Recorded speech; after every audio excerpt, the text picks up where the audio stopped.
These guys got my shot. Got this. If I get the call, I prepare for this day. One time. Breathe. You never know when your time is going to come.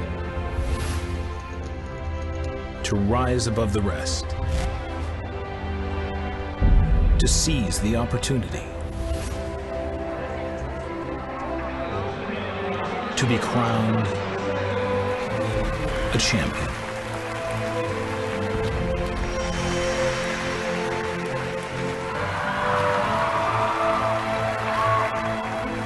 Is it time for your story to be told?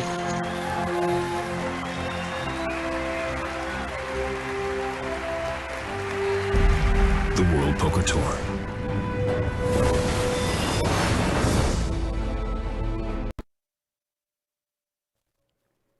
Hello, everyone. I am Matt Savage alongside Tony Dunst, the commentator of the World Poker Tour and a WPT champion. Tony, how are you doing today? I'm doing well, Matt. It's good to be here with you in Jacksonville, Florida, where we were going to watch the final table of our BestBet Jacksonville Championship event. Over $350,000 up top to the winner, plus a seat to the upcoming WPT World Championship. Six great players around this table, two big stacks. Let's introduce the players. Yeah. In seat number one, we have Michael Frierson from Jacksonville, Florida, a local, $3,460,000. In seat number two, we have Heng Zhang with $5,780,000. Starts the day as our chip leader from St. Augustine, Florida. We also have Frederick Normand in seat number three with $5 million in chips. Brian Senni from New Orleans, Louisiana, $995,000. Ian O'Hara from Miami, Florida, with $1,055,000, and in seat six is Toby Boas from Sylvia, North Carolina, $1,960,000. As you can see, we are playing $25,000, $50,000 with a $50K big blind ante. There's just a few minutes left in this level, so we'll see how it goes early on.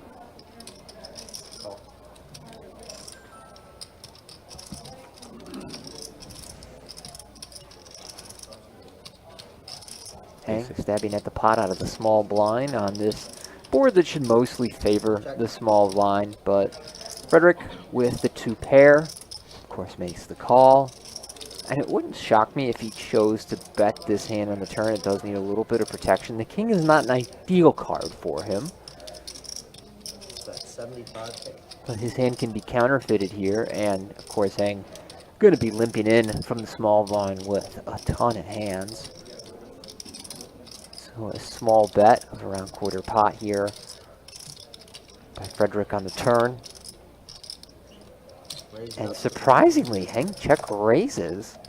Inventive play here, looking to represent the ace, and it works out for him. So some aggressive play early from our chip leader, who not long ago won a $1,700 buy-in event here in Jacksonville for $74,000. That was back in August, I believe, Yeah, a few months ago.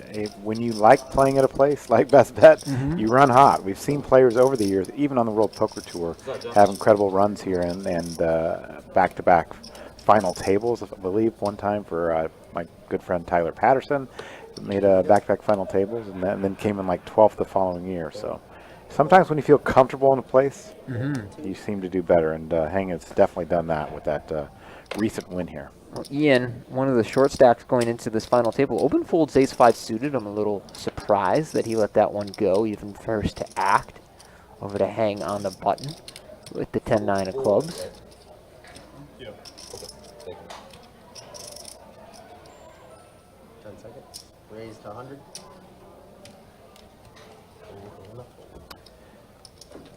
The chips here are, the gray chips are 5,000. The yellow and black chips are 25,000, and then the white chips are 100,000. So three denominations in play here. Rainbow code is on. Build the power. Yeah. And then.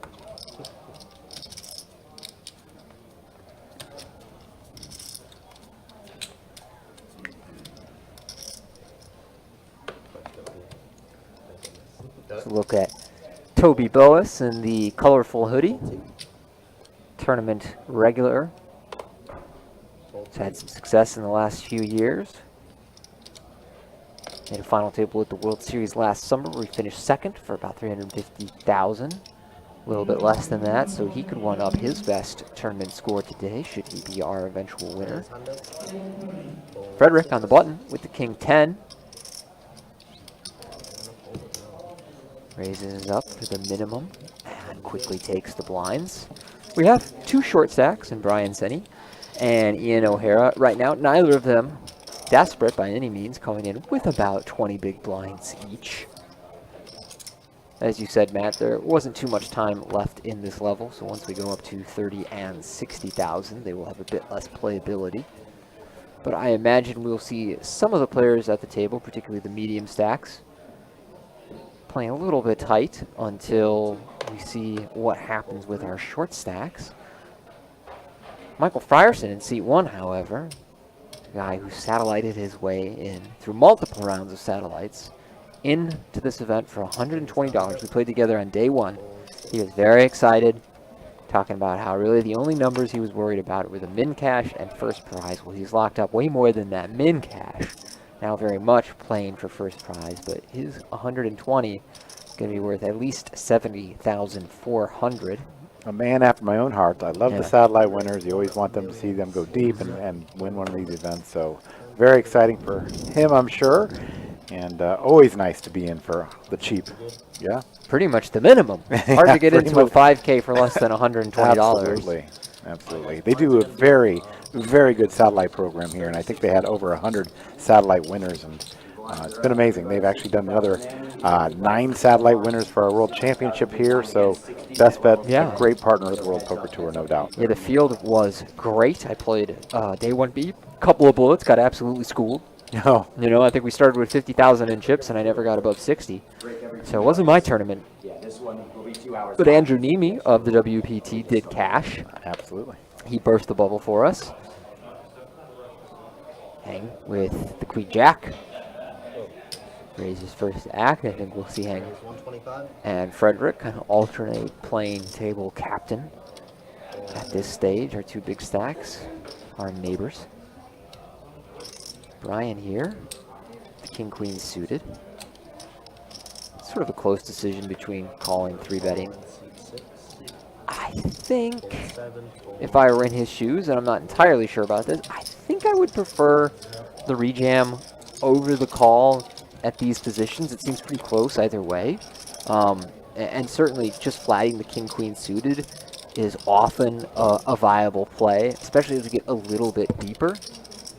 But at 20 blinds, I think at these positions, it plays pretty well as a rejam pre. Brian goes with the call, and he gets an 8-7-5 flop.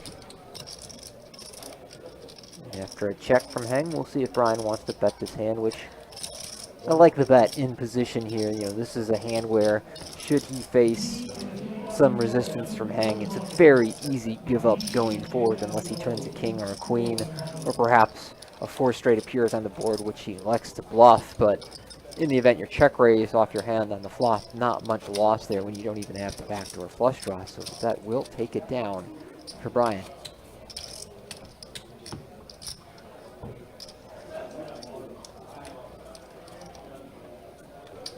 Would you call that a sweater on Toby? What would you call that? A hoodie. That's a hoodie. Yeah, sure. Sweater, hoodie, not terribly important either way. That was created by Angel Vu. She's in our audience today. That's his wife. She's very proud of that. So is he. He loves it. So this is very comfortable and helps him play better, knowing that he can wear his own style created by his wife. So shout out to Angel Vu out in the audience there. Yeah, it's very distinctive. It is very distinctive, and it looks quite comfortable, to be honest. Michael with the pair of 5s raises it up in the small blind. Now, we talked about how Michael is here to play to win, and I think that raise informs you a little about his approach. Oftentimes, a player who's 3rd in chips up against the chip leaders, blind versus blind, will adapt the strategy of limping near everything, sometimes absolutely everything. But there, raising up the 5s, we can tell that Michael is here to accumulate. Try and take this one down. Which you love to see, you know, a lot of final tables when you have savvy veteran players at them. Lean cautious, of course, as you're generally supposed to do when you're under the pressure of ICM poker. So it's fun to have somebody like Michael who just says, no, I'm playing to win, as Toby no doubt is here with his aces. Folding 2. Folding 3. Going up to 130 as our blinds and antes have been raised to 30-60 now. Frederick in the big blind with a close decision. King-6 offsuit. He does cover Toby quite comfortably.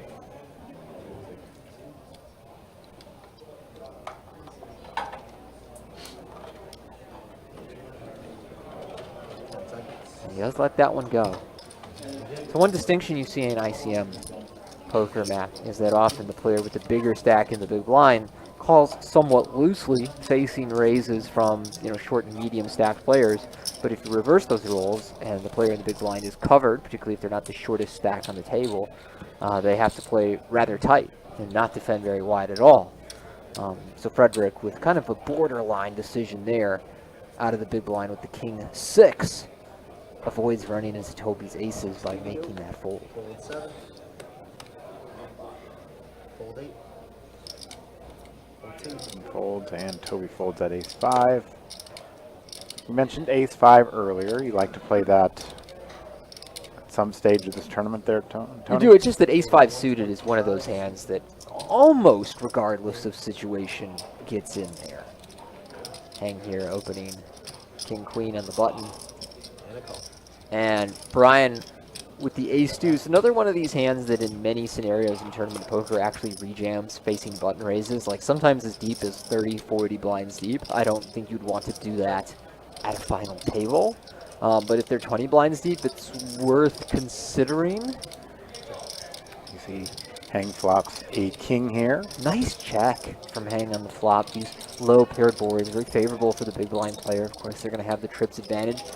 Perhaps a bit less so under ICM. If we just saw a fold of king 6 offsuit in the big blind by one of our bigger stacks, are the shorter stacks really defending hands like king 5 offsuit or queen 5 offsuit? Hang checking once more on the turn, and Rivers tap 2 pairs. Still playing this pretty cautious. I'm a little surprised he checked back the turn with the 2 flush draws and a variety of straight draws out there, but it may end up working out really nice for him, as Brian is going to try and bluff his way out of this pot with the ace-deuce, and Hang, no doubt, ready to snap him off. Maybe even raise here, but we'll see if he wants to put more money into the pot. It's hard to get called by much worse if you raise here, but your hand is so strong, it's a little bit of a tricky situation. 10 seconds. Taking his time and using a time bank. Yeah, using a time extension to debate between calling and raising. And there's an argument for each, certainly. But if you really don't think your opponent will call you with worse, and your opponent is the one that can have the trips, albeit and unlikely to have been slow play trips, then maybe it's not worth raising. But Heng does believe that his hand is good enough to raise, that he would have faced some aggression from a 5 earlier, and therefore the king-queen worth the all-in up against Brian. So Heng wins the maximum there with his king-queen playing it slow. Nice job there. And as a reminder, we are using the 30-second action clock from Protection Poker, as we do on all of our main tour events and on the World Poker Tour Prime. So if you make a deep run, be prepared for the action clocks, because they are in play. Or bluff. Or yes. Yeah, one more. Fold. Definitely one yes. I think we went through all the options. You have a good hand? You'll have nothing in the cap win.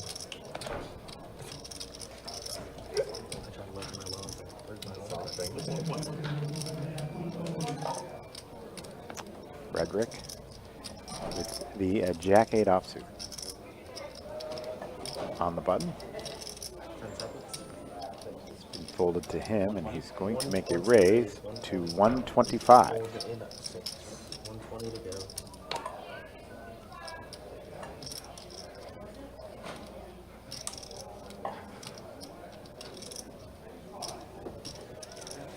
And now with 8-4 of clubs in the big blind. That raise was to 120,000. Exactly the kind of hand where earlier in a tournament you have a no-doubt call. At a final table, you have a reluctant fold, as we see there from the end, deliberating before sliding his cards to the muck. Players have locked up 70,400.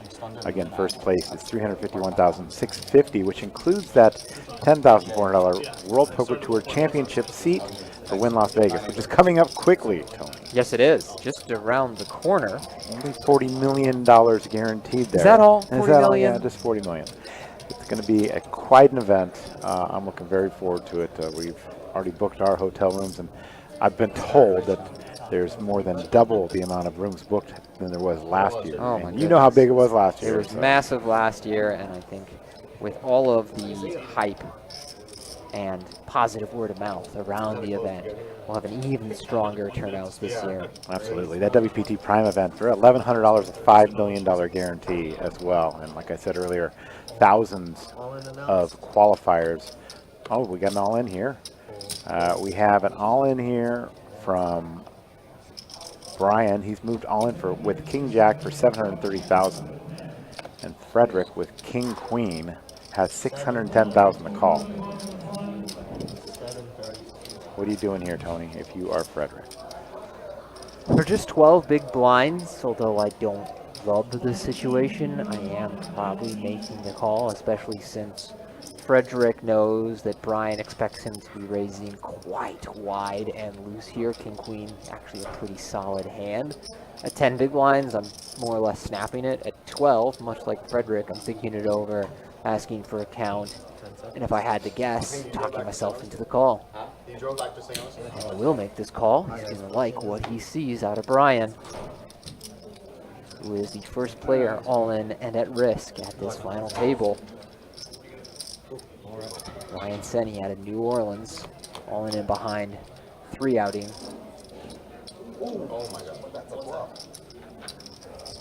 And he gets his jack, but the king queen of Frederick has flopped a straight 9 on the turn. Only a queen will deliver a chop pot, but it's a 6.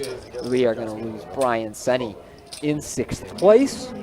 Nice run from the Cash Game Pro, who has some solid tournament results. But no title for him here today. And he does take home $70,400. These players are now down to the final 5, $92,900 for the next player eliminated. So I thoroughly enjoyed that flop. early elimination here at the final table. And players here are trying to ladder. They have breathed a sigh of relief as they will not be the first player eliminated. Always do the dirty work. Except me too. You helped me on the tree yesterday. You did the dirty work yesterday. Cool. Man, you busted it. We are seeing the chat on YouTube from WPT. So if you have any questions out there, fire away. Yes, this is not actually live. NRG Fantasy Focus is a 30-minute delay. We do that so that the players have a delay on their stream, so people that are out there watching in the audience can't relay that information.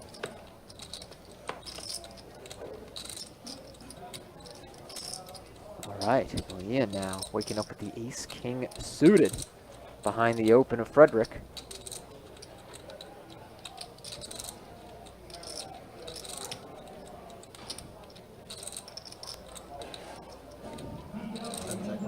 In a good position here. All in and out. Going to move all in over the top.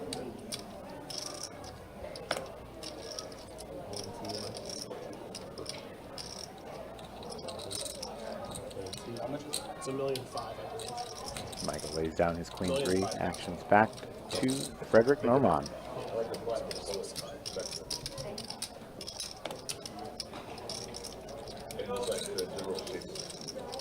All right, Tony. So Frederick just called 600,000 with King Queen. Now with Ace 9. Yeah, we're facing a 16 to 17 blind rejam with a hand that's more likely to be badly dominated when it calls. Also, the positions are a bit different, being cut off button as opposed to cut off. I believe it was small blind or no big blind that Brian rejammed out of. So I think that's a good fold with the ace 9 from Frederick there. He'd likely need to be a couple pips higher to really consider calling. I think even in his shoes I would let ace 10 go, though that would be closer, and ace jack would be the all right, you got me, I call hand, and ace queen, the slam dunk call. Always player dependent, of course. And somebody I expect to find, the appropriate amount of light rejams. Toby now on the button with the ace 6.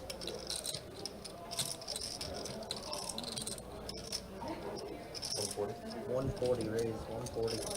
Golden 2.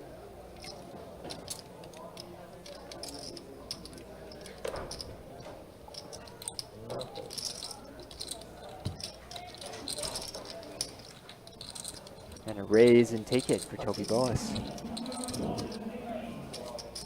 Coming in middle of the pack today. Entered this final table a hair under 2 million. Yeah, Toby's had some big scores himself. One score for over $350,000. So he talked about a hand earlier in this tournament. Yeah, with 10 or 11 players left, Toby was one of the shorter stacks and got all in with pocket 10s against pocket aces. And there was a 10 right on the flop, hiding behind the window card. That allowed him to chip up and survive into those final tables. So often, when you get deep in these things, you really need luck to be on your side. And thus far in the event, it is on Toby's side, as he now looks down at the ace-7 of hearts on the cutoff. Raise 125.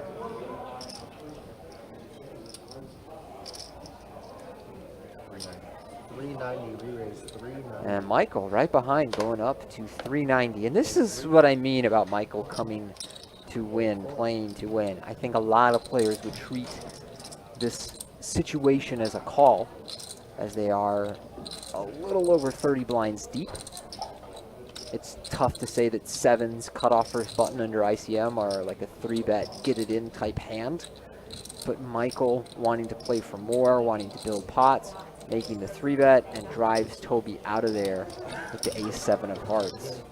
So look for Michael to continue playing with more aggression than we may be used to seeing from some of the more experienced players.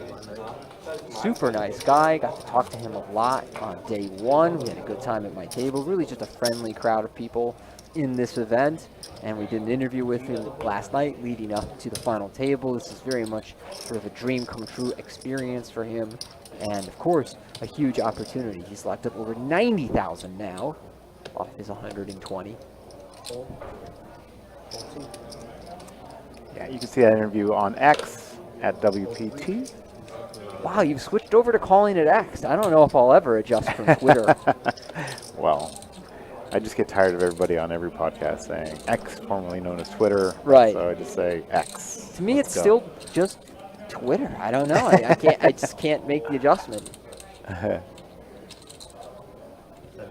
These players are reloaded on this final table with an additional 6 time bank chips. It's actually reset. Silly rebranding, if you ask me. Once you Yes. have a very established product and everyone knows what it is and calls it by a name, I felt the same way when Stars rebranded the EPT, and they realized the error of their ways very quickly. They were like, all right, we're done with EPT, we're going to start a new tour. And then the outcry was so loud that they were like, actually, the EPT is back. It was like new Coke, old Coke. Oh, actually, it's back now. Absolutely. Oh, Michael with the kings. 120 raise. He's made it 120. Now hang with a hand on the cutoff here, King-7 of clubs, that if you were looking to disrupt your opponents and really put them under pressure, you could consider getting involved there, often with a 3-bet. I think that would be a hair adventurous, and Hang feels the same. Does let it go. Action now to Toby Boas with a 10-8 offsuit. Yeah, one of those hands that's right on the cusp of playability under ICM. Again, we're just playing for chips. This one's a no-doubter under ICM for the minimum. It's right on the fringe. So he does make the call, though, so heads up between these two. And on Queen 6-3, nothing here that should get Toby into hot water.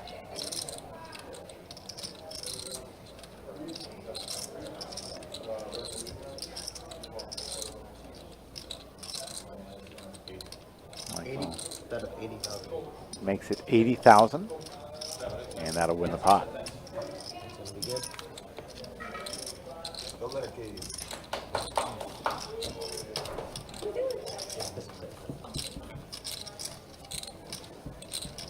You do such a great job here in Jacksonville. That's it's always a beautiful room. one of the biggest, what we call a traditional card room in the United States. Fantastic job. TVs everywhere. Good sushi, right? Good sushi. Just had some, actually. Just had some, all right. Yeah, sushi lunch to start my day. That's it. We're stuck in. But lots of action always. Every time I've been here, they always have a lot of players in the poker room. Cash games going well. Their satellites do very, very well. So always nice to come back to Jacksonville. Got to enjoy some golf yesterday. Tough conditions. Still tough conditions, but an amazing golf course. Some of the best in the United States are right here in Jacksonville, close by. Action folds around to Toby in the small blind with the queen jack.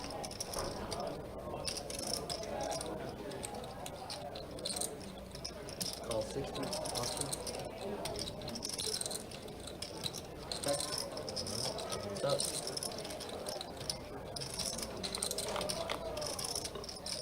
Michael checks his option with the 7-5, and it comes 2-3-4. So the 5-7 with the open-ended straight for Michael.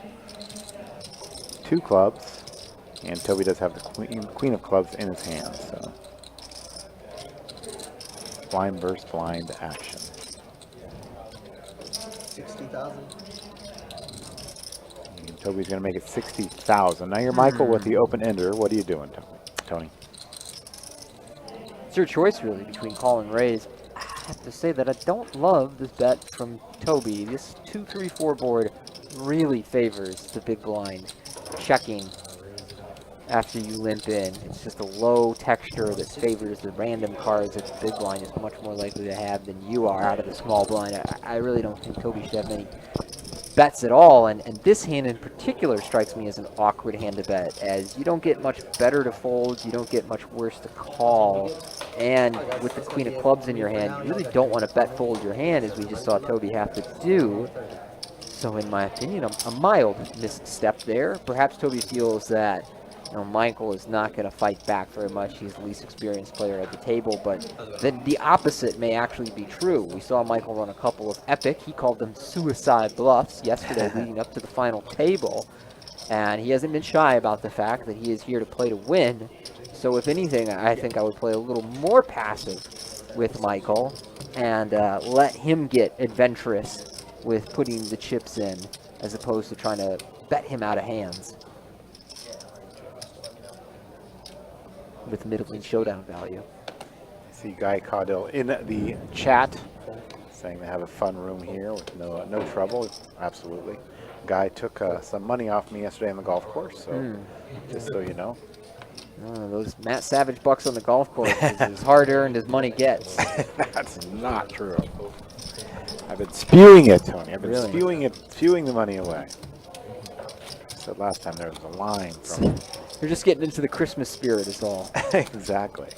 It's a line from here to Vegas, people trying to come and get some of that money. Sure, that's the most ambitious bluff run all week. It's not true, Tony. I'm just out there giving away money on the golf course. Giving it away. Speaking of which, how's your tennis going? It isn't lately. I developed tendonitis in my hand from the volume that I was practicing and playing, and have been going to physical therapy to rehab it. Now it's feeling pretty good, and in a few days I'm going to get back out there on the court, but I haven't played in about a month, unfortunately. But we'll pause that thought as Michael with the king-9 of diamonds opens the action on the button. Hang, our chip leader, right behind in the small blind, finds the aces.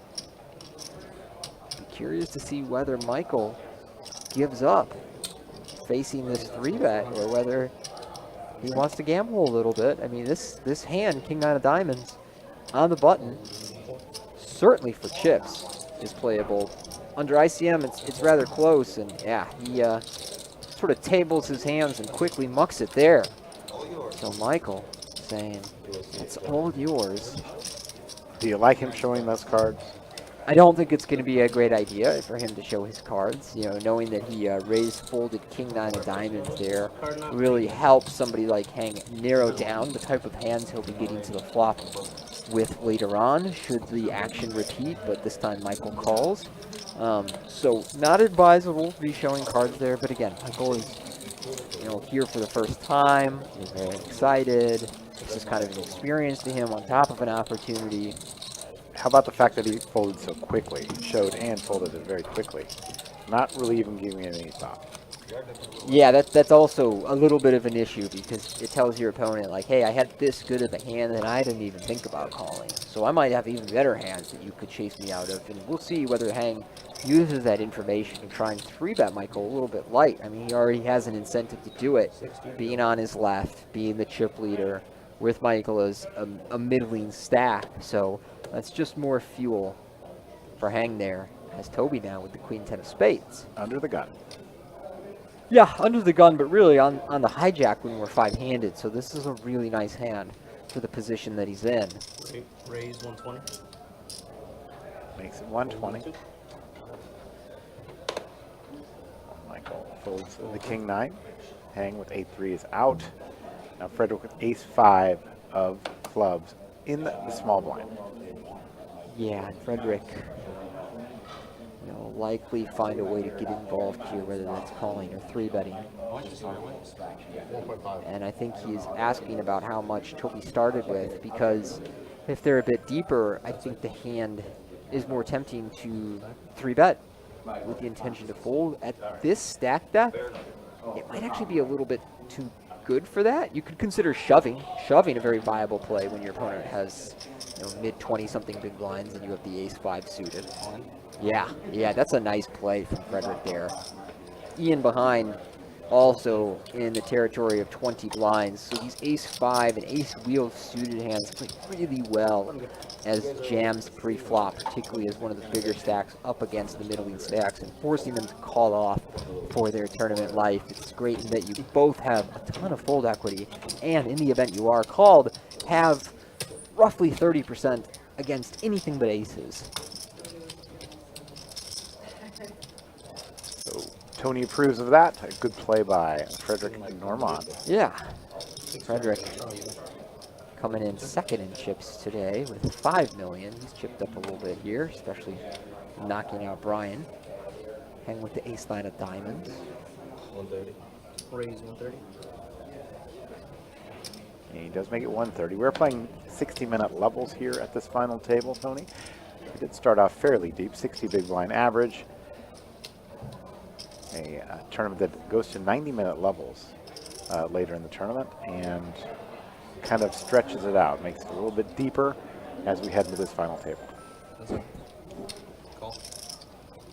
Frederick making the call with the ace 10 of hearts behind Hang. Ian hasn't got involved much at this final table as of yet. He'll need to at some point soon. And Toby with king 5 of clubs. Do you like playing this hand 3-way? I do like playing this hand 3-way. However, out of the big blind, facing a raise and a call at final tables, you play much tighter at final tables than you do earlier in the tournament, like dramatically tighter. However, king high suited hands almost always getting in there. And an interesting flop on king 4-3, all spades. Nobody holding a spade here. Toby, of course, making top pair and 3 to a straight, but not a board he can feel overly confident on.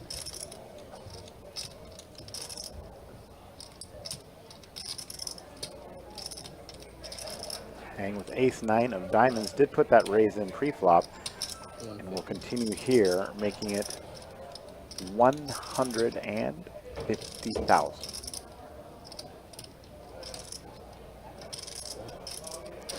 Lets it go. Action back to Toby now, who does have top pair. Toby with one of those hands where you're like, well, I know I'm going to continue, but I don't like this.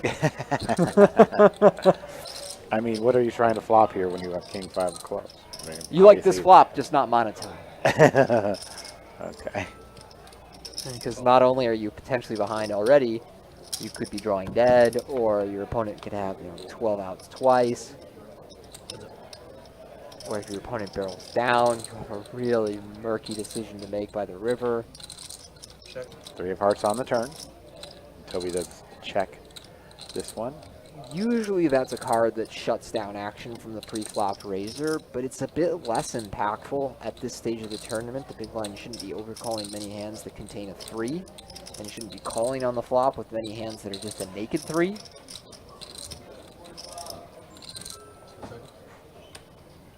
And so Hang with one of those hands that really has no equity. Gonna turn it into a bluff here.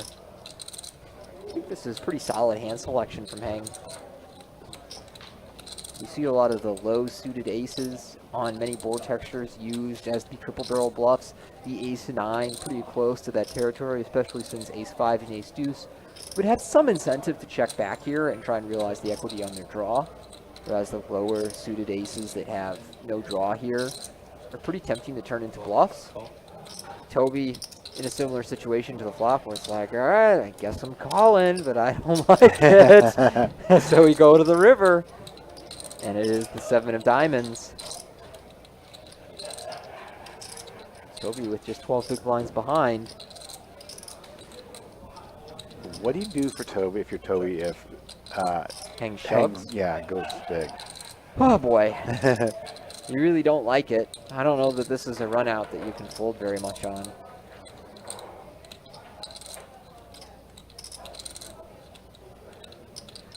In for a penny, in for a pound. That's what I remember hearing. Well, on these runouts where your opponent's not likely to have improved. He does check it, and Toby will like what he sees here. His top pair does win the pot. 815,000 being shipped over to Toby Boas in a big pot. Yeah, very consequential for his stack. If he goes all in on the river, I don't know what I'm gonna do this. And you just hear him say, if he goes all in on the river, I don't know what to do. And flicks his time bank chips into the middle. Not an easy decision I'll decide on the turn. at all. Absolutely. So we're gonna be 30 when you get money. That does even out our stacks a little bit. So Ian, clear short stack. Very happy with the property here. The dealers are great. The staff, wonderful. 60 to go. Jesse Hollander and Deborah Giardina just run a great room here at BestBet Jacks. And happy to have them back as a partner on the World Poker Tour.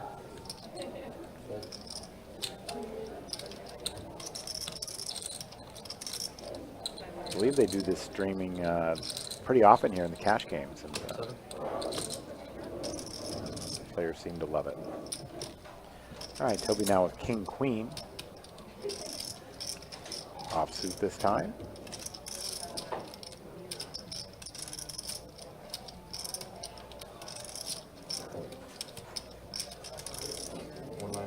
Raise 190. Toby makes it 190.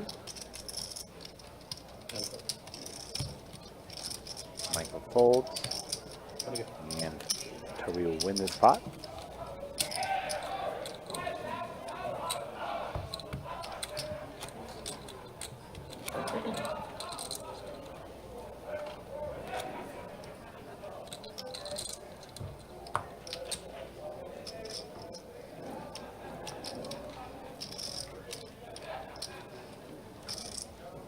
To go.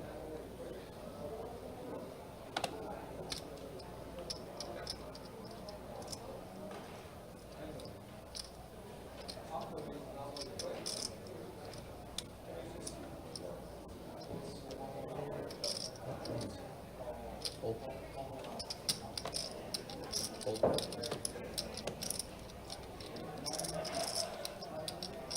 Action back with Toby, holding ace 10 on the button. He's on a rush there, Tony. He is. Let's see if he faces Raise 140. any resistance from the blinds. Not from Michael. And with King 7. Should be enough hand to get involved here. See, Paul Petralia is in the chat, a former champion here at BestBet. Hey, Paul, how are you doing? Always nice to see the former champs come back. I believe he was here earlier this week, but I didn't get a chance to see him. 10 seconds.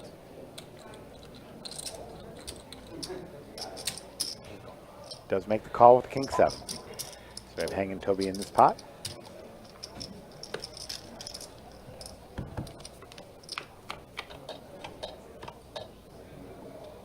Flop is 10-9-8. Interesting flop for these two hands. Toby top pair, top kicker. Hang open ender, overcard, backdoor flush draw to the king. Hang with 11 outs here on the flop. It's showing on our graphics.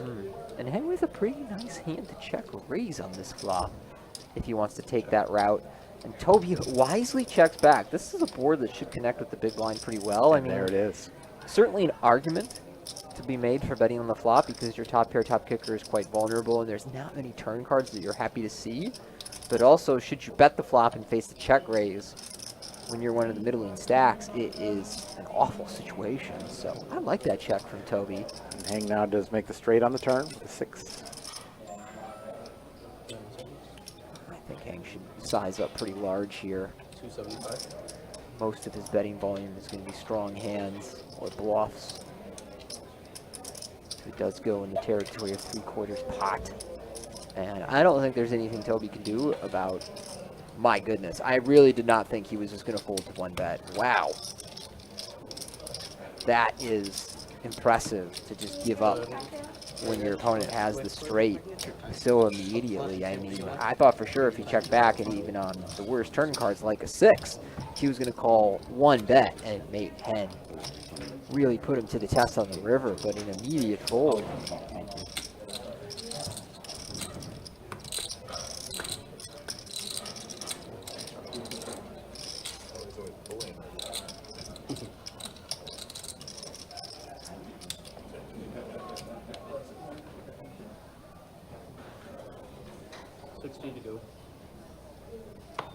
Action back with Ian. Yeah, again, a hand that I do think Ian should be opening there. You know, these suited Broadway, suited 9s, even on these like awkward stacks under ICM are still supposed to be open. And Ian at this stage doesn't have that much incentive to play really tight pre-flop since he's the clear short stack.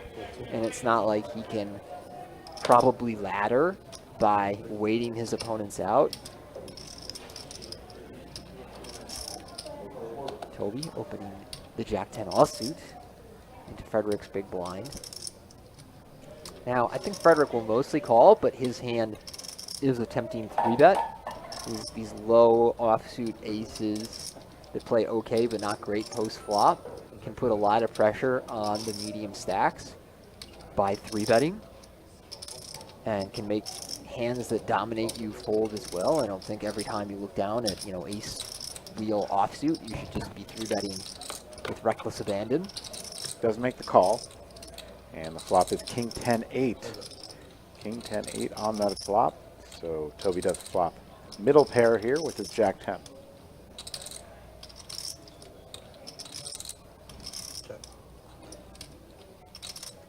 Check from Frederick. What size bet do you make here if you're Toby? You don't necessarily have to bet with second pair. Another spot that's a pretty tempting check behind. Yeah, because most of the turns will give you straight outs to go along with your middle pair. For example, that ace gives him a gut shot to the queen. Of course, it gives Frederick top pair, but it's a card that I don't think Frederick will bet very much. It should really favor Toby's range. And Toby could certainly check behind some ace-high hands on this flop as well, so it's quite possible for Frederick that you have the second best hand here. And your range Yeah, he probably does wants check to it. pure check. And Toby again in a spot where I don't know that there's that much incentive for him to bet.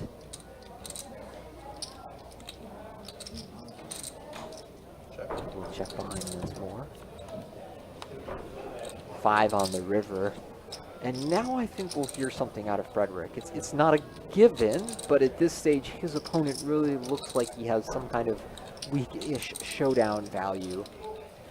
And often when you have top pair out of the big blind and it's gone check-check on the flop and turn, you're supposed to bet the river, and generally for a larger sizing. Now, under ICM, sizings often come down. But, yeah, this is nice stuff out of Frederick. He basically bet full pot here. You know, really putting a lot of pressure on Toby with exactly this kind of hand. And I think this is nice sizing, because if you're Frederick, your bets are an ace or a bluff. Or, I mean, your value threshold is an ace or better, and bluffs.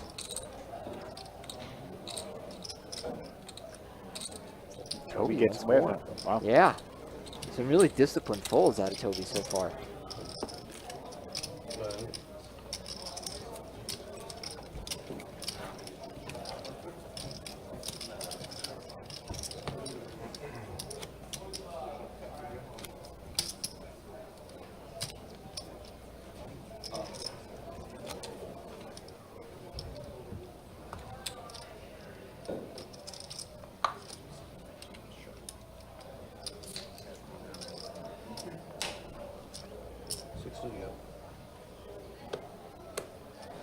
Toby not in there with the queen deuce.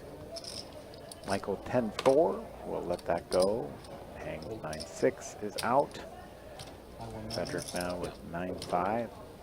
Get the quick count from Ian. Again, we haven't seen much of Ian at this final table. Is that going to your thinking here if you're Frederick? 180. Here with this 9-5. A little bit. He raises to 180,000. Yeah, just the chip distribution here makes it so you get to put a lot of pressure on Ian. You don't get to go completely bananas because he has the shortest stack and he's not under as much ICM pressure as he was earlier when there was another short stack. And Ian does make the call with the Jack 3 of hearts. You like that call? Yeah, I can't imagine folding many suited hands as Ian here. Maybe the very, very worst ones, but Jack 3 too good. Wow, what a flop though. Top 2 pair for Frederick. Bottom pair for Ian. Honestly, a tempting spot for Frederick to check. He crushes this board, but it's a board that should favor the big blind. That said, many of the 9-high boards, as the raiser out of the small blind, play as a bet. But if you mixed in checks here, I'd find it pretty interesting. He is going to bet 140, and I think Ian will likely be on the hook for that much.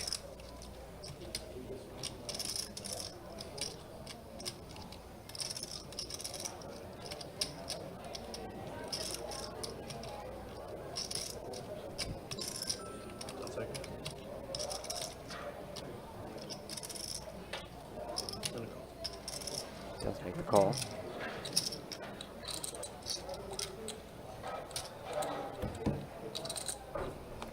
Turn card's another 5, so a full house now. On this card in particular, I think Frederick should check. I mean, this should really just be the big blind's card and not yours. Also, you just have the board absolutely killed, and in the event your opponent has a draw, you'd like to let him hit on the river. Or if your opponent has a draw, you'd like to let him miss on the river and then bluff and you check raise. So I'd really like to see Frederick check this one. I'm surprised that he's betting this. This is a really favorable card for the big blind. But he's just going to bet small. I mean, he's betting really small here. And basically saying, hey, I'm not convinced that you'll do the betting for me, so I'll bet small. All your draws will have to continue for this price. All your pairs will have to continue for this price.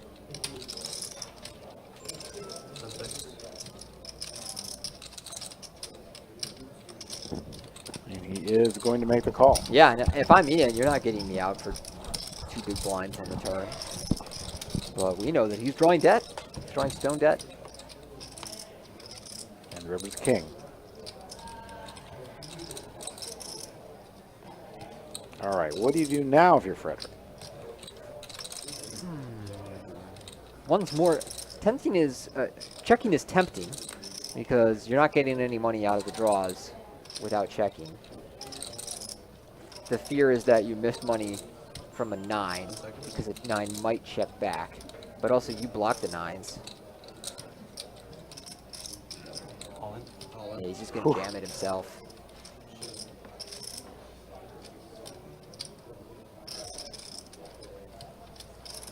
That's going to get Ian to fold, don't you believe? Most of the time, yes. If you're in Ian's shoes, you start telling yourself, well, hey, I mean, how much could he have really connected with this board? Doesn't he have a lot more missed draws than he does value hands here? He bet the 5 on the turn when it should be my card. 10 seconds.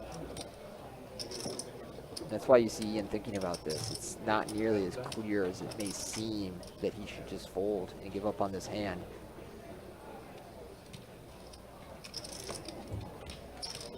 And also, blind versus blind are really wide-ranged spots where your opponent just has so many potential holdings that it's just tough to give up on pairs, particularly on runouts where all the draws missed. But Ian does let that one go, and he will be down to 10 big blinds.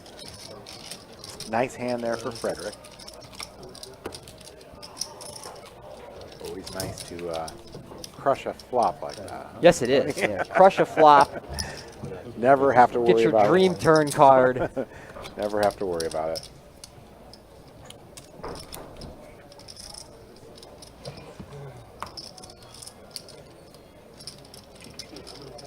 Frogman on the chat says he should have checked. What do you think out there? We are watching the chat on YouTube and on the BestBet chat. What do you think he should have done? Easy to say. We Yeah. see the cards. I mean, you could really argue for a check on any street from Frederick. That said, because your opponent has an incentive to play more passive, doing the betting yourself, also very viable. Frederick now with 2 9s. 140. Raise 140. Raises to 140. Ian folds 9-3. Toby with King 6. Now we've talked about this hand before. King 6 suited.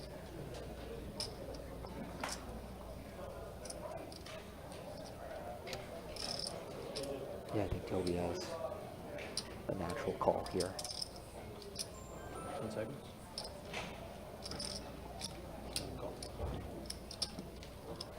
Wearing one of the best bet shirts. They were given away to all the final table players. You know, when you book a tournament like this, do you book yourself all the way to the end? Do you bring enough clothes so you can wear the entire week? What do you do, Toby? Check. You know, these days when I travel to a tournament, it's for the WPT, and I generally have an idea of how long I'm staying ahead of time, so I'm not the best person to ask that. And you also always dress nice at the table, which Right. does not go unnoticed, that's for sure. I think most players, you know, you book anticipating that you're going to need the entire stay, because what you don't want is to be at a hotel, go deep in an event, and then find out you can't extend your room. And then you just have to pay for the changes for the flight.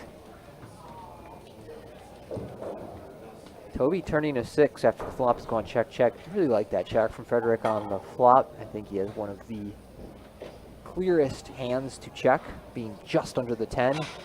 Just under second pair.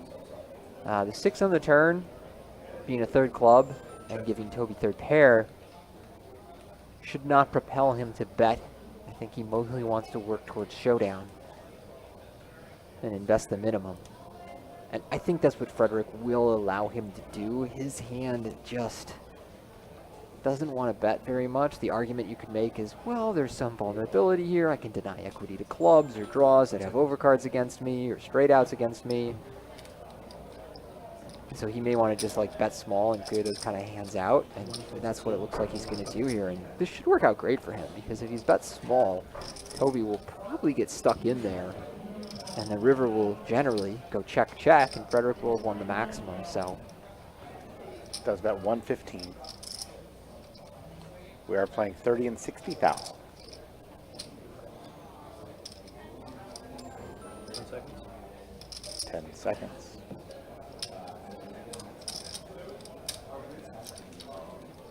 we had a question in the chat about what they are playing for. There's a over $350,000 top prize today, including a seat to the WPT World Championship in Las Vegas coming up. The river 8 of clubs, likely to slow down any potential betting here. Frederick's hand is just too good to turn into a bluff. I could be wrong, but I don't think you really want to bluff this hand when you're going to have so much worse on the river. You can check and occasionally win the pot, as he will do here. 2 9s wins the pot. Frederick Normand.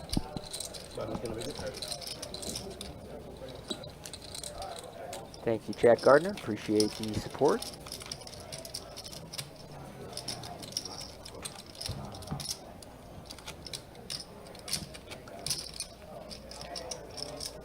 We are streaming live from BestBet Jacksonville, Florida.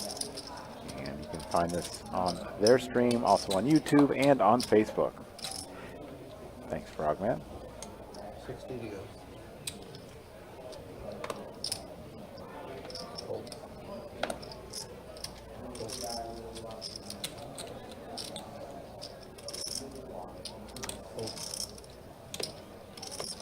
Yes, $351,650 for first, which includes that seat to the WPT World Championship at Wynn Las Vegas, where you can win millions more. First place has to be over $5 million. Yeah, it has to be. So, I expect 6. all right. Love to hear it. What's the percentage that's going to first? That's a good question. It always depends on how many players you get. So I'm expecting over 4,000 since we have a 40 million guarantee, and that would take first place probably down to somewhere around 16, 17% is my guess. At that many players. Right. So that would be over 6. Yeah, over 6 million. Yeah, would be outstanding. Would you like to win that tournament, Tony?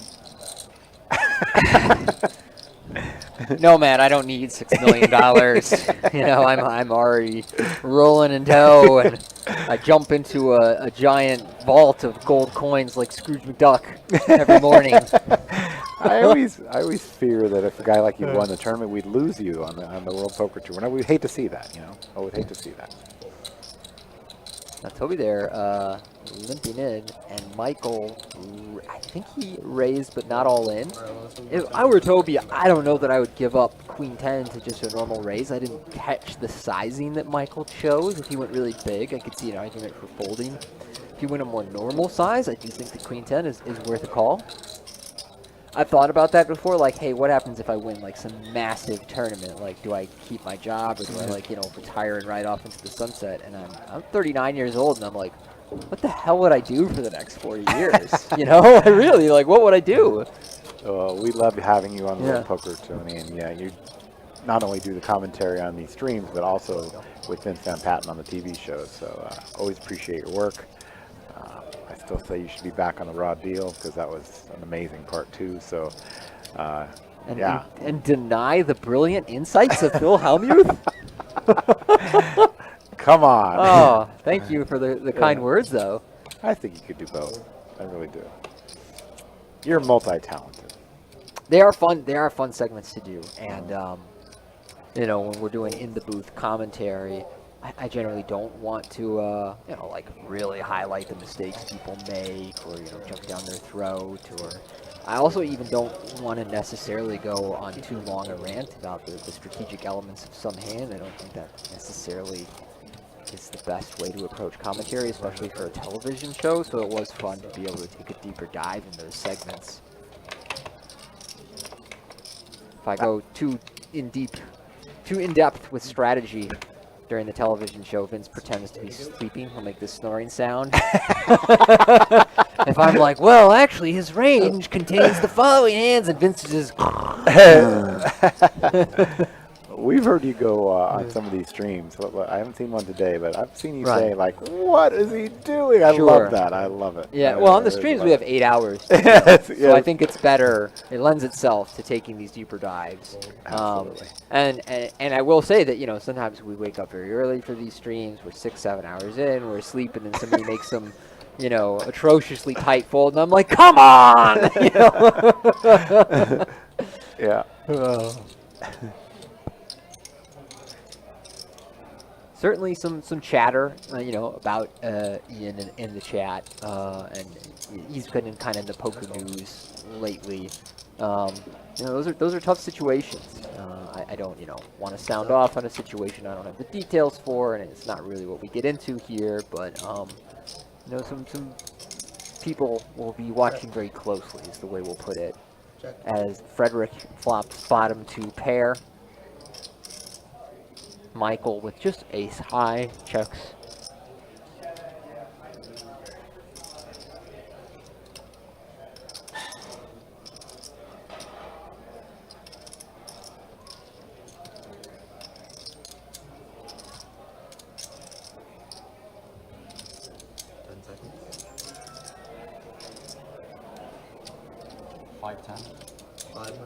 $510. The overbet from Frederick here. Really like the sizing. I just, yeah, I love this hand selection to use this sizing on. With the bottom 2 hair, your hand is a little bit vulnerable, but also unblocks the top pair or second pair combinations your opponent could call with and be willing to invest this kind of money. Michael with just ace high. Not going to get involved. Now, Frederick, a guy that I don't know too much about his poker history, but thus far, looking very studied, very seasoned. Very fancy. Excellent hand selection, bet sizing so far. I didn't get a chance to really talk to him leading up to the final table, but if I had to guess, somebody who's played a fair amount of online poker in his day. Trey H in the chat says he loves probe over bets.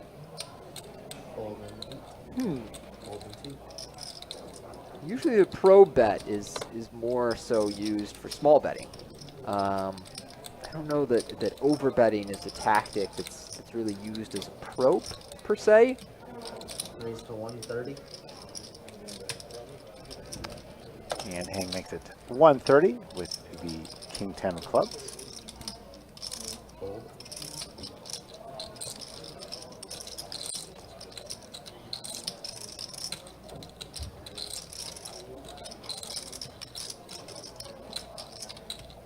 And down to 7 big blinds facing this raise. I can't say I like this defend very much. As we get into the 10 big blind and under territory, a lot of the hands that we want to defend with have 2 higher cards that can make a top or middle pair and just go with it, and we start becoming much tighter about folding these lower cards that do a lot of defending at 20, 25 big blinds. Because in the event you make a pair, as he does here, how exactly do you proceed? You have bottom pair. You're only 6 blinds effective on the flop. You have just under a pot-sized bet to play, so are you just going to get it in with bottom pair? It's not going to go well for Ian should he invest his money that way here. And Hang just moves all in, and yeah, I mean, can you really get here, flop a pair, and then fold? I don't know. It's super murky, and I think the situation could have been avoided by folding pre-flop.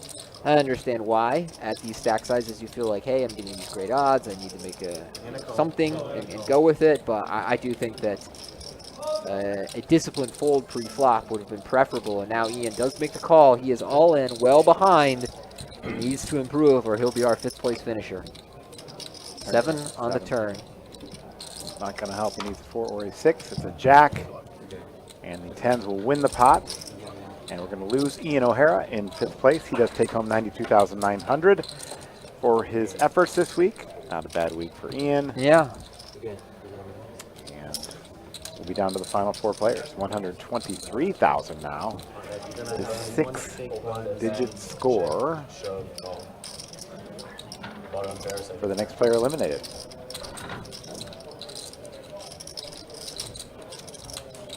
Trey H saying, oh, my definition of a probe is just betting out of position after a position doesn't bet, doesn't see bet.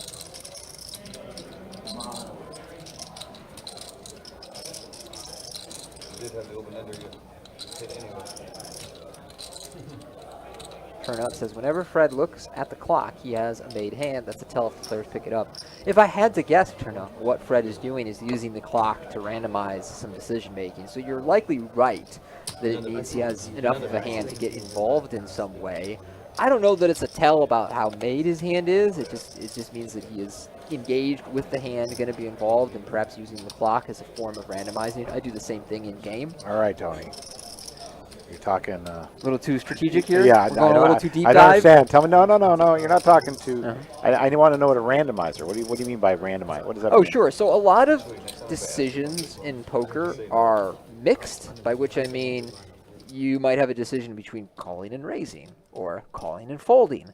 And so instead of just allowing your human brain to decide what to do, you remove that element and say, I'm going to randomize. Now, when I'm playing at home, I just use like a calculator app on my computer, and I just press the random number on it. When you're playing live poker, that's a bit harder to do, and so the best thing you can often do is use the second hand on the clock And you say, okay, you know, on the lower numbers, I make the more aggressive action. On the higher numbers, I make the more passive action. Instead of deciding it myself in this situation where I'm prone to some kind of bias, I'm just going to close my eyes, look up at the clock, and let it decide what my action will be in a spot where I have a mixed strategy. Some players are big proponents of using in-game randomization. Other players say that's ridiculous. I'm the better poker player. I have great instincts, and I should know when I'm doing this. My opinion is, if you are more skillful than your opponent, especially significantly so, you should be more apt to just use your own estimation of what's happening and make a decision. If you are roughly as skillful or your opponent is more skillful than you, you should be more likely to use the randomizer because you're not going to outguess this player. And I believe that we as humans generally like to see cards and like to put chips in the middle and, you know, like to see action. And so if we always just leave it up to ourselves to decide, we'll go with whatever our bias is. I mean, there are some players who just play much too tight, and so their bias will always be to fold and avoid risk. And using the randomizer can help them actually lean into that risk a little bit. But I think for many of the rest of us, it can be a good way of being a little disciplined about when we put in chips. So bottom line, it's similar to flipping a coin. It's similar to flipping a coin, but instead of just having 2 options, you have 10. Okay. I've seen people with the dice, you know, Right. that That's as what works too, yeah. Toby opening the button with the king 8. Okay, 8 white, right? How many 8 white, yeah. Okay. I'll start with 1.6. 1.550. Hang in the big blind with the jack 6 clubs. Nice looking hand to see a flop with.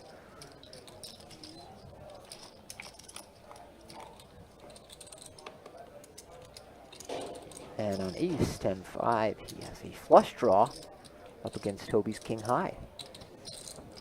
Check.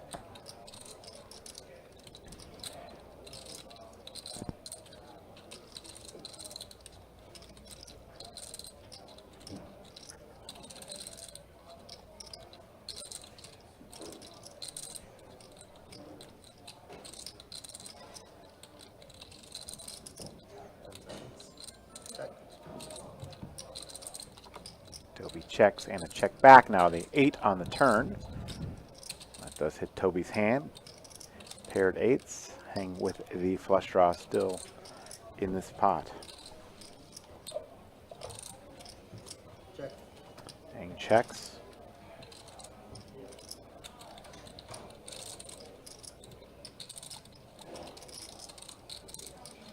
I mean, this turn check from Hang is a good example of a spot where we should employ a mixed strategy.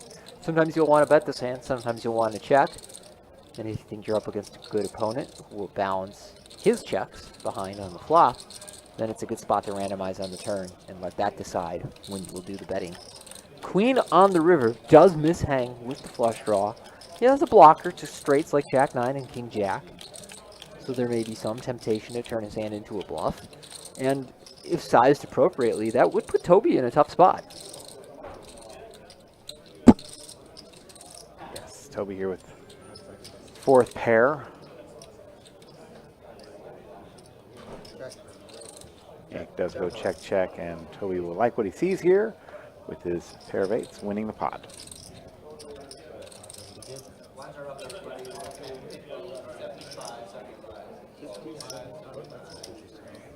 Why don't we do 80? Blinds and nannies are up, everybody. Your blinds and nannies are up. 1,000 small blinds, 75,000 big blinds, 75,000 nannies. We will take our first break of the day at the end of this level again, 16 levels right now.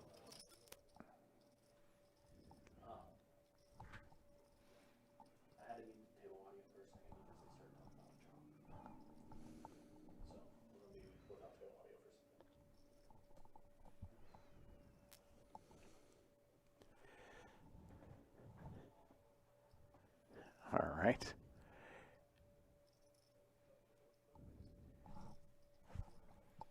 Oh. All right, 7 deuce and a 3 deuce. Not much here in these hands so far. Hang with a 3 deuce. He lets it go. And Frederick gets the walk with the king 6 suited. First walk of this final table, I believe. which could be a quick one. The way it's playing out thus far, both our short stacks bust early. Both our chip leaders have accumulated some chance that we reach heads up in the 30-minute levels it entails rapidly today.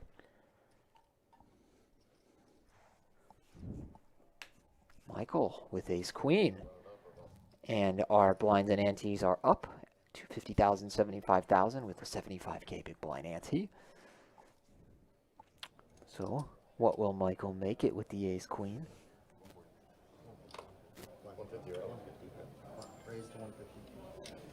150 is the bet. Hang right behind on the button with 9-8 suited. Likely to get involved. One of those hands that could mix raises and 3-bets, but will, raises and calls, but will likely lean towards calling. And he does make the call. Oh, look at this, Matt. Pocket kings for Frederick. Now, I saw a spot against our buddy Tom Wheaton in the play down to the final table day where he raised Michael 3-bet ace queen. Tom went all in and Michael snapped him. I think that was for around 30-ish blinds effective. Now he's 40 blinds effective up against Frederick. I'm very curious how Michael reacts to this 3-bet to 800,000. Healthy sizing on the 3-bet, over 10 big blinds from Frederick. Now Michael right around a stack size that could talk himself into jamming over the top if he believes that Frederick is squeezing light here. What is he going to do? Tough spot. He is all in. He's going for it. Frederick, of course, going to make the call, and so Michael on the satellite for $120, all in and at risk. Fourth place is $123,000. Wow. So an incredible 1,000x on his money guaranteed.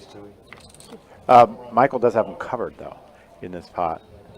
I don't believe so. I think Frederick is one of the chip leaders. 6 on the turn, so an ace, and only an ace will save Michael. And it is a deuce. All right, we'll check the graphics here. Yeah, there it is. He is eliminated. He is eliminated in fourth place. Well, $123,900 from out Michael. of $120. Out of 100. Nobody ever 1,000x's their money in tournament poker. That's impossible. So congratulations to Michael. Super nice guy. Tremendous run here at Jacksonville. Not a hand that I think he should have any regrets about or kick himself over. If anything, I actually think Frederick may look to pick on that situation looser than usual. And so I think Michael played a very daring and capable final table, that he should be really proud of his effort here at Jacksonville this week. And we're happy for him and anybody who satellites their way in and then makes it to the final table. Love to see it. Just 3 remain at this very quick final table, Matt Savage.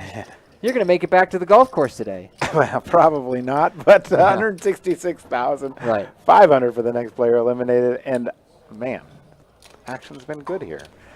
You know what? I don't like or necessarily care that it's a fast. Well, that's a lie. I like fast tables. We all do. But we all do. Also, I like to see action, and we've had it here today, which is great to see. We have a question in the chat from Trey H. Says, Tony, what's your opinion on when the blinds are this 2-to-3 ratio, and what adjustments can and should you see? I think what you'll see is more limping out of the small blind when it's blind versus blind, and more calling out of the small blind when facing an open, since you're getting a better price on it. I don't think it's a dramatic adjustment, but certainly one where when you're in the small blind and it folds to you and you're getting this incredible price, it's hard to justify many folds at all.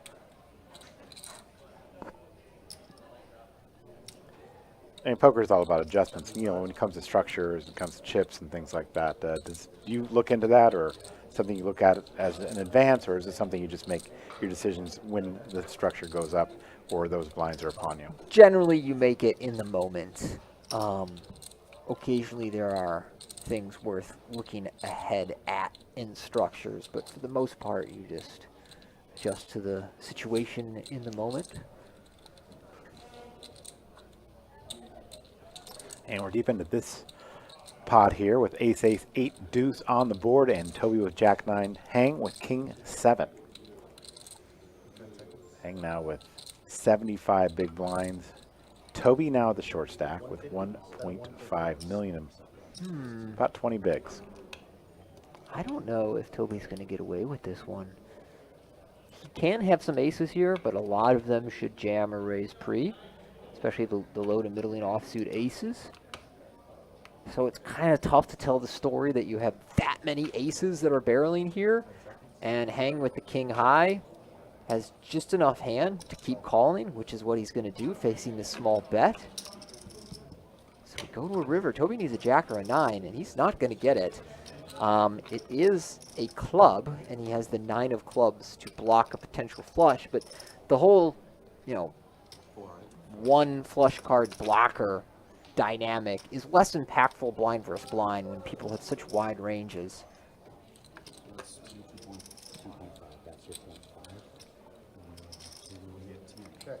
He's going to check, hang, no doubt, content to check behind, take the showdown.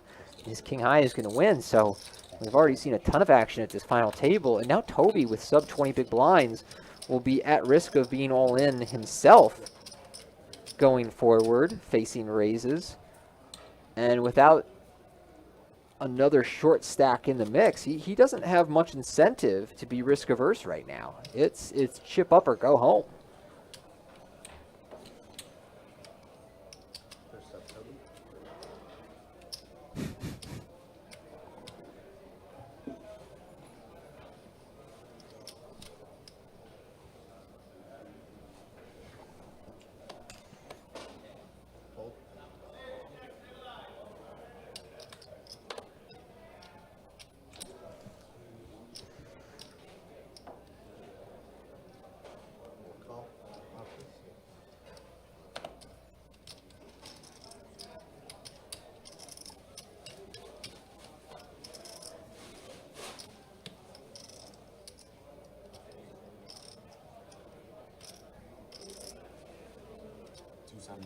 Raise 275. Frederick here, raising this limp from hang to 275. As the chip leader, can put a lot of pressure on hang while Toby is significantly shorter.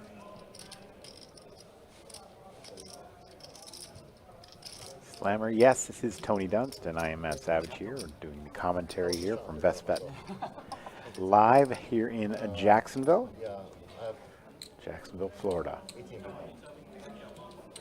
1.35 before this and everything. Better. Such a weird line level. Yeah. I don't encounter that one very often. Hang with the aces on the button. It's the third time we've seen aces already at this final table. Possibly more. Yeah. Possibly more. And the combination of aces and kings has been huge. Must have seen 6 in total or something. Frederick right behind has king 5 in small blind. Toby with queen deuce in the big blind. This would be thin. For chips, it's worth it, but it's a little bit of ICM pressure. Toby elects to fold. And the one face card with a deuce, 3, 4. Not super tempting under ICM pressure.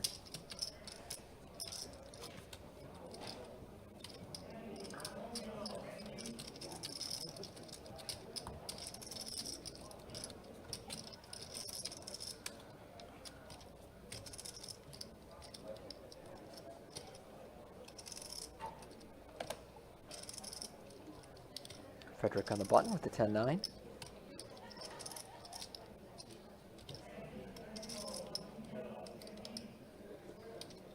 Raise 150. Fold.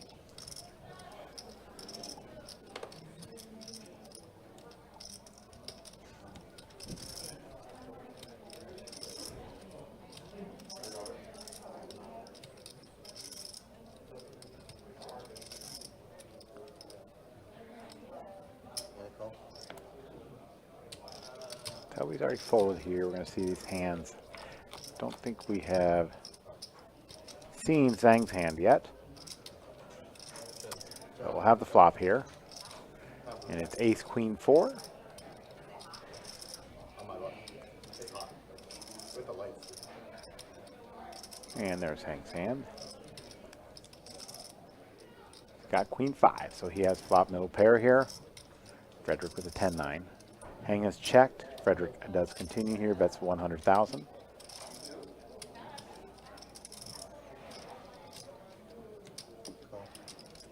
Hang makes a call. Turn card is another queen. Hang will check again. I think on a 4, Hang would lead the majority of the time and should lead. The queen, it's a lot less clear. Your opponent can have as many queens as you in the big blind, and generally will have the superior kicker. But I don't think that's a card that will inspire Frederick to keep betting. And he does check behind. 10 on the river gives Frederick queens and 10s. A quick check from Hang. That is surprising to me, and I think a little bit of a missed opportunity. I think on this board texture, you know, on the river, you're going to have some missed clubs, and trips is a lot of your betting range. And I think the trips mostly want to go for it. It's just very easy for Frederick to have an ace or a 10. And this is a surprising bet from Frederick to me. And he's gone really small in position. This is sometimes we say in poker, like, this isn't a thing, you know, and betting like quarter pot in position on the river, with rare exceptions, just really isn't a thing. I can't say I like this play very much. You're reopening the betting in a spot where it's basically impossible to get called by worse, but you can get check raised by better and check raised off your hand by bluffs, and I don't think you can reasonably bet call this hand, so I think this is getting a little bit greedy. Maybe Frederick putting Hang specifically on a 4, but Hang shouldn't even defend that many hands with a 4, so this is a little too ambitious for my taste.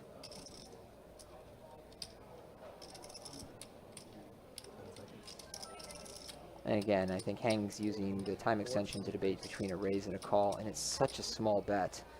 He is going to raise. Nice play from Hang here, getting the check raise in. I was saying that I think he should do the betting himself, but if your opponent's going to bet too wide on the river, then check and let him do his thing. Nicely played hand by Hang here.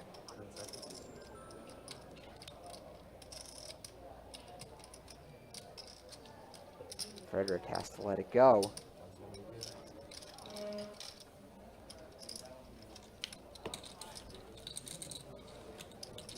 Getting a little greedy and punished for doing so.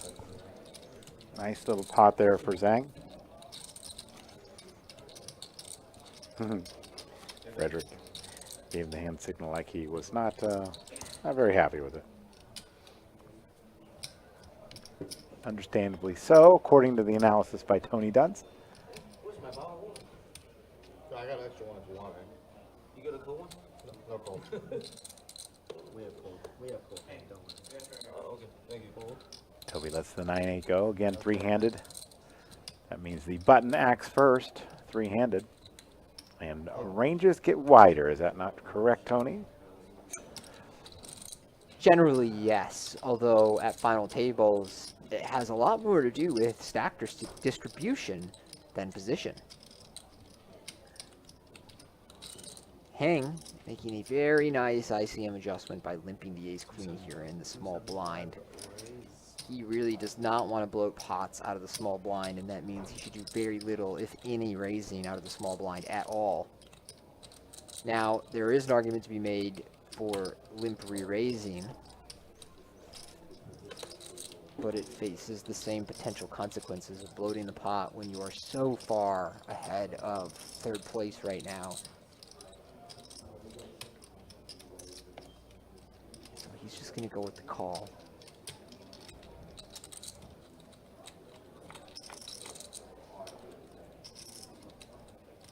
Flop is an ace 10 or ace 4 and a deuce. Beautiful Top flop pair for Hang.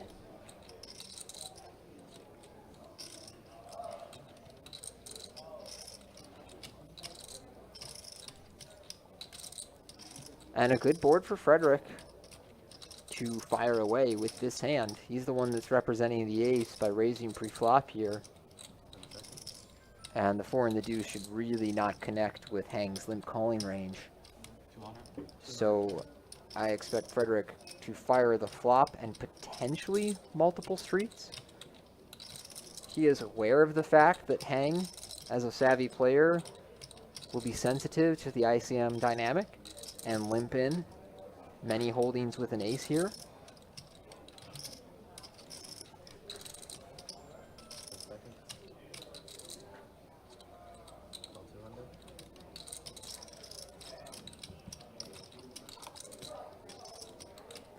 Eight on the turn may end up saving Frederick some money, as he now has no incentive to bluff, and also can't reasonably bet his hand and get called by worse. Now, we did just see him bet a little too thin on the river with a third pair type hand, now second pair. But I think it's a little more evident in this situation that your hand is likely second best. Now, the argument you could make for Frederick is to bet one time on the turn, quite small, sort of price your showdown and extract a little bit of extra value from overcard combinations or, you know, pairs that have limp called, stuff like a king 4 suited or backdoor diamonds that have turned a draw. And we do see a bet of 320, 320, yeah. you know, about a third pot. I think this is quite a viable play from Frederick. Hang, happy to see this turn barrel.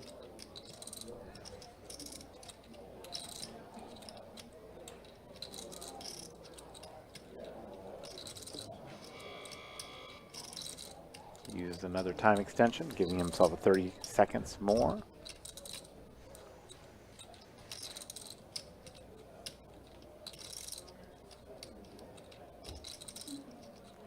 I tend to believe this is posturing from Hang.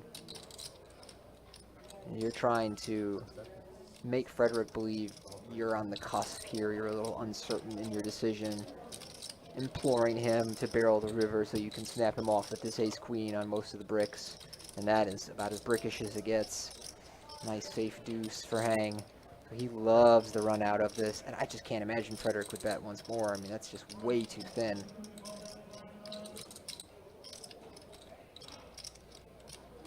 Yeah. Yeah, that's a good check there.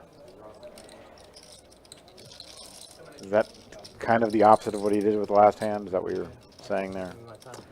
On the river, you mean? Yeah. Yeah, it would be just way, way too thin to value bet. And he just got punished for value betting too thin. So you have this recent reminder not to do that type of stuff. But really, I just think his turn bet was the thin value bet in this hand, and one that actually makes some sense. It's giving your hand some protection. It can get called by worse. Your pricing in your showdown. Betting the river doesn't do much for you.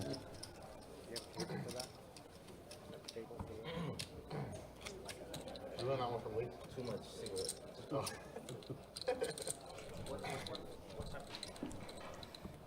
Yeah.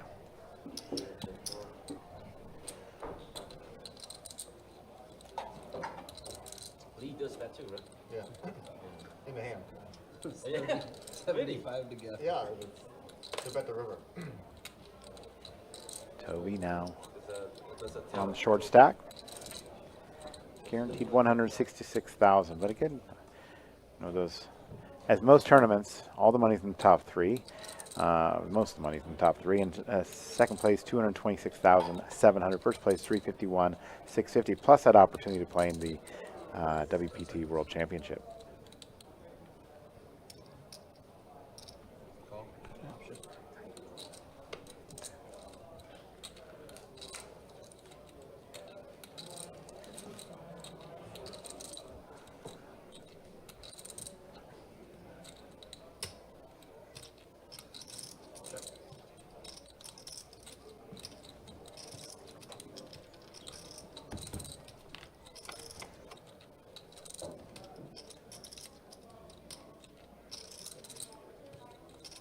Toby with the queen 6, flops top pair. Frederick with 7-4. Not much doing with that flop.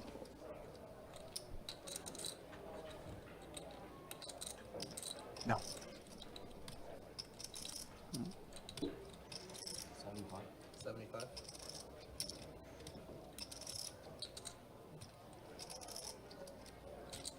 Frederick stabbing the 7-high hand here up against Toby.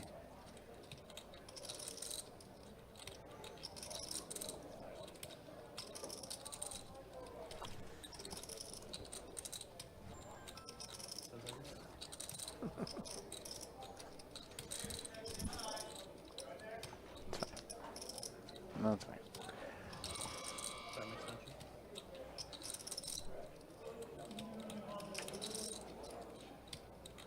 You heard that go off, the buzzer on the action clock provided to us by Protection Poker.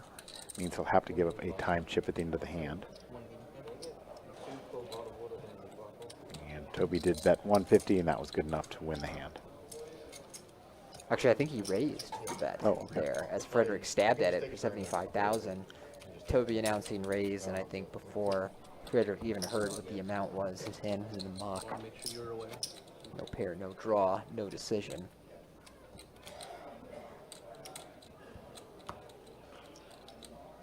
Then you're gonna do the 50 tap. Oh my, so expensive. 30 to go. 30, 75. We got the clock. 75 to go.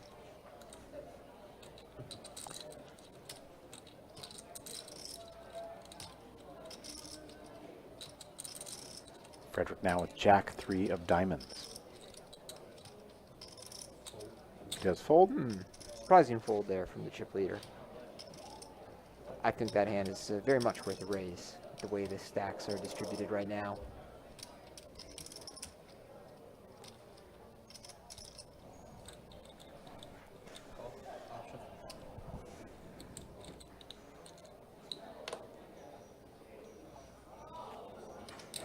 Toby limps with the 10-8.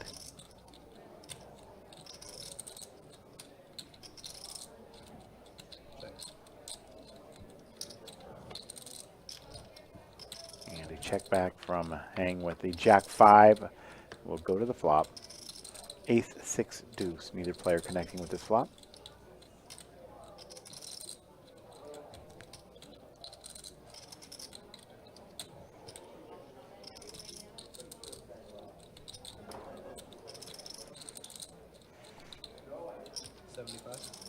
Toby leads out for 75,000, and Hang looks down at his Jack 5 and lets it go. So Toby wins this one.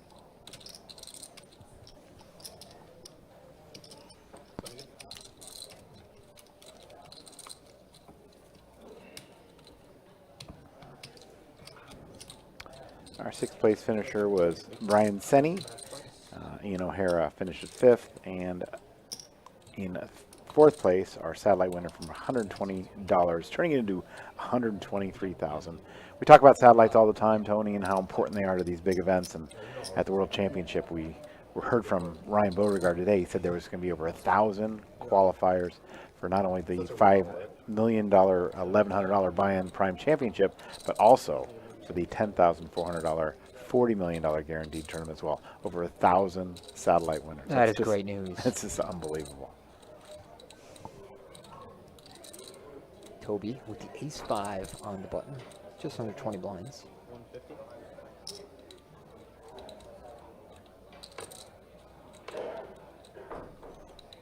He makes a 150. Hang folds a queen 8. Ace 4 suited for Frederick. You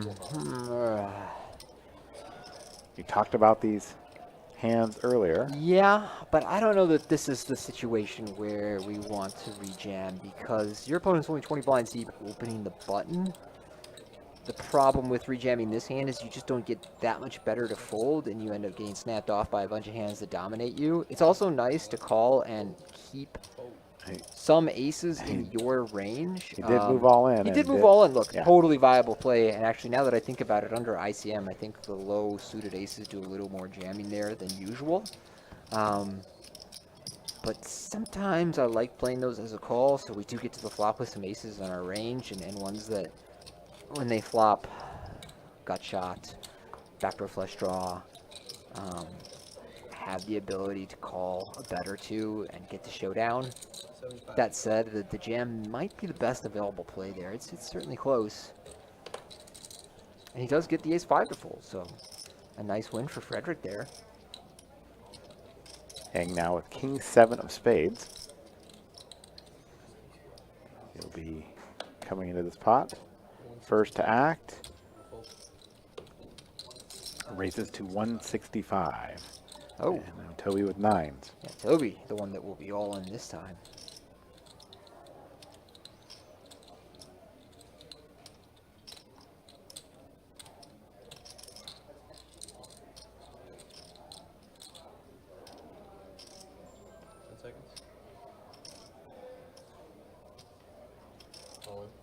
He does do it. He's all in.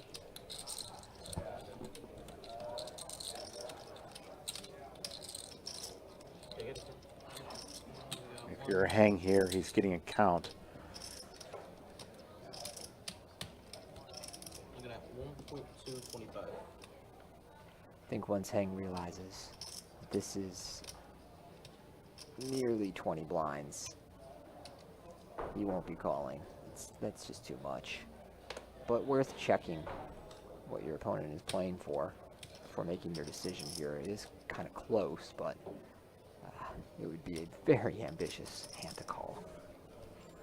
10 seconds. What's the king you're calling here with, Tony? King 10 suited. For chips, we're calling King 10 suited. Under ICM, it's awful close, depending on how we think our opponent's going to play. Certainly King Jack suited. I'm going to fold King 9 suited, and King 10 is the decision hand. If I think my opponent is leaning towards the tighter side of things, I'll fold that one. If I think they are very aggressive with their rejams from the big blind, I'll make the call. So king queen is 100% call. King Queen suited is a call, yeah. Okay. I might still ask, like, hey, how much is he playing? Oh, it's under 20 blinds, I call. Okay. 7 something. Putting that in my notes. Learn a lot here from these streams with Tony. I'm just the amateur here asking those amateurish questions.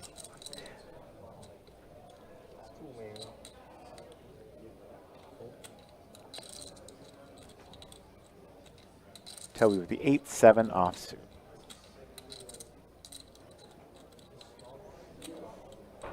Another hand, that, especially for just 25,000, seems worth the call. It's hard to fold much for 25,000 more into a pot that has 200,000.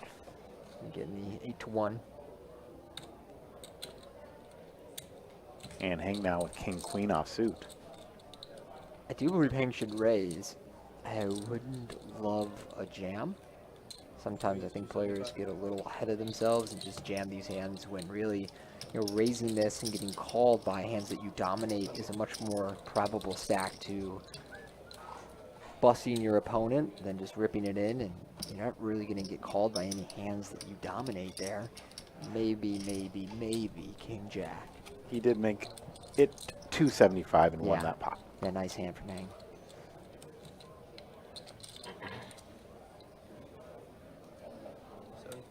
Go.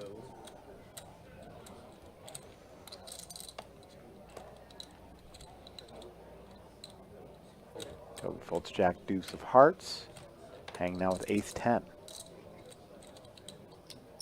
We've discussed before that at this chip stack, in these blinds, you should be limping almost everything playable from the small blind as Hang. The dynamic would switch if Hang were the chip leader and Frederick were in second. Then I think Hang should be raising near everything. Raise 300. But with this dynamic, I think limp calling is much better. And Frederick is going to isolate pretty wide, as we see him do with 9-6 offsuit here, but he does need to be careful that he doesn't go overboard with this because Hang is limping in strong. He already knows that after trying to bluff him out with the ace-queen and getting called down. So I guess he's value betting the turn, but 10 seconds.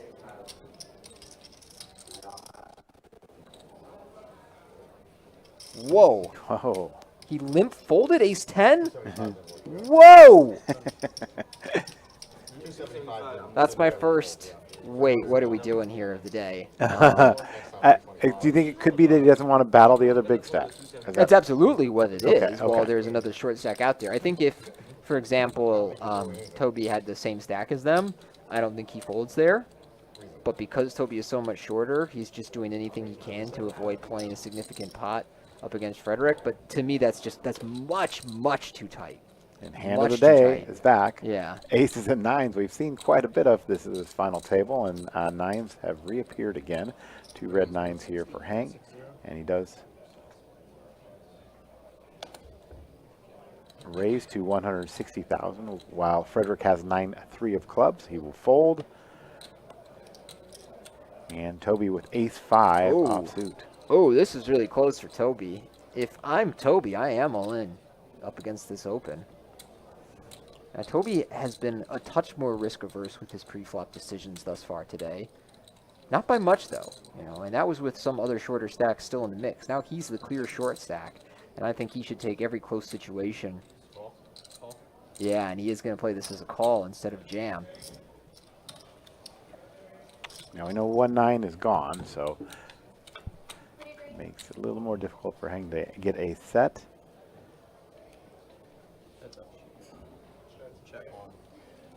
Check on what appears to be a king-high board. Yeah, king 7 deuce, all spades.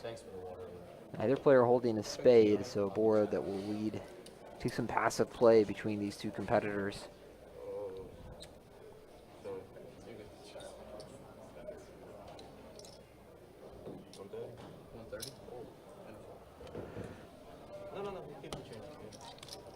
Hang with a little stab on the flop.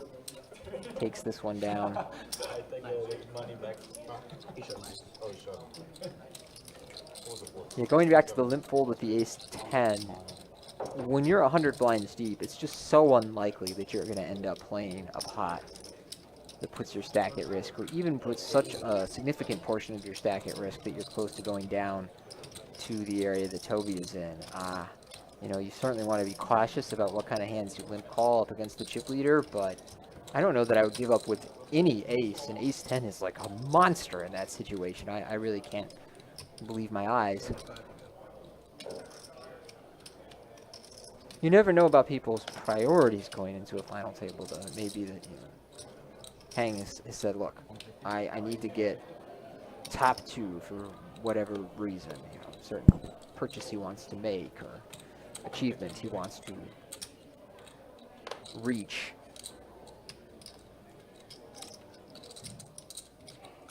And he will make the call here with the ace-8 of hearts.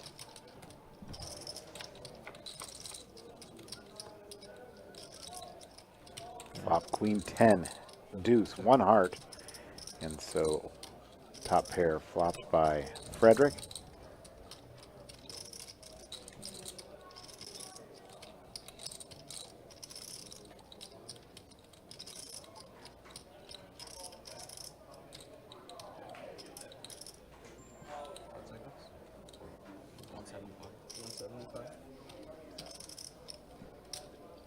$175.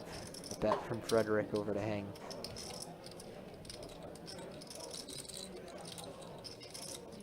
This is a hand that I think you could consider calling when we're just playing for chips, but under ICM I would be more apt to just give up on it, and Hang does the same there. I like that fold. All right, next question, Tony. What do you mean by when you say just playing for chips? Yeah, so when we're at a final table, we're playing ICM poker, where your priorities and your strategy are influenced by wanting and needing to move up the pay ladder and being conscious of where your stack is in relation to the other stacks at the table. Just being mindful that you don't blow an opportunity to ladder up and get more money. However, early in a tournament, you have none of these considerations, and you're really just playing for chips. And so if an investment is risky but just mildly plus EV, when we're playing for chips, we should always do it. When an investment is risky but just mildly EV at a final table, it's very rare that we should do it, especially if we're second, third, fourth chip position up against the chip leader, and there's some short stacks who could potentially bust out in the near future. We need a much more plus EV situation before we start taking on significant risk. That makes sense, absolutely. We have talked about the championship, which is coming up in December. We haven't talked about the WPT Voyage, which is happening next year. And we had some people here that actually were interested and bought some cruise packages. We are going to take over the entire WPT voyage on Virgin. It's going to be an amazing time. You're going to play some tennis down there, I heard. Going to play some tennis. Vince is going to run some pickleball tournaments or something along those lines. And I'm running a golf tournament. Phil Ivy's coming in just to play the golf tournament as well. Wow. So if you have an opportunity, make sure you check out WPTvoyage.com and book your voyage today. It's going to be a great time. They're going to have all the cash. I mean, we're really going to have probably 25 to 30 cash games on that boat, and then an amazing schedule of tournaments as well, which includes 1.5 million in guarantees. We're going to have a WPT Prime and a main tour event on that. So if your name's not yet on the Champions Cup, the Mike Sexton Champions Cup, like Tony Dunst, that's going to be a great opportunity for you to do that. And it's going to be a great time on that cruise. So I'm looking very forward to it, the WPT Voyage. Again, WPTvoyage.com. Make sure you check it out. Toby here, the ace-6 under 15 blinds facing the limp, I think has a hand that plays best as a jam.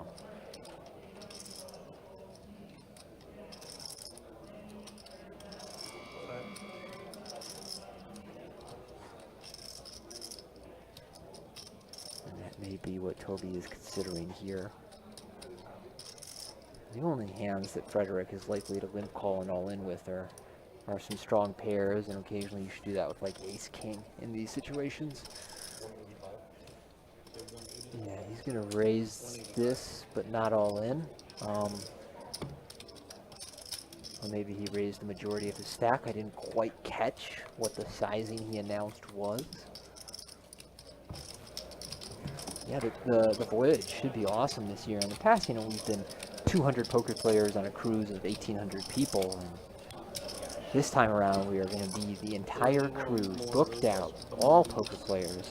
And you must be 18 or over to go on that cruise. So unfortunately, there won't be a lot of kids running around. And you say unfortunately. Yeah, I do.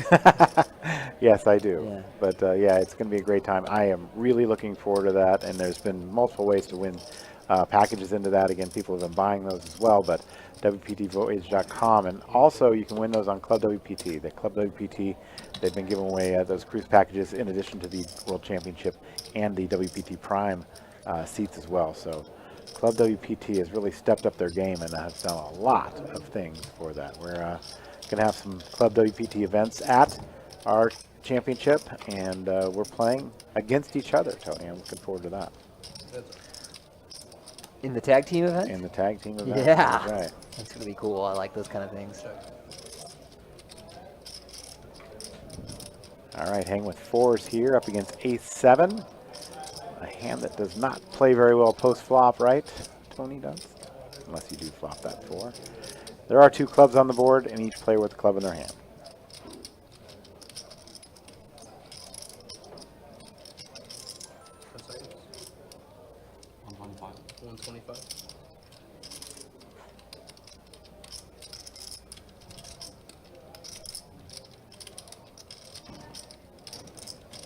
He does make it 125, does Frederick, and that'll win the pot, and you move on.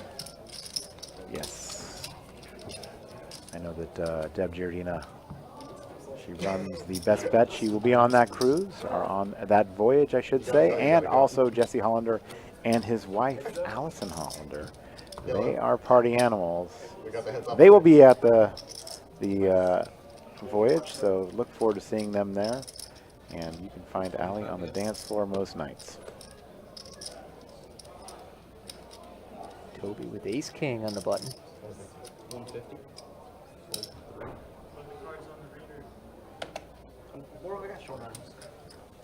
I don't believe he will get any action. Hang actually missed a hand. You don't see that much in a 3-handed final table. I did see him miss a hand with the final 2 tables because he was off at the other table assessing things and just missed his hand. Not something you want to make a habit out of. No, opinions on that. See, look, it's day 1, you miss a hand, you got to run to the bathroom, whatever it is. I totally get it. At final tables, I mean, if I had to guess, he is having some kind of digestive issue.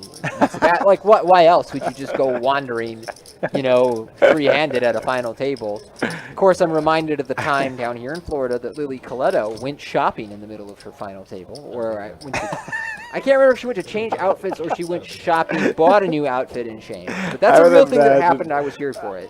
I imagine she probably just changed her outfit, but she could have, knowing Lily, Yeah. she could have gone shopping. But you're saying, well, he's drinking a lot of waters. Let's not say that, And he's alternating the Red Bull and everything. So, yeah, they're like, I can't last any longer. Run to the bathroom. I'll miss one hand, so be it. But missing hands, you're not in favor. I know Scotty Wynn, Scotty Baby does that from time to time. He goes out and has partakes in a cigarette. But I think that I agree with you. I think that's probably a bad idea. Day one, no big. Oh, look at this. Look at we this. have a flip for Toby's tournament life. More than happy to snap it off with the 9s, but not pleased to see his opponent is in fact flipping with the Queen Jack. So Frederick looking to bring our final table down to 2. Should Toby survive with the 9s, he will be right back in the thick of things. Let's go to the flop. There's a face card, but it looks like a king, perhaps?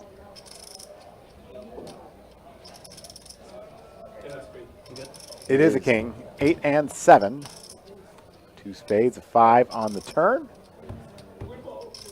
And now Toby looking to double up with that 4 on the river, and he does.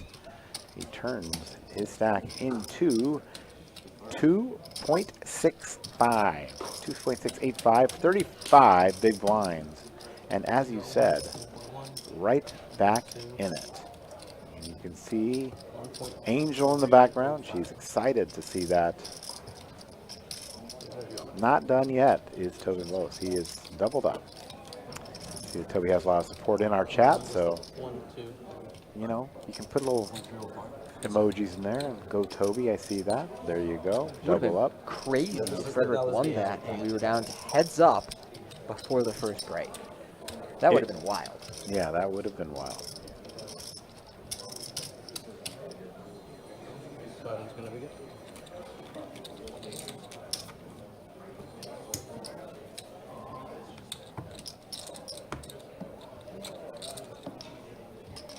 So Toby, a lot of support in this area. He's a frequent player at BestBet. So far, still many more to go. Lots of pineapples in the chat. I'm not quite sure what that means, but 75. Looking at the wrong guy. I don't know what the pineapple means. I don't know. I know what the eggplant is. I don't know about the pineapple. Okay. Frederick with the Queen 10 going up on the button to 150. Hang with Jack 9. And the big blind makes the call. So these two very close in stack now. About a million separating them. And it is 10-6 deuce. Frederick retains the lead, making top pair.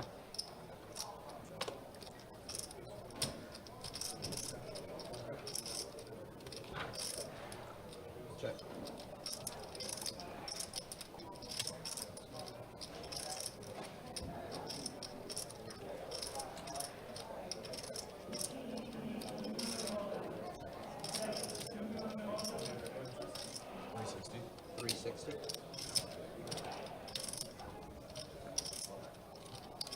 .360 from Frederick.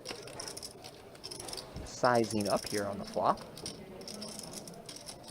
I think this is a nice hand to size up with on the flop. Once more, showing some good hand selection. Shout out to Bernadette in the chat. She says, hello, Tony, I'm the gal you helped lift my scooter at the Rio. I don't really remember that, but I'm glad that, I took the time, apparently. Nicely done, Tony. Yeah. I almost feel like I'm getting credit for something nice another person did, because I have no recollection of lifting a scooter at the World Series of Poker. But I'll take it. Nice job, Toby. Yeah. All right, Toby with Queen 4 of diamonds. He's taken his hoodie back off. Getting a little more comfortable here. Or maybe a little bit of perspiration after facing that all in. Get you heated up. Close one on the button with the queen 4 suited. Oh, the pineapple story's coming out. Apparently, Toby wore a pineapple shirt at the last tournament, so he earned the name the Pineapple King. Okay. There we go. A little history lesson for us. The Pineapple King. Okay, in a parking lot.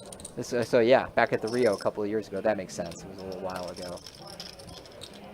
Tony Dunst does so many nice things for so many people. He can't possibly remember all. Right. Yeah, you could remember all the scooters I've lifted in my day. Ace 9 7 on the flop. Need a player connecting here. 75. However, Hang will continue with his Jack 3, betting 75,000. Now to Frederick.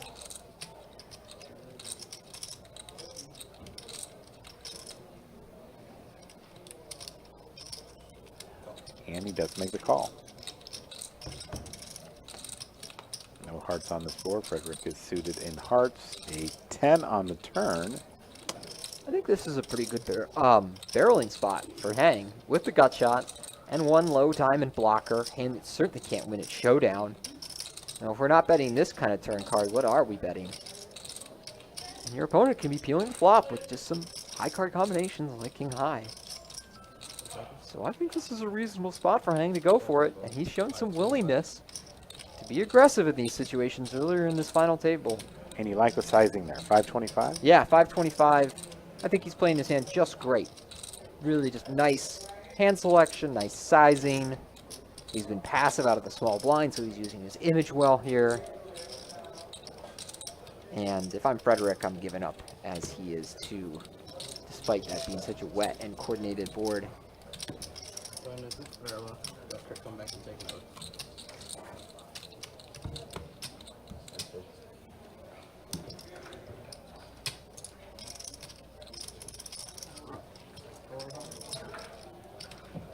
Nice stuff from Hang. He narrows the gap between himself and Frederick. Frederick took that little hit, doubling up Toby Boas. What color up? The end of this level, yes. So it's like 1,500 and then It goes to 1,500. 75. Then 75, 125, I believe. Is it like 5,100 now? Next one. Players asking about the lines here.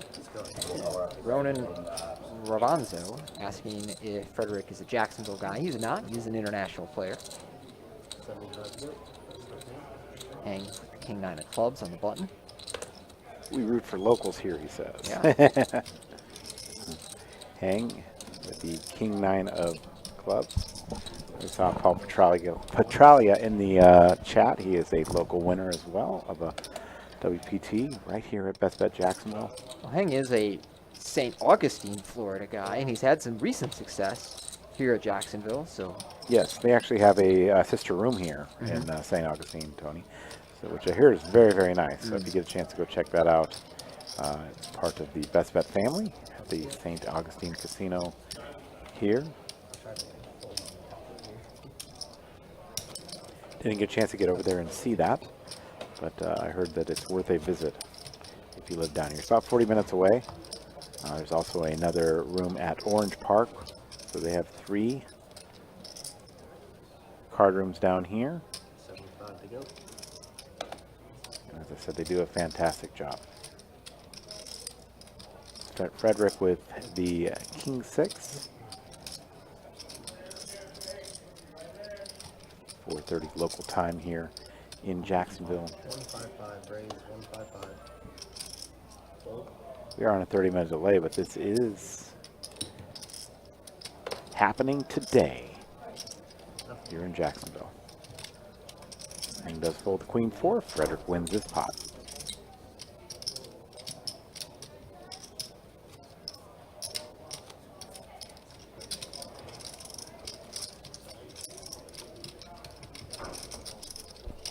Toby getting plenty of support and love in the chat.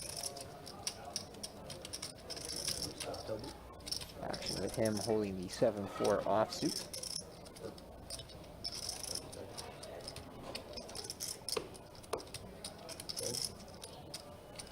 You mentioned Tom Wheaton earlier. Mm-hmm. We're happy to see Tom go deep. Would have liked to have him at this final table. Yeah, it would have been nice. The official card of the World Poker Tour is Faded Spade, and that's his company. So he is an extended part of the WPT family, like we like to say, and So close, he too. was so close. He was all in with those queens against Michael Frierson's ace-queen for a very significant pot. Like, as that pot had, man, a couple million in it, and that would still be a stack with 30 blinds at this final table. So you can imagine how much it had in it if there was 11 left. So, you know, Michael, nice guy. Happy to see him do well. But Tom, another really nice guy. Someone we would love to see at a WPT final table. Hang here.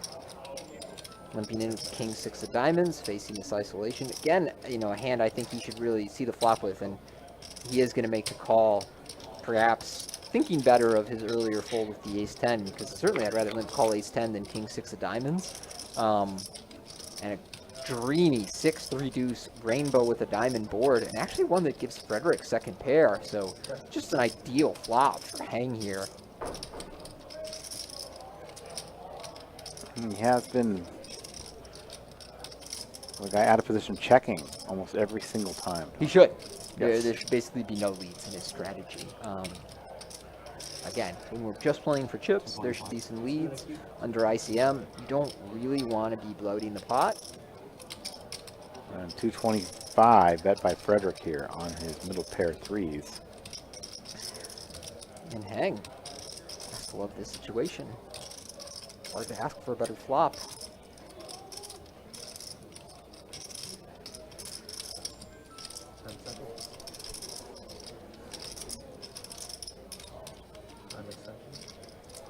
And he has used those time extensions as well in these situations. I think that's strategic, is it not? Mostly, yes. It's possible he's considering a mix of call and raise. I can't imagine raising in this spot. He does make the call. Turn card is a king. King of spades. Oh, That man. makes 2 pair for hang. Unfortunately for hang, it's a card that will often lead to Frederick slowing down, as he knows hang could limp in with hands like, you know, king jack, king queen, check call the flop, and then turn that king. Not crazy for Frederick to bet here. It's a little bit similar to that situation we saw before where he had the 10-8.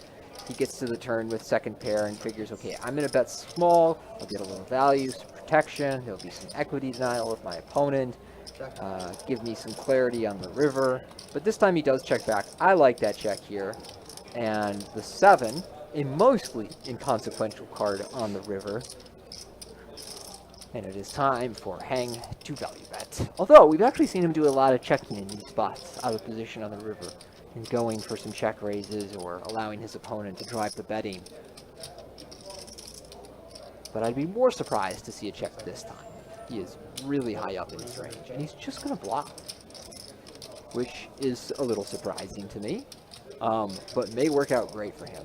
You know, Frederick facing this size might talk himself into a call, getting nearly 5-1.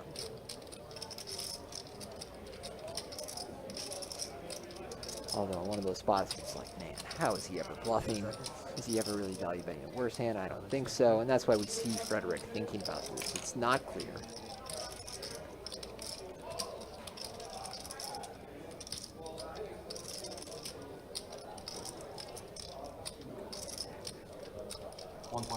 Oh, he's going to make a bluff raise. Interesting. And Wow. with the peek And a back, he snap makes call. a call. Snap call. Yeah, I don't think Frederick really needs to do that there. I appreciate the daring of it. I don't know that that's really the right hand to use there. Blocking sets in 2 pair, probably important. But his hand strikes me as a little bit too good to turn into a bluff, and I would be more likely to make a decision between calling and folding. I think with the ranges being so wide, you're going to have just so many bad hands on the river. You should probably use one of those as a bluff before using hands that have paired up. Hang now with ace king. That said, I mean, a lot of players just don't find bluff raises on the river, and it's something that makes you really difficult to play against. So, even though I don't love the hand selection from Frederick, I really do like that he's capable of those kind of plays and trying to put Hang in that second chip position under a lot of pressure. So from a metagame perspective, I really like the raise. I just think the hand selection is a little ambitious. Hang with ace king does raise to 160. Toby now looks down and finds ace 9 offsuit. Yeah, nice hand to just call with at this stack depth.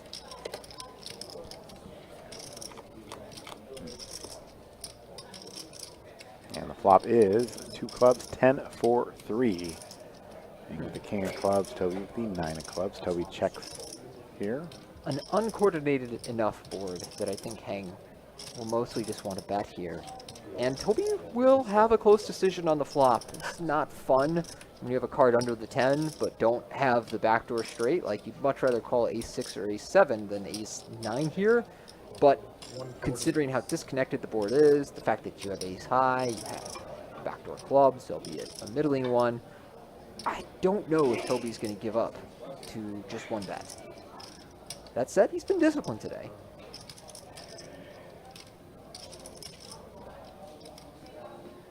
Yeah, he's going to make the call. I like the call.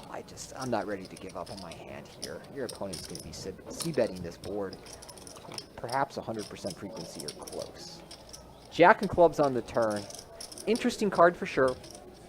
One that Hang should barrel at some frequency. Hang with the straight draw. The higher flush draw. Toby with that 9 of clubs.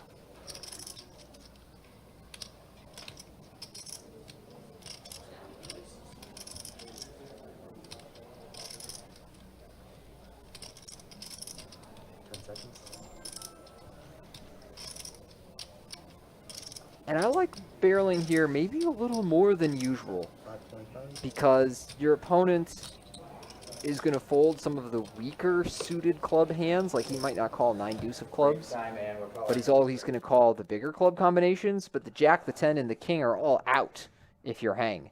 So I like the barrel there. He gets it through, and Toby folds to fight another day.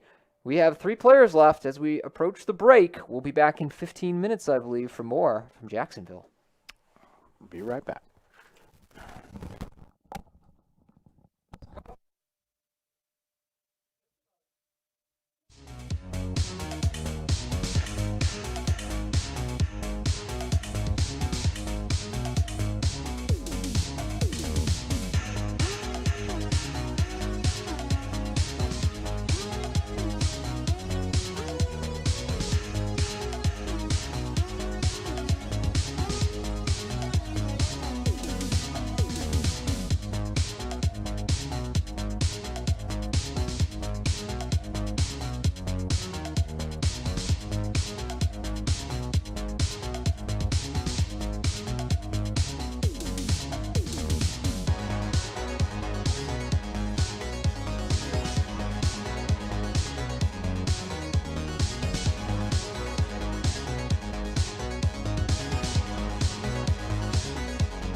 And we are back three-handed here at BestBet in Jacksonville. Toby Boas, Frederick Normand, and Heng Zhang. Now, Heng Zhang and Toby are considered locals, we're told. And Toby's a popular player here, as is Heng. So, Frederick Normand, not a local. I believe he speaks French.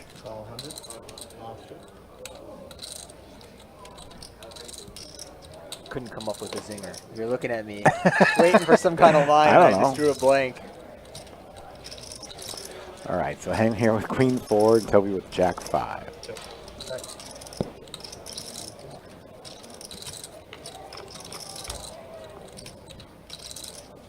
Just got too many good memories at the Playground Poker Club with my French-Canadian friends. I can't do it anymore.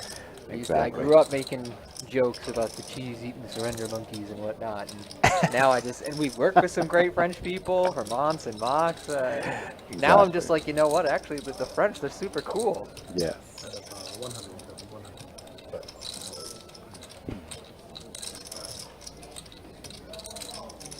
You a fan of the cheese curds? Well, I'm lactose intolerant, so what can I do? I guess that would be a no. Yeah, no. All right, Jack 5 versus Queen 4 here. Toby with the Jack 5. Flop is Queen 9-8. And a deuce on the turn. Top pair for Heng. And Toby with a gut shot. Stabbed on the flop for a small bet.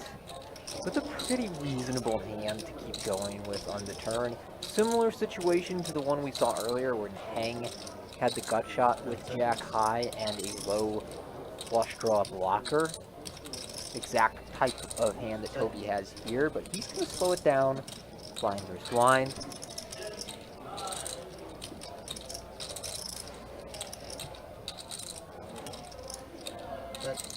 Heng and check behind. The river card is a 9. Queens and 9's 2 pair. Heng has the best hand. Yeah. Kind of a tough spot for Toby to bluff. 9s are certainly in Heng's check back range. Tougher to make him fold an 8 now. You're never getting him to fold a queen. You need to bluff some percent. This is a great example of a spot where I would probably just use the randomizer, because I'm like, all right, well, I got to bluff some percent of the time here. So I'm just going to, close my eyes, look at the clock, and if it's a 1 or a 2, I'm going to bluff, and the rest of the time I'm going to give up. Okay. Instead of letting my own brain decide when to do that, because I think I would be too likely to tell myself, I gotta bluff my way out, go for it every time, and end up over bluffing. So when using that randomizer, if they're like, say, I'm going to bluff 20% of the time, yeah. So I'm going to pick 2 out of 10 numbers. Well, I'm just going to choose a 1 or a 2. Okay. For me, it's the low numbers are aggressive, the high numbers are passive. Some people switch that. Doesn't really matter what you do as long as you have a system. All right, so that bet does get through. For Heng, Toby cannot call there with the Jack high, and Heng increases his chip stack to just under 10 million. Well, I probably saved mine. Save 50K. You fold for 150? Pretty rapid final table today. It's quite rare that we go from 6 to 3 by the first break, and we were really close to being heads up. Toby was all in a coin flip with the 9s up against Frederick's Queen Jack. And he held on there, but even now he's not that deep. Hang with the ace queen. Now I think he's the chip leader. I'm not sure, because actually Frederick had another stack of whites in his right hand. He is the chip leader, so now I complimented Heng for his passive play earlier, blind versus blind. Now I think as the bigger stack, he should do much more raising, because Frederick's incentive is to now check everything and keep the pot small. So he's not going to do the raising for you. And when you have a strong hand like ace queen, you want to build the pot. So on queen 10-7, all diamonds, both players making a pair, but on such a coordinated and monotone board that you may see a pretty passive approach to this hand. Monotone flops lean towards passive strategy. Check, check. A 10 on the turn. Again, not really a card that Heng loves with this hand.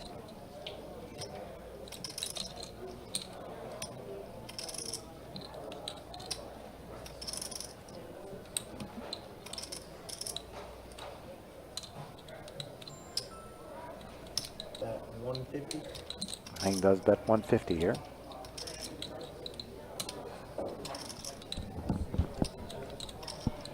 Small bet. Certainly a viable choice for Hang. He might not love the 10, but perhaps believes that plenty of the 10s in Frederick's range would bet the flop, and that there's just like a lot of hands he can gain value from by betting. So he does go with the bet. Frederick makes the call with the 7, and this 4th diamond on the river may shut down any further betting. We'll see. A little tough for Hang to value bet his hand now. He gets called by worse.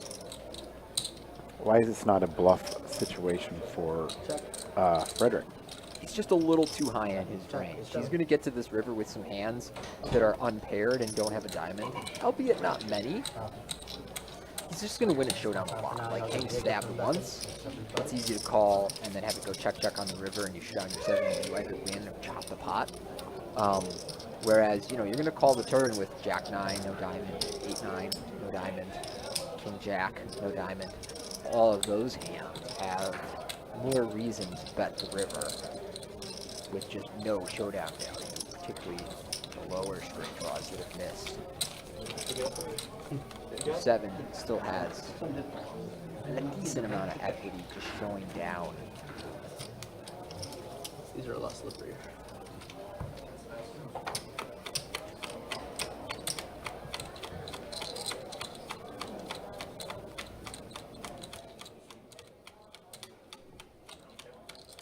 Yeah. And there you see the dealer counting down the deck. Good dealers should do that occasionally. I usually suggest once or twice a down that the dealer count down the deck. I'm coming from the operational side of things, whereas you come from the playing side of things. So as a player, you should actually enjoy to see a dealer do that. It just means that they're maintaining the integrity of the game by making sure that all the cards are in the deck. Yeah, I appreciate thoroughness as a player. All right, Hang lets the 10-3 go. Frederick with 6-9. Well, with this, 1.7. 1.650 behind.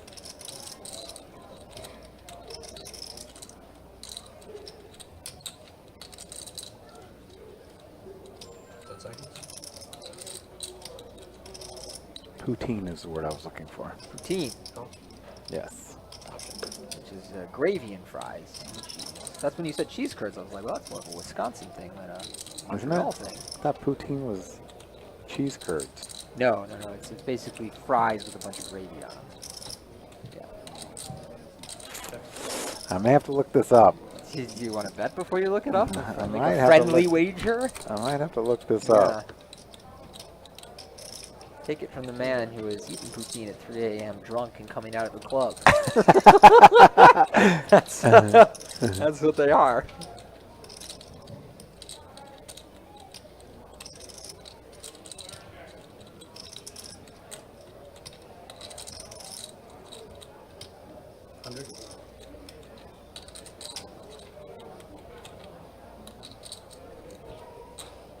Yours says cheese, huh? Yeah. Gosh, I should have bet this. Should have bet. And it's cheese and gravy. Yeah. It is French fries topped with cheese curds and gravy. Okay. That is poutine. Stand corrected. Yeah. No, I'm right. I am right. The inclusion of cheese curds will give Matt the technical win.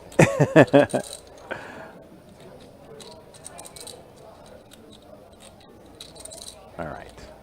King 5-8 on the flop, 4 on the turn, 3 spades. Frederick with the 9 of spades in his hand, and Toby with a pair of 5s. Frederick with 17 outs here. 325. Frederick bets 325. Murky decision for Toby.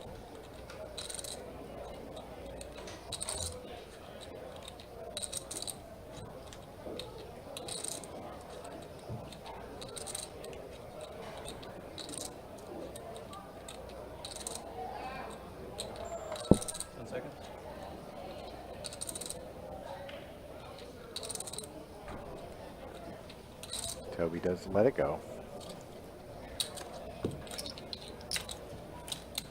166,500 the next player eliminated, 351,650, including that seat to the WPT World Championship at Wynn Las Vegas. A lot at stake here. Not only that, there's Player of the Year points and a lot of things at stake. Here at BestBet Jacksonville, with 3 players remaining, 365 started down to the final 3 right now.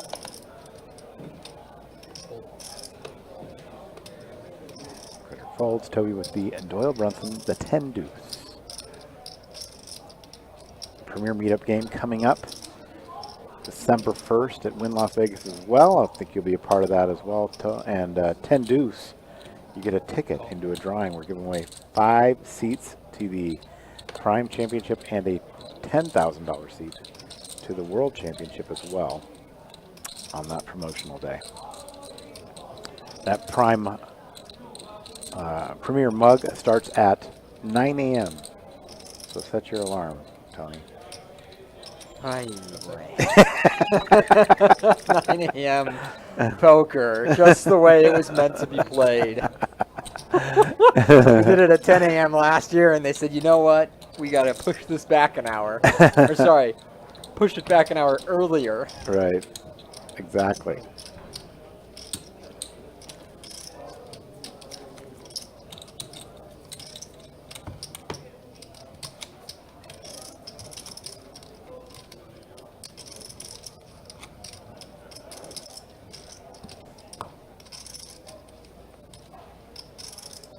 The next level. Huh? 75 and 25. Right, yeah. Kind of fucked up. 100 to go.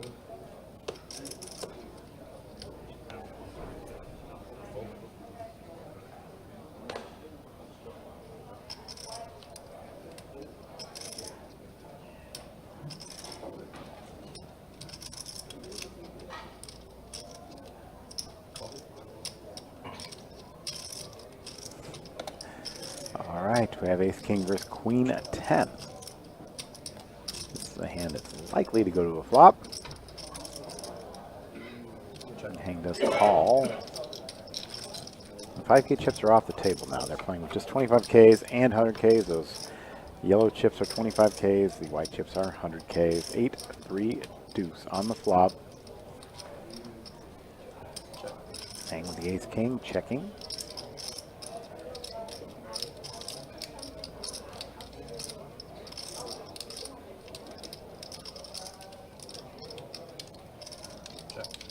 Frederick checks behind. And the turn card is the 5 of diamonds.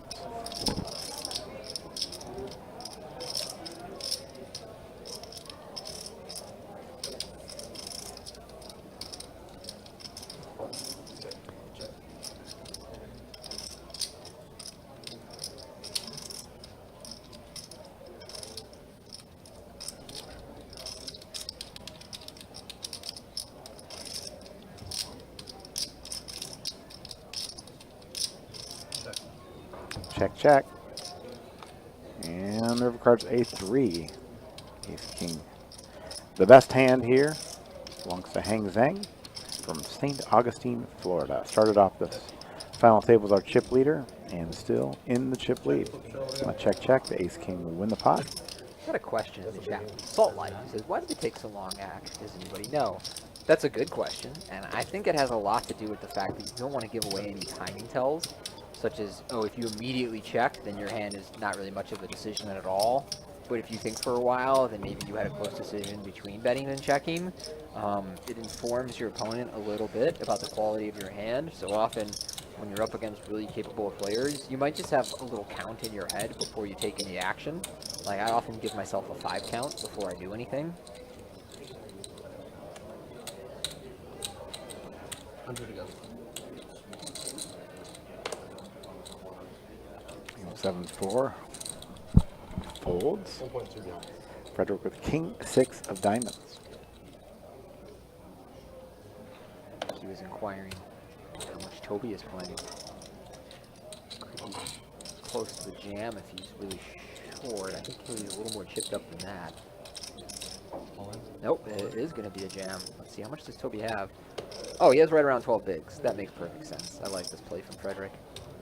Ooh, and this is actually pretty close for Toby. Obviously not ideal to have the 3 in your hand, but a suited king. Blind versus blind, there's an opponent who's jamming close to any 2 cards, but not any 2. This is a tough decision. I think that's the right one. And though. he does fold. Button is good. Trage says Hang is a PLO player, so he probably doesn't like bloating pots out of position, especially versus a tough player. We've seen a little of that in his play tonight, being extra cautious out of position. And for the purposes of final table play, when you're out of position against the other big stack, that's a really good idea, good intuition to have. Frederick with the ace 2, so blinds are up to 50, 100,000. Raise 200.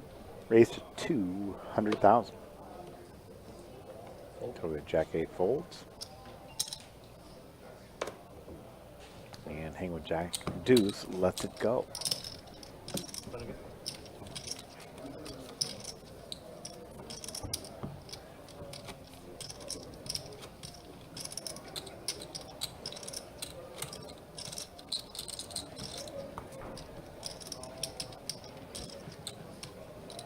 Mike Sexton, Champions Cup in the background. 100 to go. All 3 of these players looking to get their name on there. Join Tony Dunst for the first time. None of these players have won a WPT title. Had any of these players made a final table before on the World Poker Tour? I don't believe don't believe so either. I looked through 2 of their Hendon mobs, Toby and Hang. They had not made a... No, that's not true, actually. Who was it that made... Was it Toby who made the final table? Maybe like 10 years ago in a 3,500 in Florida? And I think he might have finished 5th. Okay. Maybe I am confusing his Hendon mob with somebody else, but I think that's true. He might have a... Then again, he looks pretty young. I'm not even sure he'd be eligible to play, but this is Florida. You're eligible at 18. Well, luckily for us, Yeah, we have it the right here. WPT Yeah, website double check. is available to us. And just like the poutine, which does contain cheese curds, Yeah, I want to say Toby get has the a answer. 5th in a Florida event roughly 10 years ago, but I is could he old enough to... That's just what I said. Then again, Florida is 18, right? That is So he true. could be late 20s. But I might be confusing him with somebody else.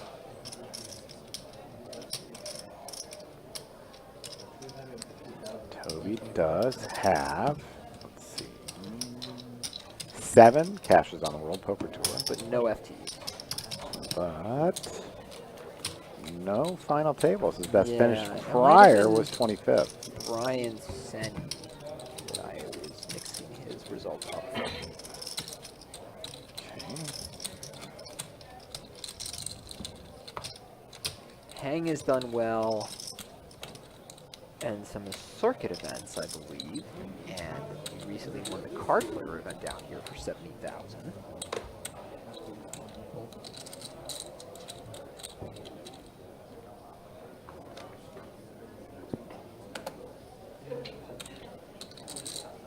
Frederick Normand has 6 cashes on the World Poker Tour, no final tables. Best finish 12th.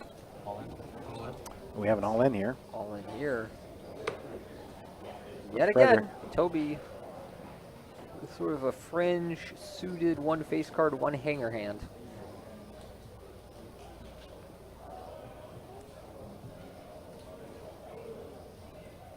Close decision once more. He does opt to fold. All right, we got it. We've narrowed it down. Brian Senni had a 5th place finisher here at Best Bet Jacksonville in 2012 and 13.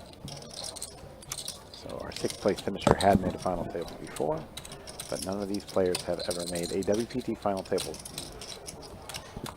Cashes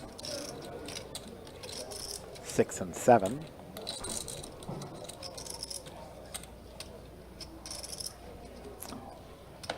For Frederick and Toby. And 2 cashes on the World Poker Tour for Hang Zhang. Both here at Best Bet Jacksonville. Yeah, Hang more of a PLO guy. Not really like traveling the tournament circuit, but he'll play what comes to his backyard. And becoming one of the more successful players here at BestBet Jacksonville in their tournament series. Big year for him. Possibility of getting even better. Speaking of big years, Big Ben Wing did cash in this event. It's unbelievable. He cashed this event, and he ran an epic bluff on the final table. Excuse me, the money bubble. I think it was the exact bubble where somebody opened an early position. Ben 3-bet a 9-8 offsuit on the hijack, which is adventurous to begin with. His opponent called with queens. The board came jack high flop, jack, Ben bets, opponent calls. Turned as a brick, jack, Ben bets, opponent calls. River's a king. And you're sitting there with queens, you're like, ah, damn it. Check.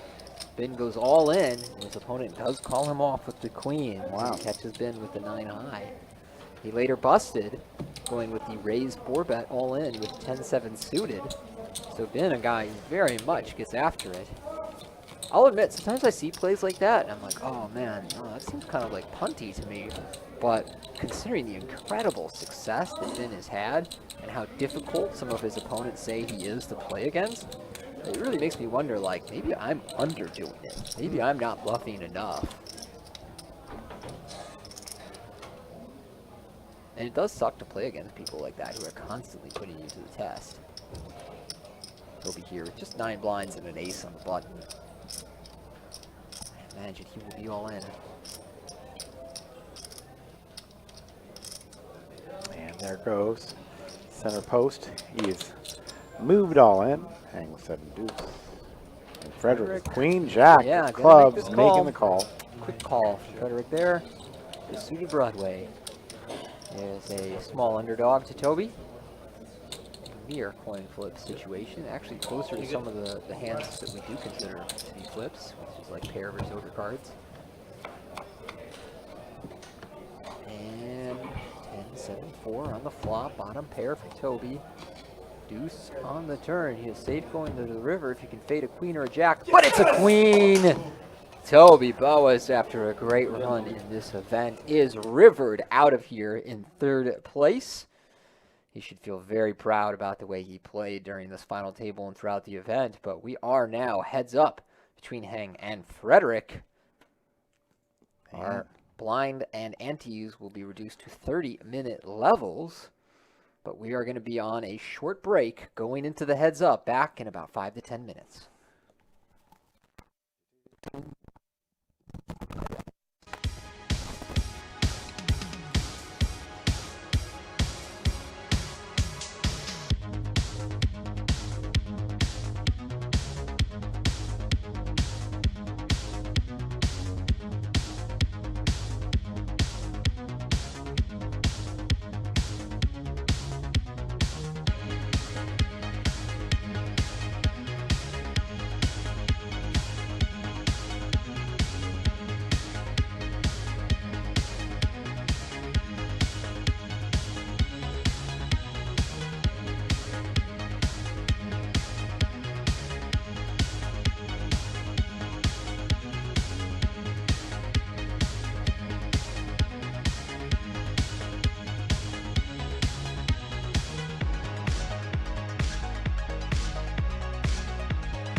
That's a little promo for our WPT voyage. We are heads up between Hang Zhang and Frederick Normand. 226,700 to second, 351,650 to first. And heads up play will begin now. 30-minute levels, as we've said. And one of these two players is going to put their name on the Mike Sexton Champions Cup. We'll see who it's going to be as soon as they shovel up and deal. Blinds are now still at 50 and 100,000.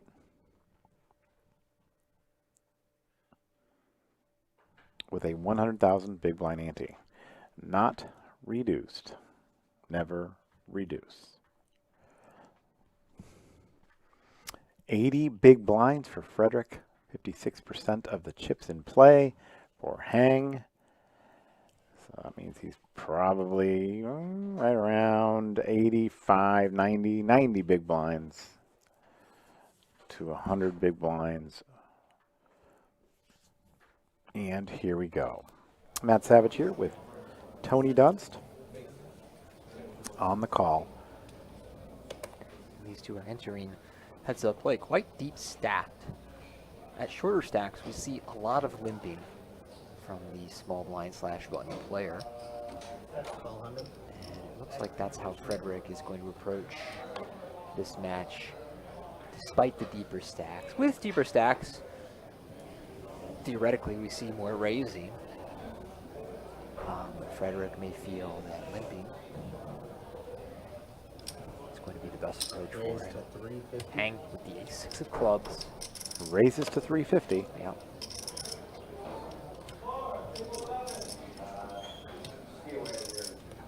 Frederick. The very playable queen 10. Makes the call.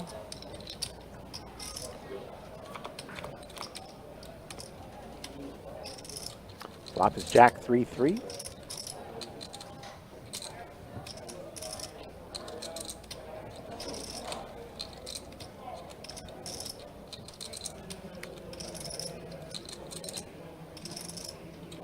Not a bad flop for A6. And he does continue. He makes it 275. Close decision for Frederick. I don't know that he'd be ready to fold the issue. Certainly not with the diamond in my hand. With that one close. But 3 to a straight, queen high.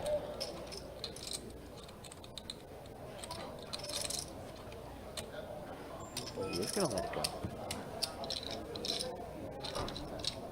It's gonna be good.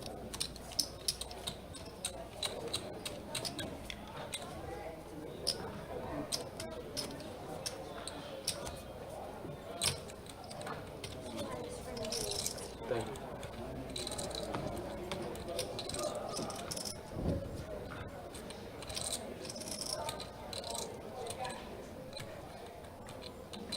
And my favorite hand, Jack 10 of spades.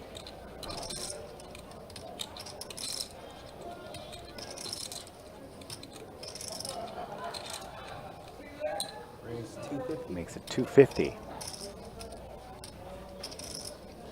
Frederick with 8-7 offsuit.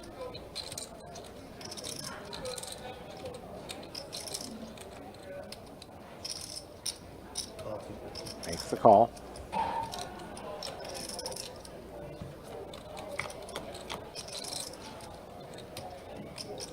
Flop is 2 spades, king 3. And the flush draw.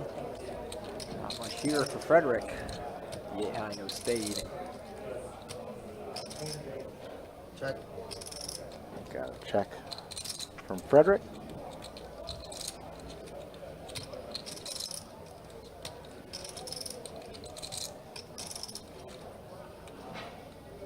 $200K. And that's 200,000.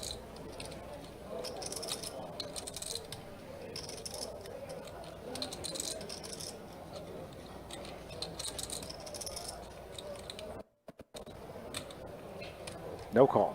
It's gonna be good. Hang takes down the pot.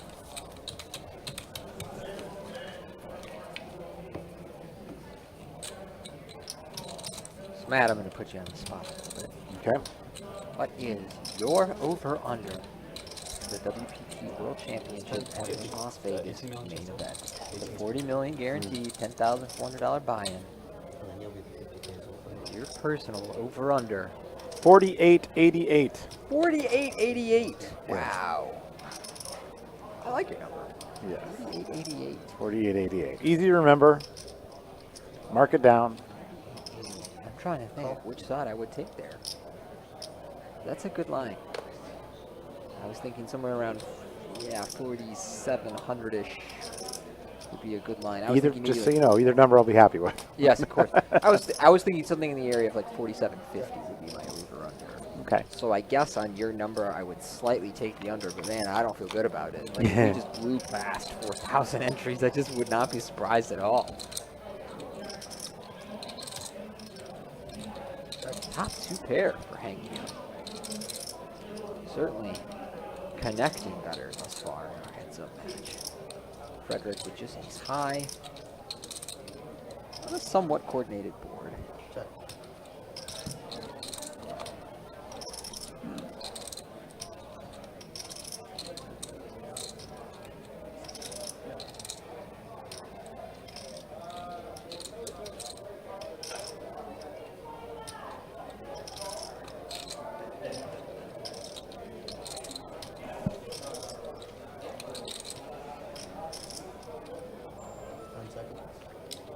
On the turn, Hang. hang. Stab small, 125.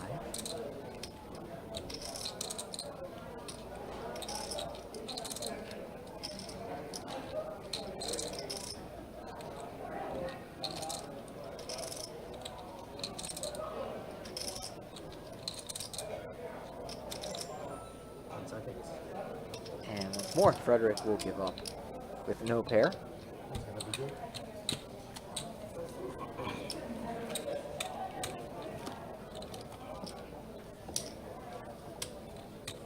So far, it is all hang in this heads-up match. He came into this final table as our chip leader, enters heads-up as chip leader.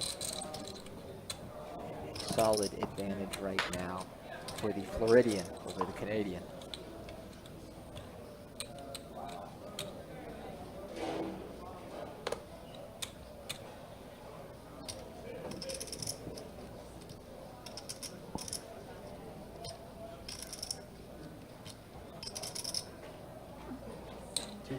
Raise. He raises to 250 with the Jack 7. Frederick with Queen 7 of hearts. Not be going anywhere on this hand. Considering raise here. Tony? 250. No, I don't think this is quite the type of hand that we want to 3-bet out of position at the stack depth. We generally prefer things like low suited connectors, mid suited connectors, or one gappers. And then, of course, really strong hands. Check. As we get shorter stack type of hands, we 3-bet become a little more polarized and weighted towards having a high card blocker like an ace or a king. So get in there with some queen X and jack X, but really ace X and king X are the primary 3-bet bluffing hands. But at this stack depth, you want to have some playability post flop. Queen 7 suited is more of a calling than 3-betting hand, and a really favorable flop for Frederick. The first one of this heads-up match thus far that's been much better for Frederick than hang. Call. He does call the bet of 225. And as we can see, hang drawing near dead here, and Frederick's got his backdoor straight draw, which they both now have turned an open-ender. Cover here. Can't make a pair. The best hang can hope to do is chop this pot. And he might elect to barrel here. This 5 should also be a favorable card for the type of hands that Frederick peels the flop with.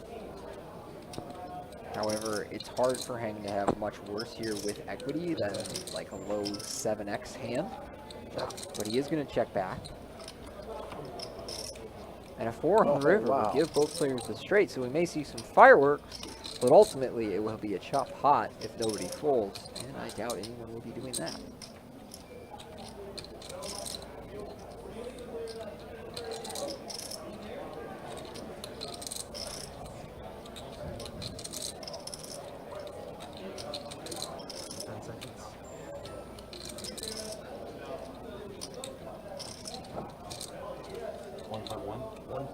1.1 million is the bet.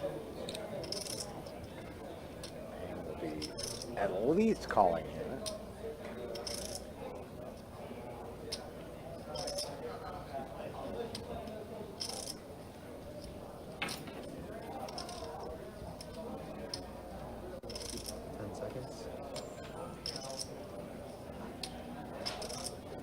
Not nuts, but enough.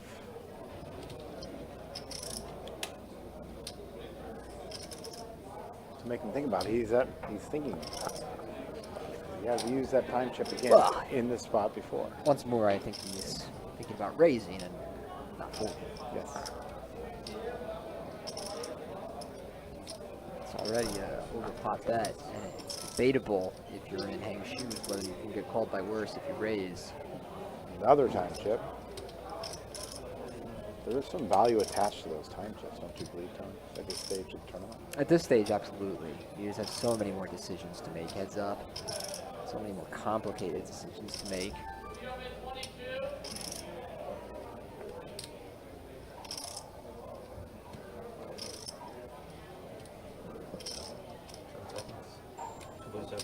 $2.7 raise, It's going to be a raise from hang. Frederick immediately calls, and they will chop this one up. It's split pot. Frederick not happy with that river card. Had him dominated to a chop. Yeah. Hang was essentially drawing dead to win the pot by the turn. And managed to river the chop. Lucky for you.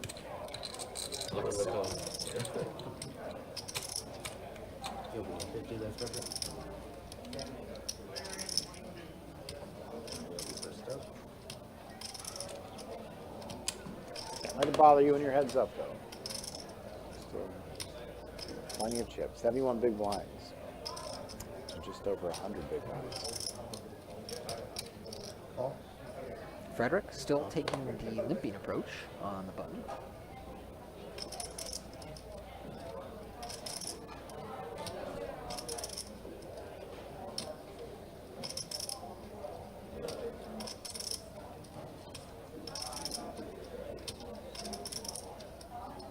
Hang. Favoring aggression out of the big blind. Raises it up and drives Frederick out. That WPT void's coming up. Don't forget, you got to wear something red. We have a Scarlet Night. You have to wear something red, so bring it. Really? Bring something I haven't red. heard about this one. Yes, it's a party where everybody wears red. Okay. It's the Scarlet Night. It's a conformist party. That's correct. Yes. I know you are the conformist. So you're Me. nice with the red. I just want to fit in with the crowd. And so, yeah, again, you'll be playing tennis. Vince will be playing pickleball. Phil Ivey and I will be playing golf. And don't forget, Phil Ivey this week on Club WPT has an event coming up where you can win one of two 2,500 WPT Prime passports, along with your chance to challenge Phil Ivey heads up for a $10,400 seat to the $40 million guaranteed WPT World Championship at Wynn Las Vegas in December. So make sure you check out clubwpt.com for all of that information. Phil has been a big part of our WPT family as of late. He's an ambassador for us, and he'll be at that premier meetup game. He's also doing this heads-up challenge for Club WPT. So if you want to get a chance to meet Phil Ivey, be at the Wynn. Be in Club WPT this weekend. It's kind of interesting to me that Phil has become a more public-facing ambassador for the game in recent years and with the WPT. You know, for a long time, Phil, who leans on the introverted side, is kind of a quiet personality at the table and in life, mostly shied away from the spotlight that was put on him at a young age within the poker world, and now more fully embracing that. And Yes, I think, absolutely. And I like to call him an enigma. He's kind of he's always been an interesting guy, and he's much funnier than people would know. So Right. I mean, I think he's going to put some humor into this thing, and he definitely has been a great part and a great addition to the World Poker Tour family. yeah. he and I shot some commercials together about a year ago, and Thomas Keeling had written and edited them, sort of directed them. I've always thought Thomas was one of the most talented creatives. Also known as Seriously Serious. Yeah, yes. who made those incredible music videos, poker-themed music videos over the years. And the ads he wrote were just so funny. I mean, they were like the vintage Sports Center ads, and that's what they were modeled Absolutely. off of. And he really captured the spirit and the comedic element to them so well. Like, I had people message me who were just watching some stream and caught the commercial, and they're like, "Hey, that commercial with Phil or Jean Robert Balan was so funny. That was great." Yeah. You know, it's not often people message you about how good an ad was.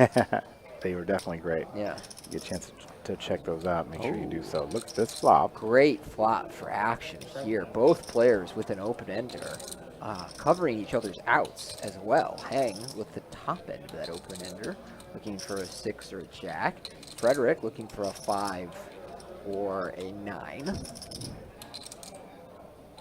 Frederick with the double belly buster straight draw, as they call the dual inside straight draw. 225 is the bet from Hang. Wondering if Frederick will mix in raises here. A little more tempting with a diamond in your hand than without, but still a hand worth considering mixing raises in with. 775. And he is going to raise 775.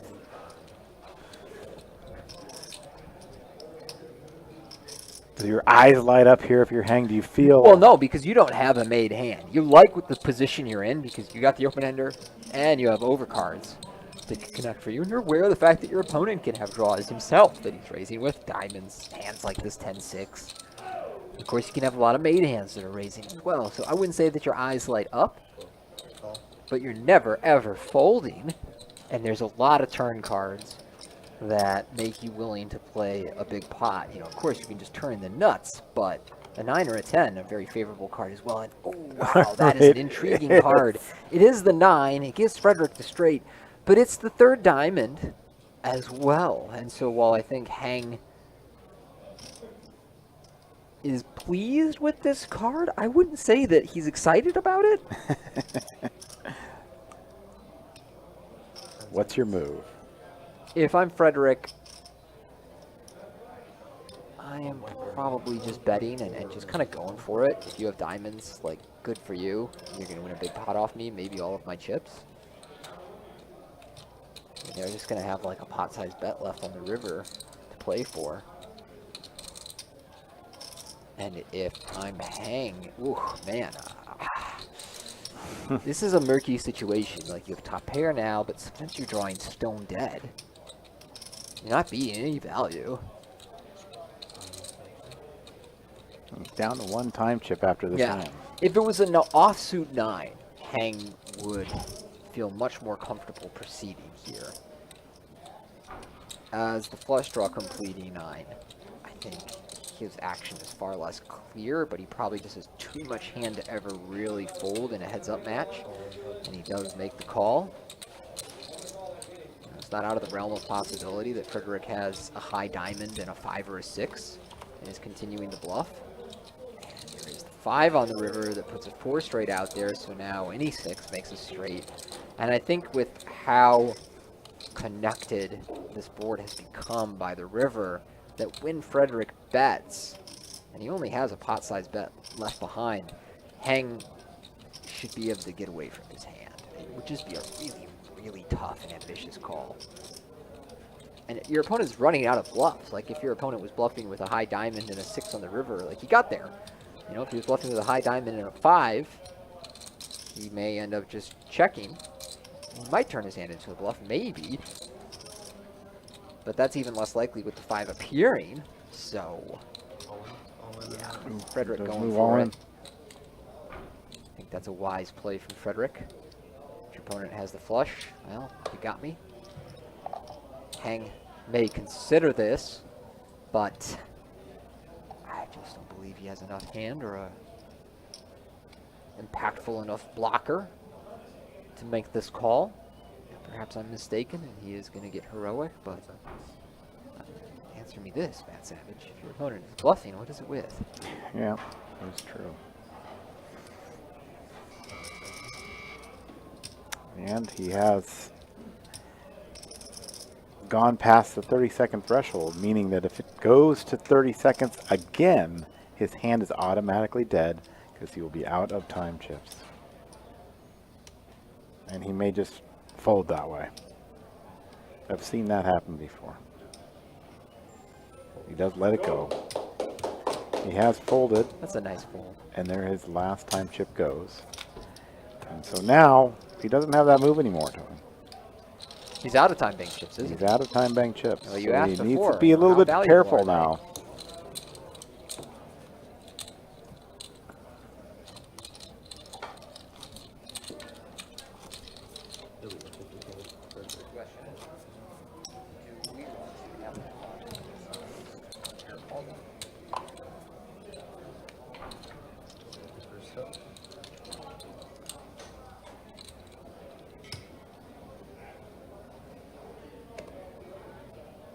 Sorry. Call. Option.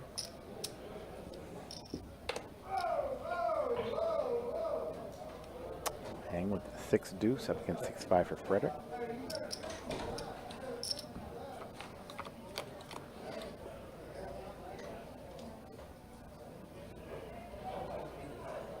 Check.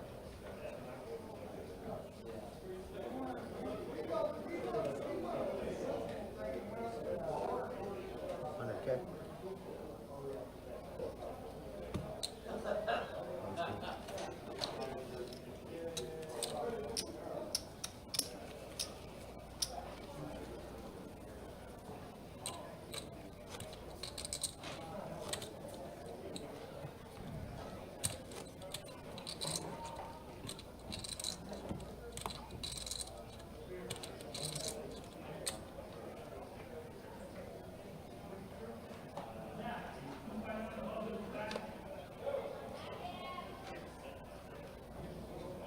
Sevens now for hang.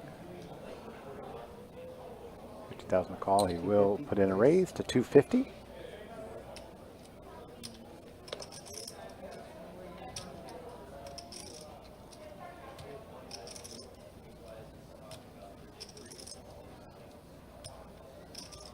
Seven for Frederick. And 7 of clubs. Who has jumped into the chip lead, Tony. He's taken the chip lead over. Does have the slight edge right now. After that.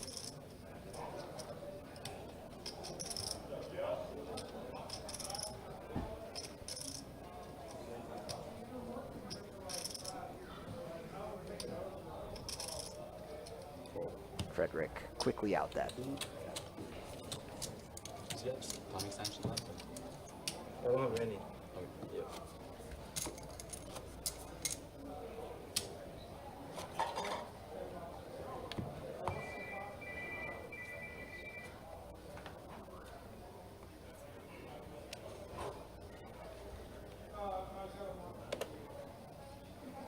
This time, Frederick with the king 3 of diamonds on the button. See if he still wants to mostly limp from the button, or now with the larger stack, he's going to lean towards raising, as he does here, to 250. Hang, jack 7.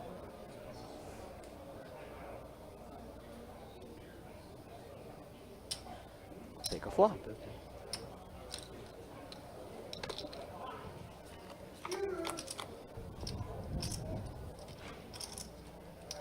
Queen 4 deuce.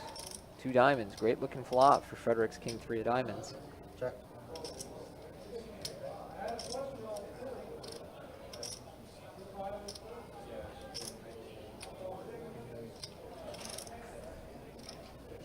Not much here for hang. Just jack high and no backdoors. 175.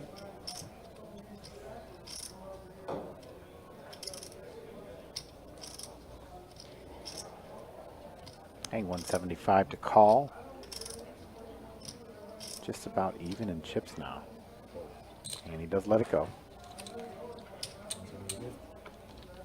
Frederick winning that pot. Jumps up into the lead again once again.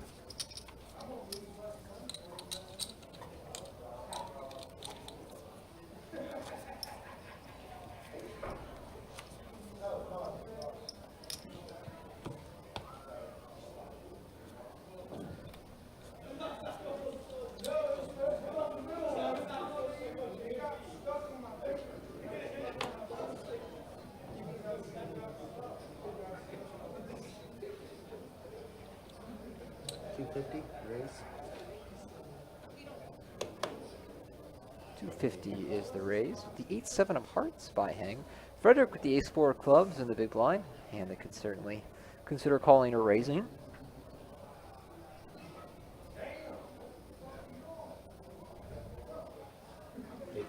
$850 raise. It's going to go up to 850. And Hang with a hand that is definitely worth the call in position at this stack depth. So we may see a big pot develop here.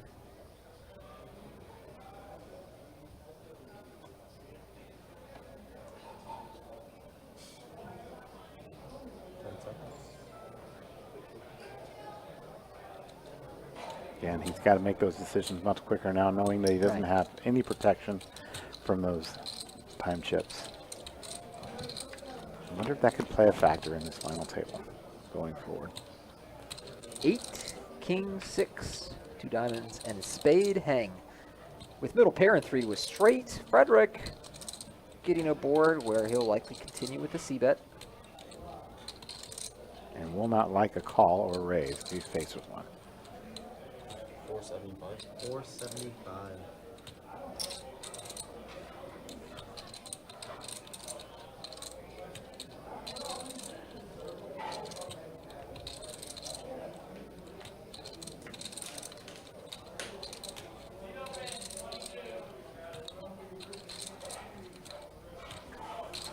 And with middle pair here, needs to, again, make those decisions just a hair quicker, knowing he doesn't have those times. And he does make the call. Turn card's a 9, and now he has an up and down straight draw in addition to his pair. Great card for Hang. One that will likely slow Frederick down, as he is aware of the fact that it's a good card for Hang's range. And he just has an air ball here, so he's pretty ambitious to just keep blasting off with no equity on a board that should be pretty favorable for your opponent, and he does check the turn. Hang with a hand that can go either way. Arguments to be made for betting or checking.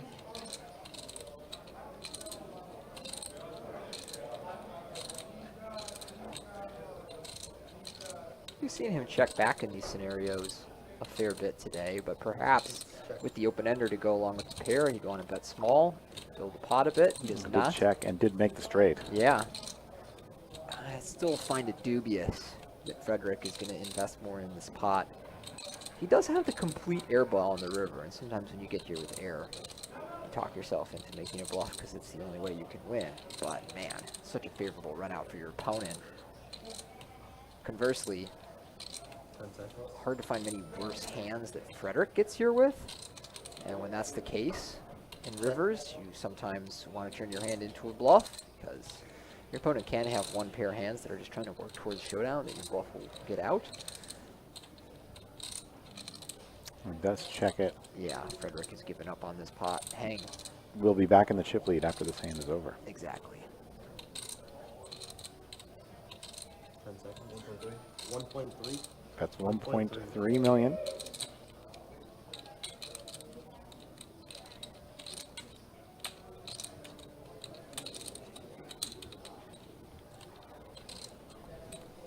That's going to end this hand, I would believe, but maybe Frederick has other ideas. Oh, I doubt it. 10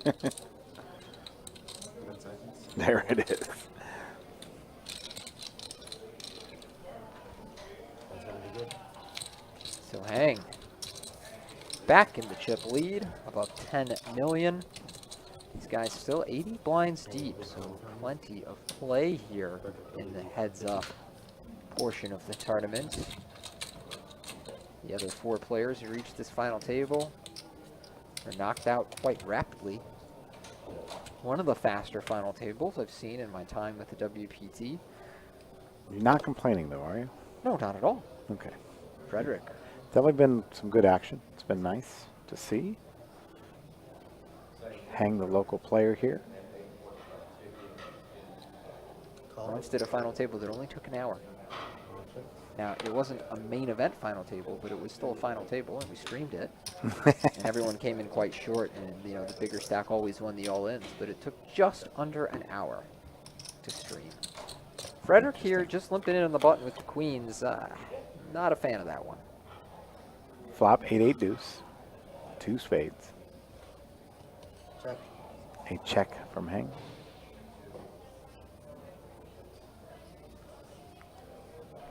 No heads-up expert, but I think 80 blinds deep, our best hands still want to be pure raises.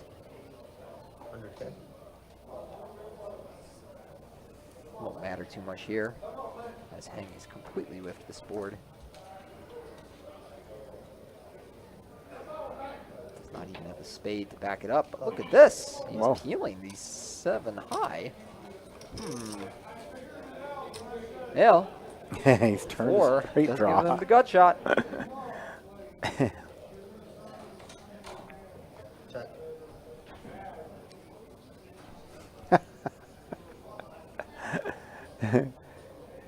Hang is checked.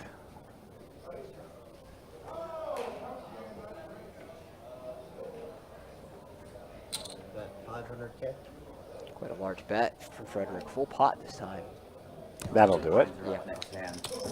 Blinds are up. We're now at All right. 125,000 ante. And here they're going to 75, 125, 125. This level and one more 30-minute level, and then we'll have a break after that. Shake it, come back in like this.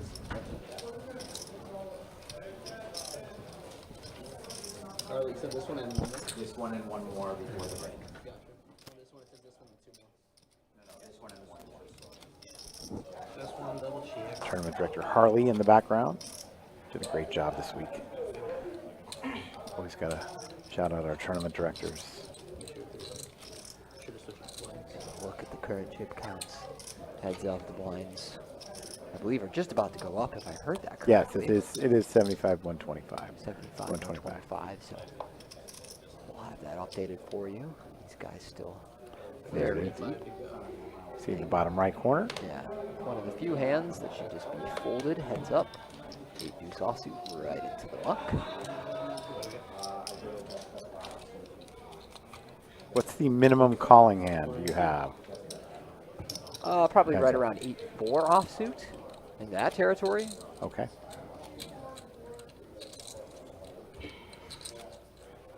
Some weird levels. On the Mike Sexton Champions Cup, you see that the winning hands from all of these tournaments. You'd be surprised at some of them. There are a fair amount of big pocket pairs, but there's also a lot of, like you said, 8 deuces and 8 fours and 7 fours and 9 fives on that. So it happens. Especially heads up. You get some weird hands winning big pots. Frederick with a king-queen suited. Hang with the Doyle Brunson. We did celebrate Doyle Brunson Day on the World Poker Tour on October 2nd, officially named Doyle Brunson Day.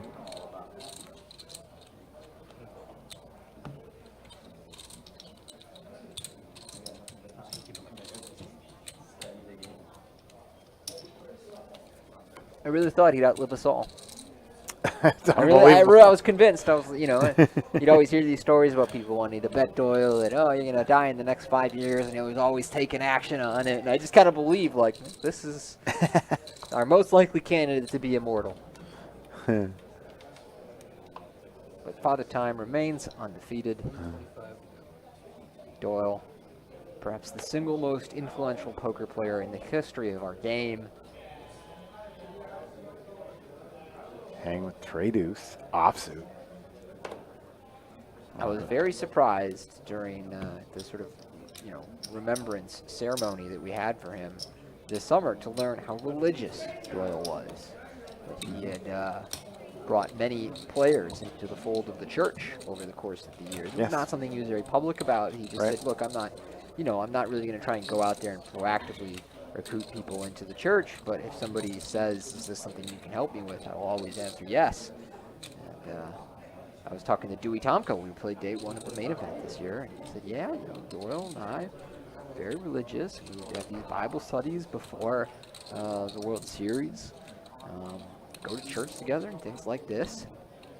You know, all these crazy stories about Texas road gamblers and the exciting, dangerous life they live. You don't really get the religious aspect to it, but I learned something new that day. You can find that on YouTube. The celebration of life of Doyle Brunson. I was there for that. It was quite an event. All right, we got 8-3 versus 5-3. Both players suited, one in diamonds, one in clubs. Frederick with the 5-3. He only had one diamond on the flop, but also a queen and deuce. No clubs, hang checks.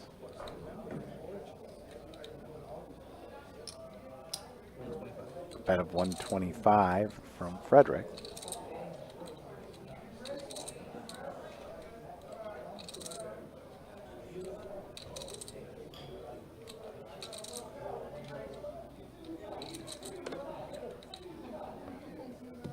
And a fold. Yeah, I was asked in the chat if we allowed chops on the World Poker Tour, and the answer is yes, but must play to a winner. Winner does receive a seat to the WPT Championship. Also, they get on this Mike Sexton Champions Cup. The Champions Club has a lot of benefits going forward, things like line passes and invitations to the VIP lounge that we have at the Win this year, and Man, a people lot of were other. angling for those last year. Can you get me in? Can you get me I in? was sitting next to Darren Rabinowitz at the hockey game the other night. He's like, "You're going to get me in this year, right?" I'm like, "Nope." It's a hot ticket. It's a hot ticket, so sorry, Darren.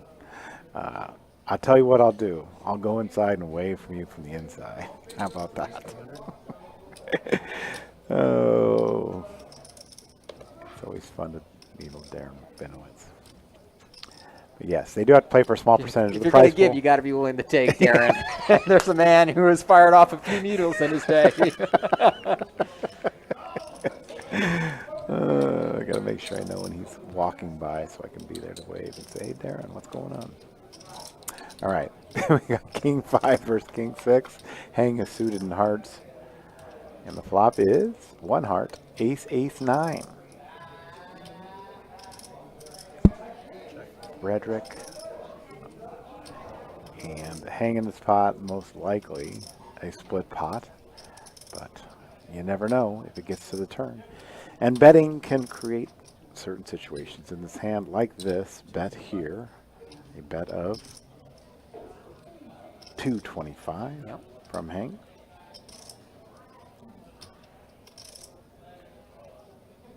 I don't think Frederick will give up on this double ace board with his king high as he does make the call. And assuming either player pairs up or hang doesn't make running flush, I imagine the action will shut down here as both players have just enough hand to work towards showdown. And now Frederick is in the lead here because the card came lower than a 6. But we will see what happens. Position is everything on a flop like this. So we'll see if Hang has one more bullet to fire. Not yet. Yeah, I don't think there's much reason to fire that bullet. And there is a deuce, which means that Frederick has the best hand. There's some outside chance that Frederick stabs really small here as a block bet for value. But I think both players probably just work towards a showdown.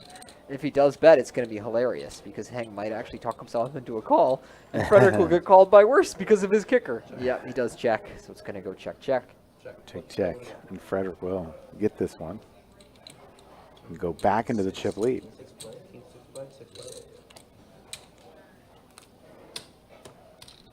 Frederick was complaining earlier about being lucky. He was kind of lucky in that hand right there.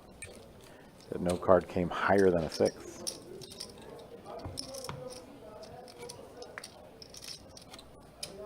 Always a good way to endear yourself to the competition.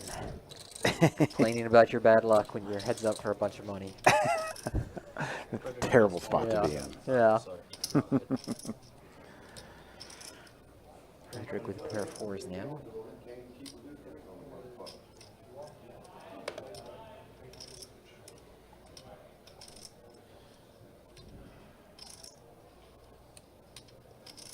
300. Making the mid-raise. Hang with the 10-5. I think just enough hand here to see a flop.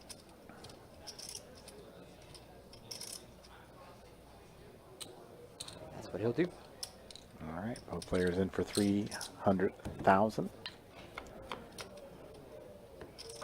And the flop is deuce, deuce, 7.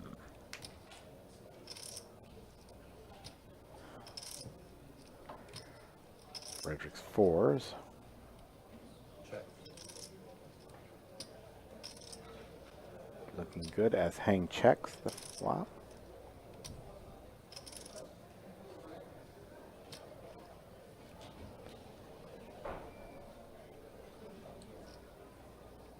Frederick will continue here. He bets 275.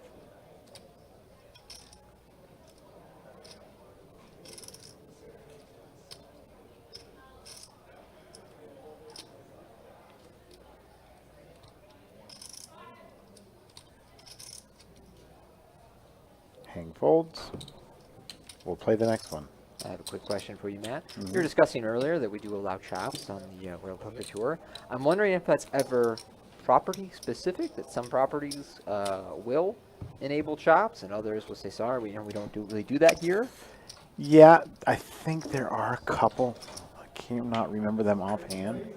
They may be international.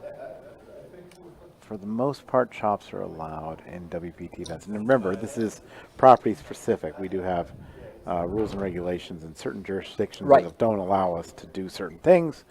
And so we don't oversee all of that on the World Poker Tour. Generally, it's up to the property. And I just know that they do allow it here and many of the other stops that we do have in the World Poker Tour. Always a good thing to ask if you get in one of these situations where you need to make a deal, or you feel like you need to make a deal, that if they allow them or not. Hang with the mid-raise, holding pocket queens. Frederick defends Jack 8. Better hope it's not a Jack high board. It is Ace 9-4. Nothing there for Frederick. Not the flop Hang wanted to see either, but not one that will harm him either.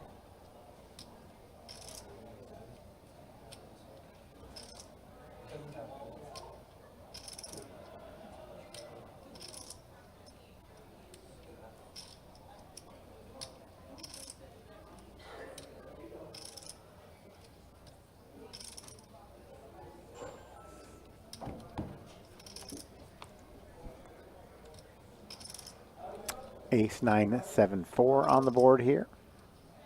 Hang with the queens. Frederick has turned to straight draw.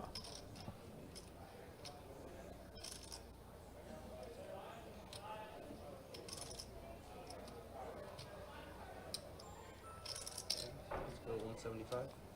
175 is the bet from Hank.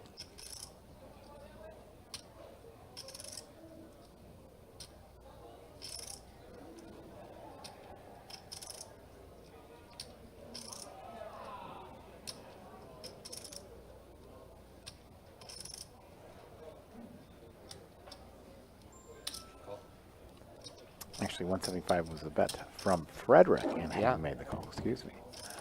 The river card is the deuce of spades, so 3 spades on the board. Yeah, this check back on the flop for Hangs.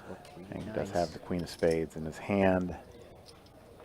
I don't know if Frederick has enough hand to value that twice here, especially with a flush completing river. And he will check over to Hang. I don't know if Hang feels he has enough hand to value bet on this flush completing river. It's close. He does have a spade blocker. You just got to worry that you end up value cutting yourself and only get called by a better hand. But it's close. Clubs have missed, straight draws have missed. Yeah, this is going to be a nice thin value bet from Hang, but it leads to an instant fold from Frederick. And so, that win, Hang climbs closer to the chip lead. Players just about even in chips. They have the opportunity to play a very big one here. So Matt, this, I believe, upcoming weekend is F1 Yes. in Las Vegas.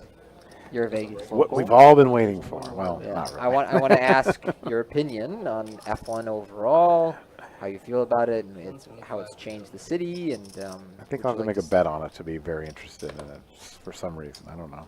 You know who the favorites are? I know the name of 2 racers. I was completely F1 neutral before all this. You know, you like F1, cool, good for you. You don't like F1, I'm not even paying attention either. I have never hated a sport until F1 came to Vegas, and now I despise this organization. I hate F1 with fiery passion. I hope the race fails. I hope they lose a bunch of money. I hope they get out of Vegas and never come back. It has been a fiasco for this city. Everybody who works on the Strip has had a nightmare of a time for the last 6 months. Yeah. You know, there's a lot of really hard-working people on the Strip who get paid by the hour, and now all of a sudden, what was once 30 to 40 minutes worth of commute a day is 2 hours, and a bunch of it just sitting stationary in traffic. That's money and time that you don't ever get back. Right. You know, they've completely tore up the Strip, and it's very debatable that we will actually see much in the way of a tax benefit from all of this. They try to block out people from just watching. Yeah, you know, just charge the hotels more. The prices went up. The prices have gone down because I generally don't buy into eat the rich rhetoric. I think that's just a sort of easy solution between the haves and have-nots. But you know what? If you're rich and you watch F1, I hope you get eaten. Screw this sport. Screw F1. well, I'm glad I'm not going Yeah. to it now. Seriously, my friends are going to it. I'm just like, why? Why were you supporting this? Help it fail. Make it go away. Well, people are saying that it might rain this weekend. That Great. It's going to affect it. But That's actually- another thing that that's cracks not. me up. It's not. The F1 planners, an entire multi-billion-dollar organization. Nobody raised the issue that it might be cold in Las Vegas. This could be a record-setting cold F1 race. And nobody figured out that just because it's a desert, it gets cold sometimes. Clearly, an organization full of geniuses, the F1. Seriously, I'm not going to get crude here, but F1 F off. Seriously. Just get out of my city. You've done it, Tony. Ugh. You've done it. Yeah, it's been a giant headache. Absolutely. King 8 versus Queen 5 here. And we have a queen on the flop. So Hang has outflopped him with the queen. Frederick with King 8 offsuit.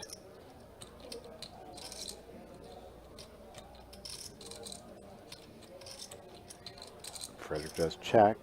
Hang now with the option. Good looking board for Hang here. 75. He bets 175. And not a bad flop for Frederick's hand either. Still relatively high up in his range. He does have the 8 of diamonds with the 2 diamond flop.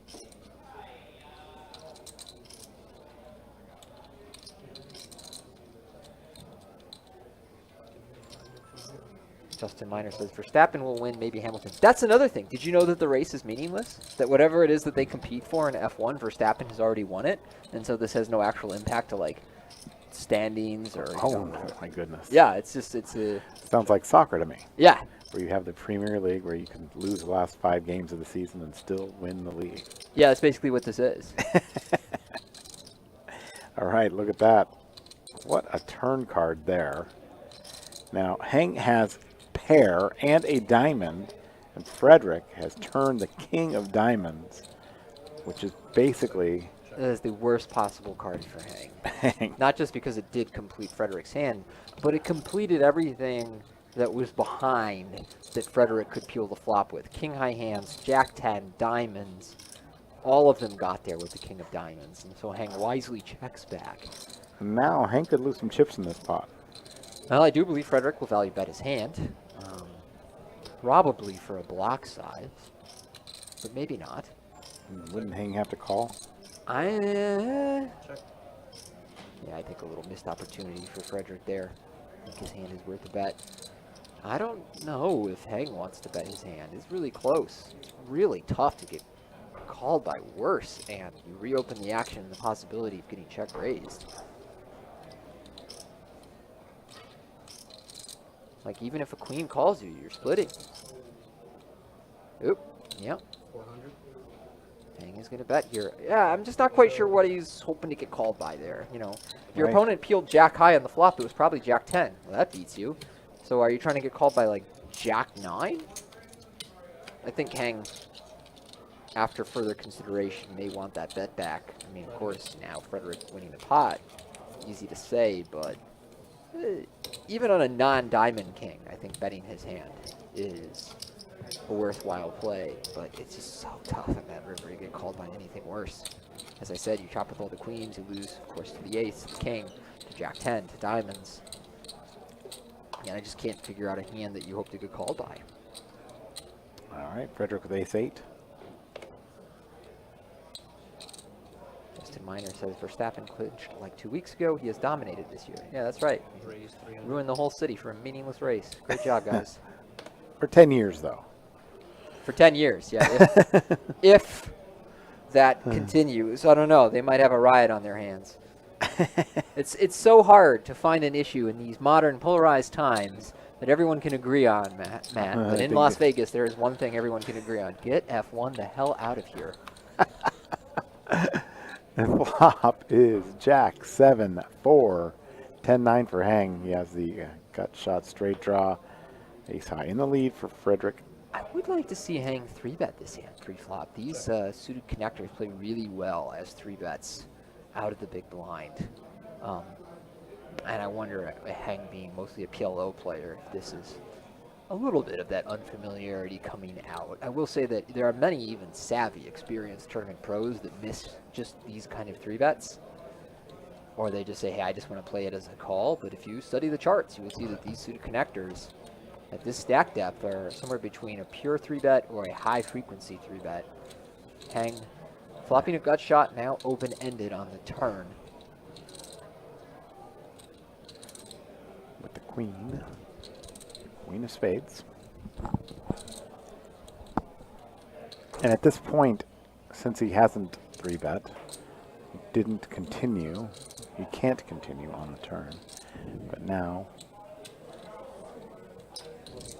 he's going to bet it.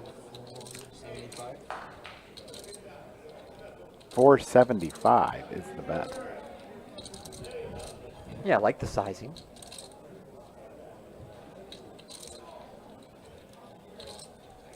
Frederick with the ace high.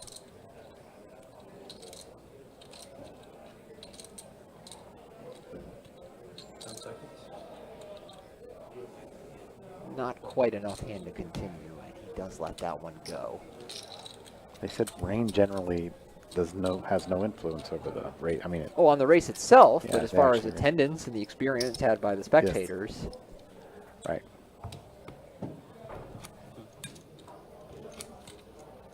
Yeah, looks like Justin Miner's nailed it. yeah, I'll say this. If they said, okay, we're going to keep doing F1 on Vegas, but we're going to build a track just off the strip, and we're not going to tear up the entire city. That's fine. Okay, cool. We're getting major sporting events, international event brings money into town. Sure, I'm in favor of all of that. But if you're going to keep tearing up the strip year after year to do this, I'm protesting. Raise 300. Hang on the button with the queen 3, going up to 300,000. Frederick with the jack 4 of clubs.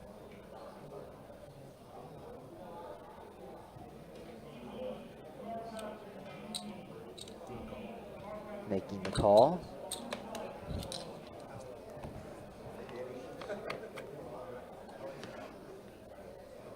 Flop is 9, 5, 8, 2 hearts. Hang with a 3 of hearts in his hand and the higher card and the queen 3. A check for Frederick.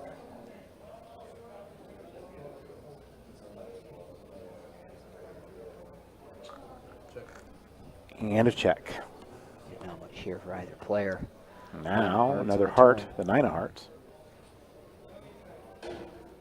Taking away some outs that Frederick had.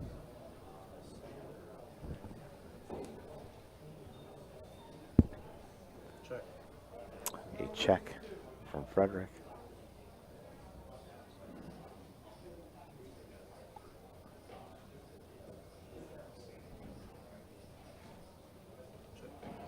Check once more. And the river card is a 10. Well, I think Frederick has one of those hands on the river that course, is never winning a showdown. Hard to have much worse than this. You need to have like a 6-4 or something. 7-4, 7. There's just not much. I think Frederick should very much consider bluffing here. Check. He does check. And if I'm Heng, I think Heng will even consider it, but probably check back. It's close. Both these guys have hands worth considering a bluff. I would have particularly liked check. a bluff from Frederick. Hang does take this one.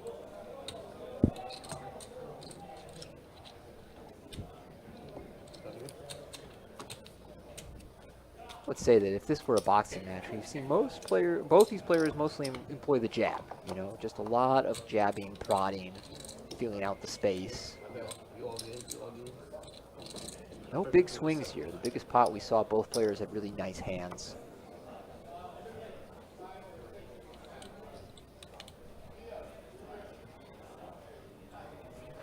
Frederick, the worst hand in poker. Maybe the one that he folds. If he doesn't fold this one, he's not folding any from the button.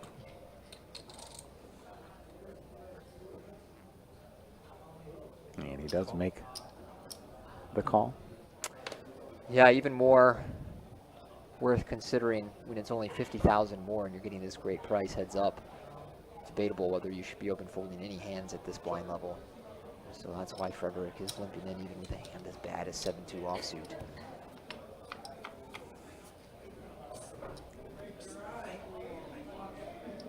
And the flop ace for 4.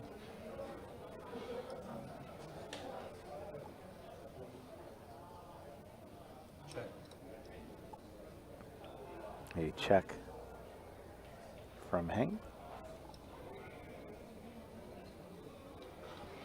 Check. And a check. Turn is a jack.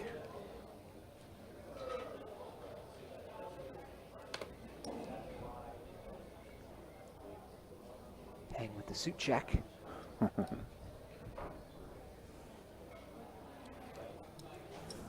He does check it.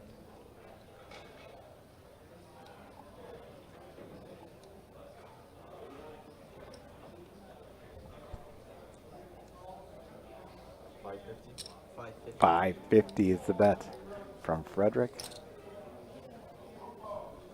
Now go big or go home, and Frederick firing big on this turn. That's an overbet. I like that he's turned his hand into a bluff. I don't know that this is the hand I would select for an overbet bluff. Generally, our overbets have equity going forward to the river, and you have so many hands here as Frederick, be they flush draws or gut shots, that have a little bit of equity. It's going to work for him, but feels a touch excessive.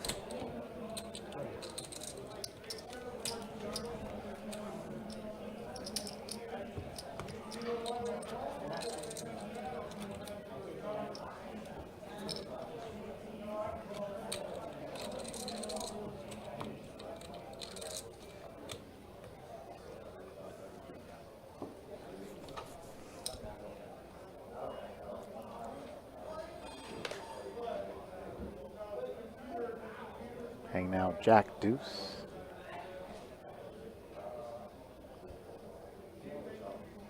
Raises to 300,000. Frederick with the King 5.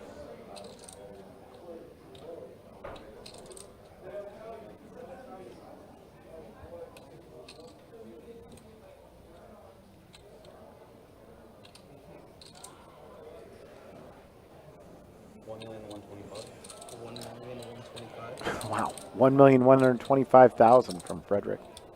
I like this hand selection from Frederick. We talked earlier about how if stacks get shorter, the kind of hands that we use as the light 3-bets are like Ace X and King X. King 5, one of the more frequently used holdings for this kind of play. I will say I think it's a little better of a play in the like 30 to 50 blind range than 60 plus. Then I think your light 3-bet should be hands that have more equity moving forward, like the 10-9 suited, or like, you know, low suited connectors, low suited one gappers. I was actually checking a spot very similar to that the other day.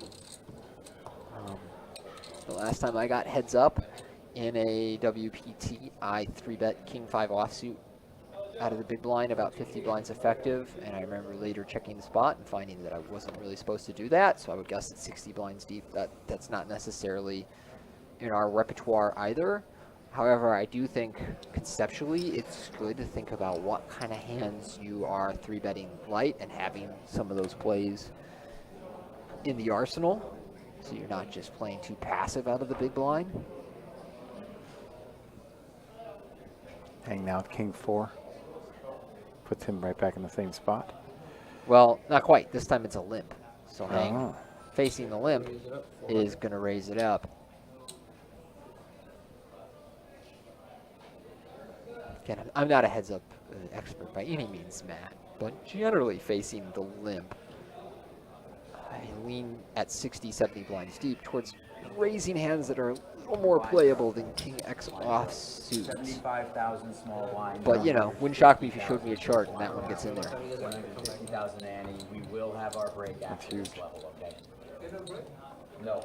Yeah, I mean, what are we doing here? Matt is showing me the odds to win the Vegas Grand Prix, and Verstappen is minus 400, and the next best is plus 900. I mean, 75. yeah, it sounds like fun. Big surprise about who will win that. You know, great. Can't wait. 75, 150 now. Let's do it. Going up. Means been raises now 300,000. Seemed like they were a little bigger than that.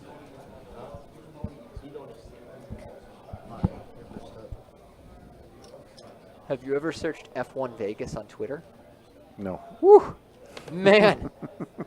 You want to dive into a well of negativity and hate. Search that term.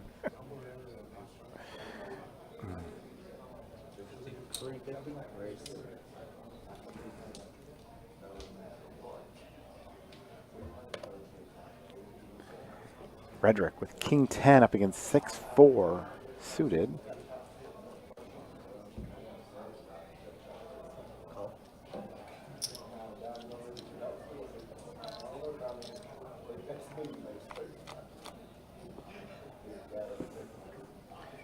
And the flop is a 6, an 8, and a queen, 1 spade. Hang has flopped a pair of 6s. Backdoor flush draw. Frederick checks his King 10.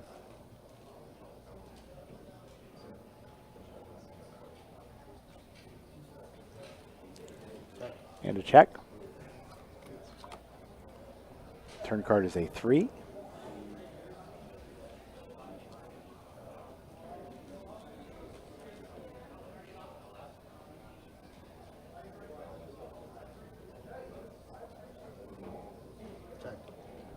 Check.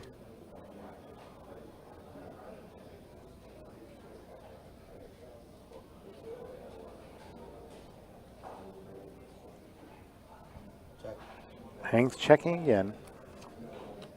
River card is a second pair now for Hang. And Frederick with no pair. First to act.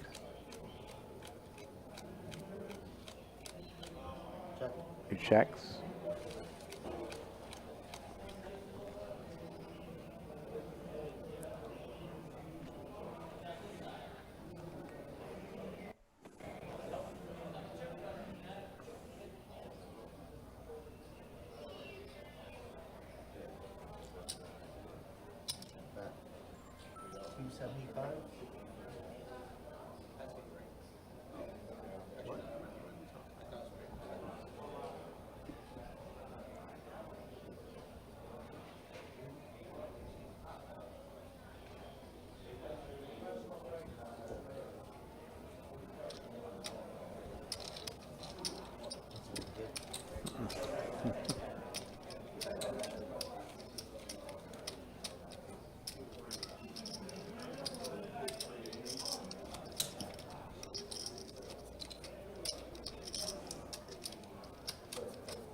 Frederick with the Jack-8 on the button will limp in.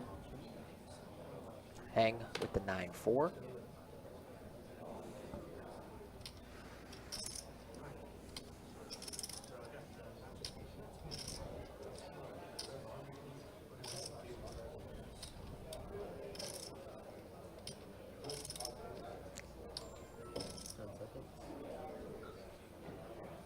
Hang gonna raise this one up.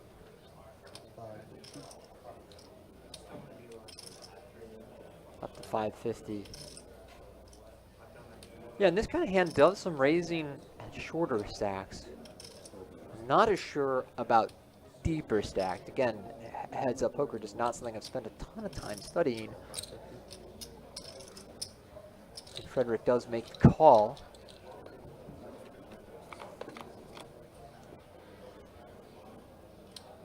$7-3-3 on the flop.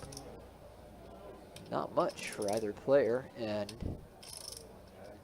in that regard, a favorable board for Hang, as it's not likely his opponent has connected here, and he should be able to bet his way out of this situation. And he does bet 300,000. 400,000. Excuse me. And that'll win the pot. Puts him back into the chip lead.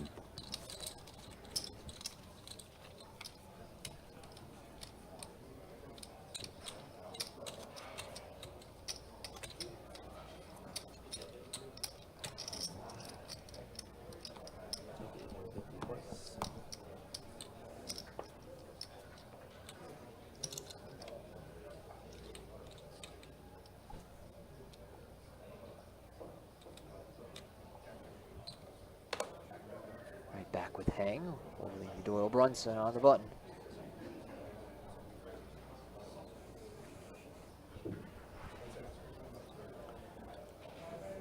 He will limp in.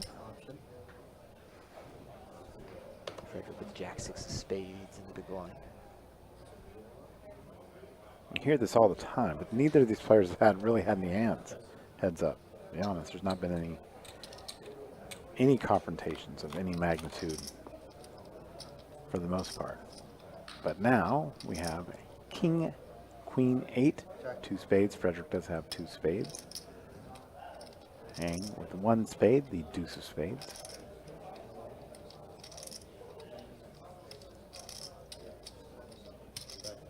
Frederick did check, and Hang has made a bet of 175.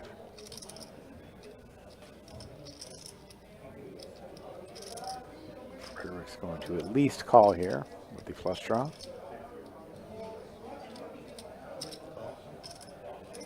And does.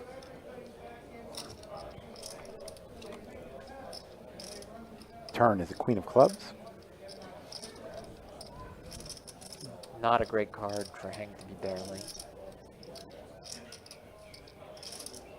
Frederick can consider leads here. I think the 8 is a better card for him to be leading, but the queen's still very viable. And that is what he's going to do here. That's 275.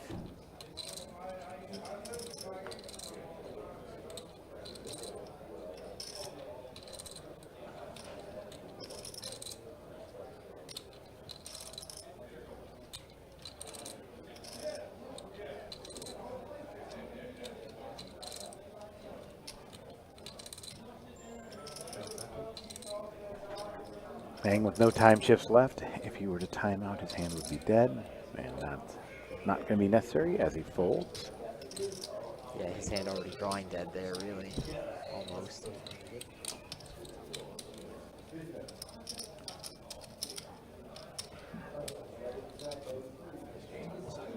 So these two almost dead. No, they are. They are dead even in chips. Look at this, Matt. Exact same chip count. Just above 9 million. Perfect time for aces versus kings. Isn't it?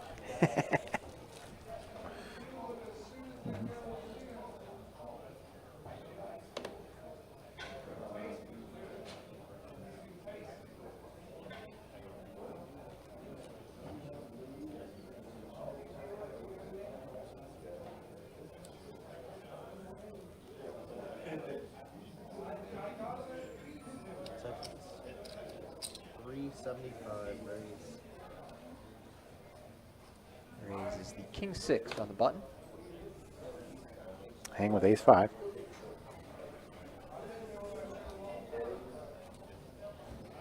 Aces have been at a premium as of late. 10 seconds. Call. Ace 5 makes the call for hang.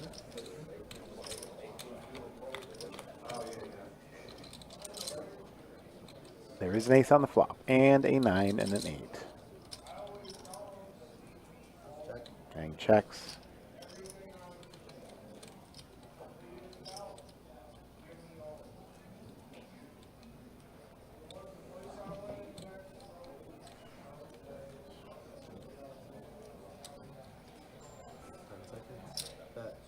Bet of 275 from Frederick.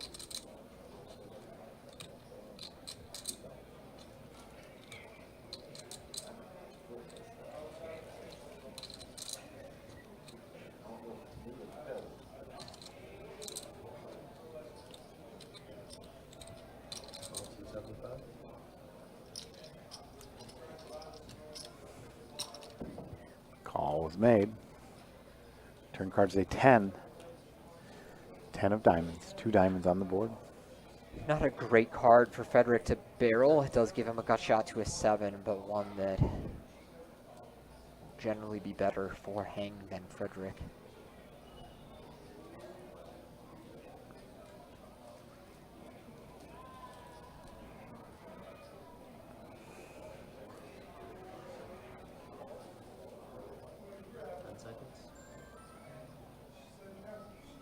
It does go check, check on the turn. And a deuce on the river. Lock this pot up for hang. His hand certainly worth the value bet on the river. Well, we've seen him check strong out of position a lot. He does it once more here. A couple of these checks out of position strong. I don't agree with so much. I think this is one where his hand really wants to bet, and while it's a good instinct to check strong on the river sometimes and give your opponent the opportunity to bluff, in heads up, I think your opponent's just going to have more hands that are willing to check down with weak showdown value, and there is some missed value and opportunity there. I don't think it would have mattered very much this time around, as Frederick just had king high. It was very unlikely to call a river bet, but we've seen hang pass up some opportunities to bet. That said, he's done a really nice job of check raising the river, to his credit, and finding spots to do that for thin value. So it has worked out in a lot of hands for hang.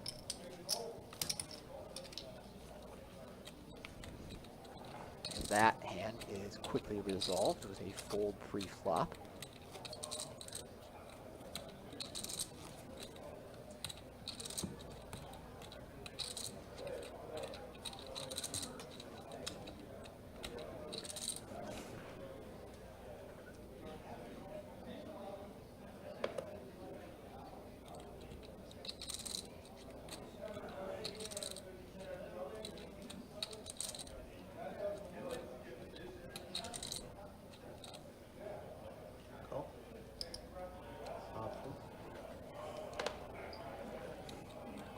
Frederick calls with a 4 deuce. Hang with ace 4.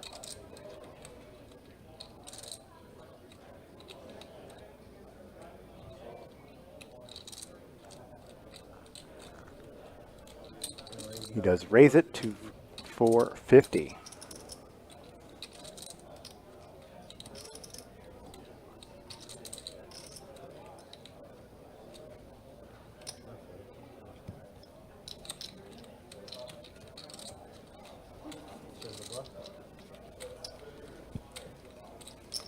No call, Hank wins this one. These two really neck and neck for much of this heads-up match so far.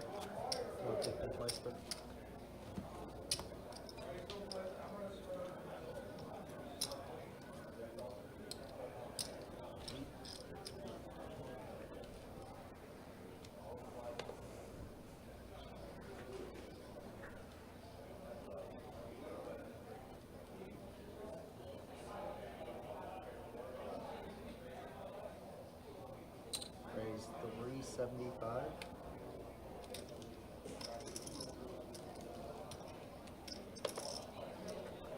Hang to 10-9 of hearts. Raises it up on the button.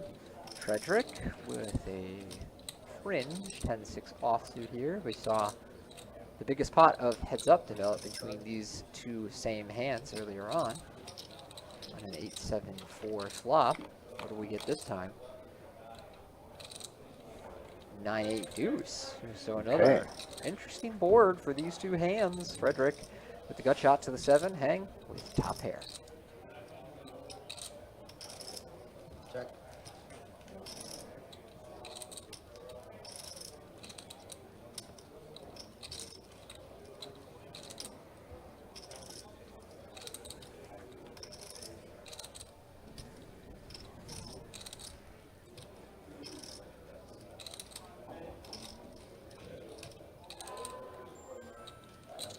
Bet 300K. 300,000 is the bet from Hang.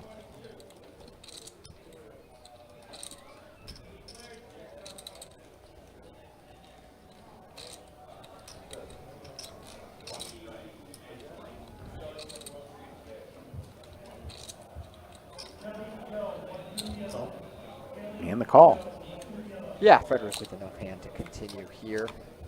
Looking for that 7. Instead it is the ace of spades. Not a card either player wanted to see. Check.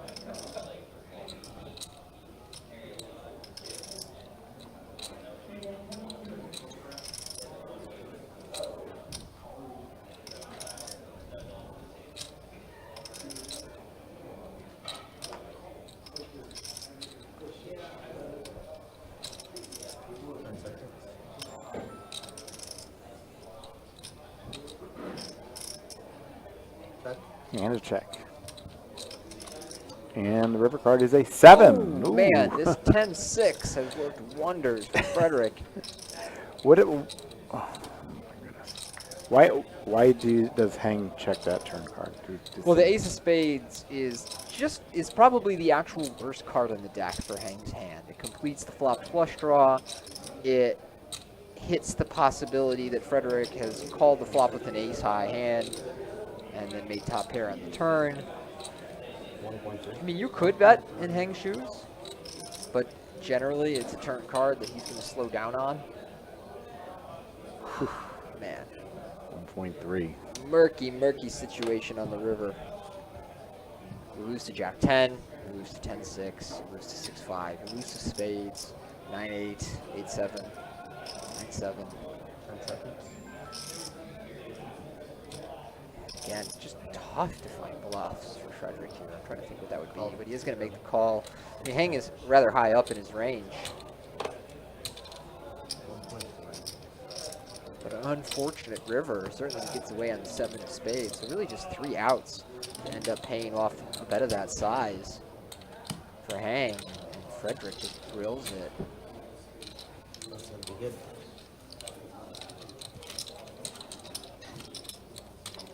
Now he will take a more significant lead following that pot after a long stretch where these players are roughly even, or exactly even.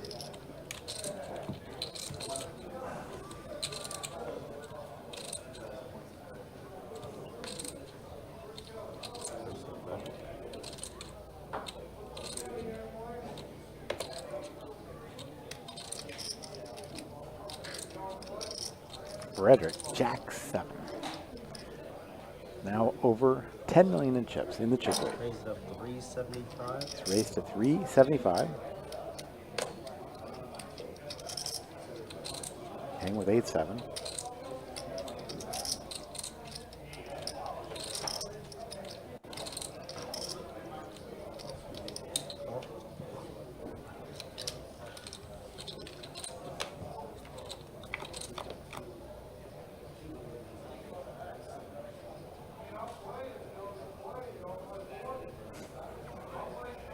Both players with straight draws on king, 10-9, 2 spades, and a heart. Hang, the open ender looking for a jack or 6. Frederick looking for a queen or an 8. Does it seem like we've seen a lot of hands like this? We have, actually, yes. It's unbelievable.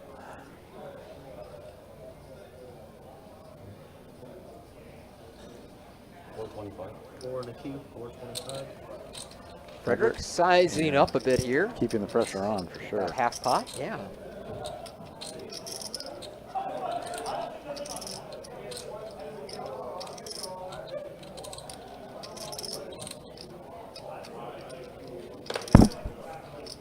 Oh, geez, that's a bit much there. I understand why Hang is being more cautious there. You hit your jack, you're not even sure if it's good. With the possibility of your opponent having a queen, but I think that's a bit too much equity to be folding there.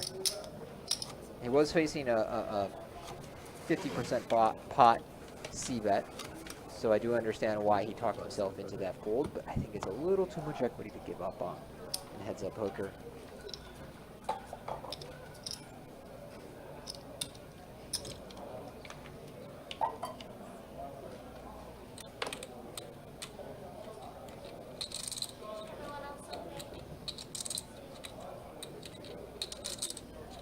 And now with the 7-6 lawsuit.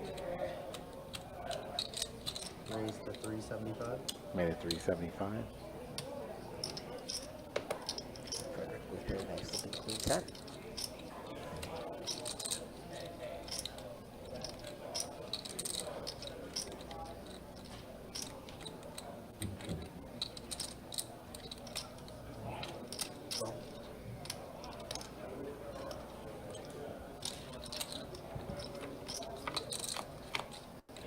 Go to the flop, and it is ace, 6, deuce, 2 clubs and a diamond.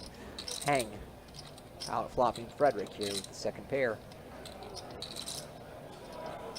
Frederick just high enough in his range. He might peel a flop bet, particularly with the club in his hand.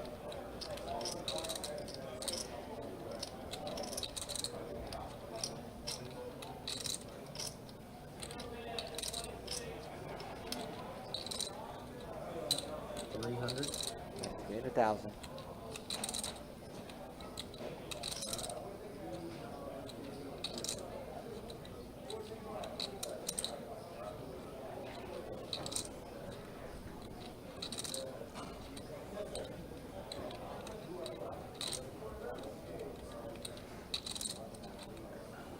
Call.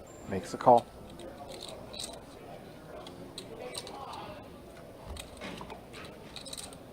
Queen on the turn, Frederick. Drawing out Hang. Getting some very favorable turn and river cards as of late.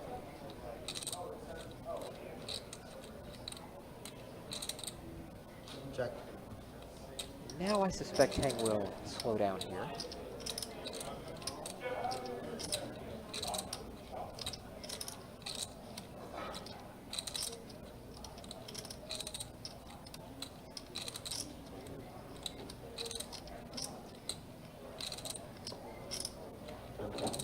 Check.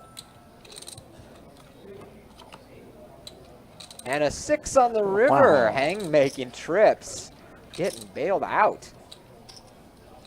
He was owed one. He was owed one. He was That's a owed good one. point, Matt. Now, if I had to guess, Frederick will block for value here. You could argue for sizing up, but just tough to get called by much worse at the point you're doing that. But, you know, your opponent's almost never checking back the turn with an ace. 675. And he goes with a sort of middling size of 675. Yeah, for the first time today, I really don't like Frederick's sizing. It doesn't matter that much.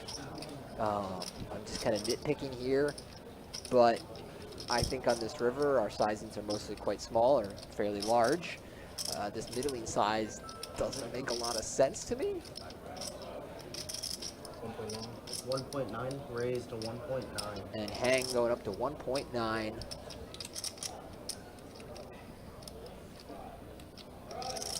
I'd even like to see Hang go a bit bigger here as well. But this is more or less a 3x raise on the river, so that looks good. But I think Frederick's hand is worth more like 400, 500K, 675. Just ends up spending a little too much when you run into a hand. I don't really know what worse hand is going to draw you for that size. You know, maybe you catch your opponent with jacks or tens sometimes. even still, I think if you were going to try and rep that you're bluffing clubs, you would size bigger, you know, bet $1 million or more. Frederick genuinely considering this, wondering whether Hank is bluff raising the river. Using those time extensions, the action clock ticks away. We're doing something different with the action clocks in the World Championship, Tony. What's that? We're going to accumulate them. So as you make it further and further into the tournament, if you don't use your time extensions, you get more and more? Yes. Well, I'm going to break the record. I think I've used a time extension like once in my life. There you go. We love to see that. And he does lay it down. So Hang wins this pot. Not on the chip lead, but very close to even once more, as they are essentially 60 blinds effective.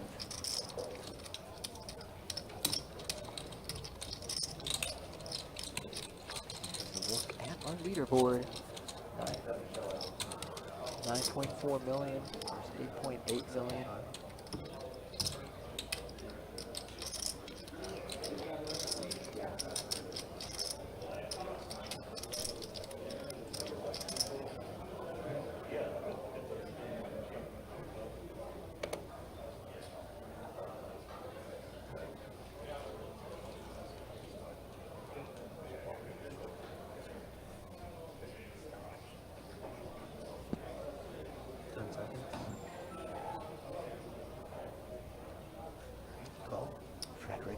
With the Jack 5 on the button.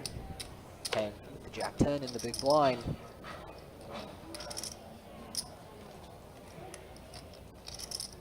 Check.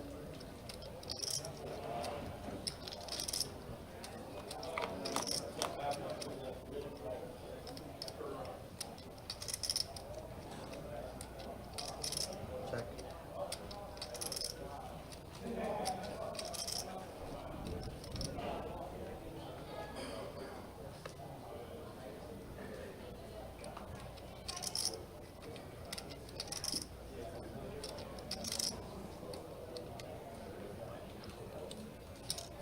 $150. both players with a pair and Frederick with 2 pair.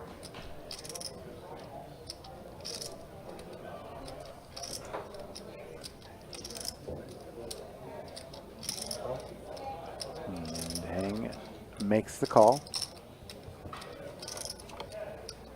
Turn cards 3. Jack 5, 2 pair, still in the lead for Frederick. Hang checks.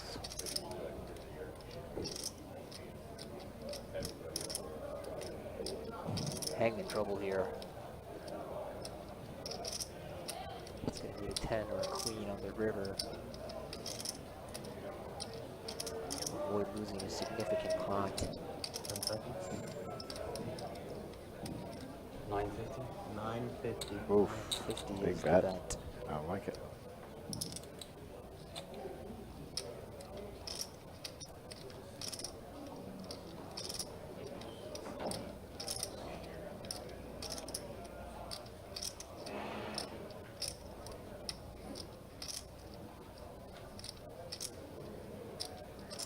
Seconds.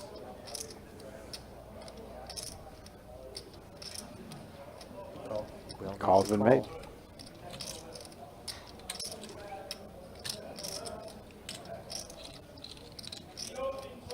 One of the biggest pots of our heads-up match brewing going to the river. It is a 6. And this could be a tough spot for Hank. All the draws have missed. So you want to count something like 7-4. Anything else? 10-9, King 10. Clubs. Ace deuce, ace 4. Everything is whiffed. I guess 7-6 has made a pair. 7-4 has made a straight, but we're grasping for hands that you can really have here that aren't value. So it's value or a bluff. And quite a significant bet from Frederick. He has over-potted at 2.9 million. So if any sizing was going to give Heng an opportunity to fold here, this is it.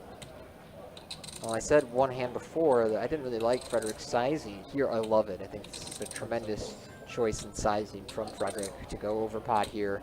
You unblock the queens, all the draws have missed. Call. And he does call it. So Hang paying off this huge bet. He is going to be in rough shape going forward at about a 3-1 chip disadvantage, and our players are going to be on break, so perhaps Hang will use that to cool off after what must be a very tilting call down on the river. We'll be back in 15 minutes.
Welcome back to Best Bet Jacksonville for the heads-up match of our WPT Championship event here, a $5,000 buy-in where one of these players will take home over $350,000 as the eventual winner.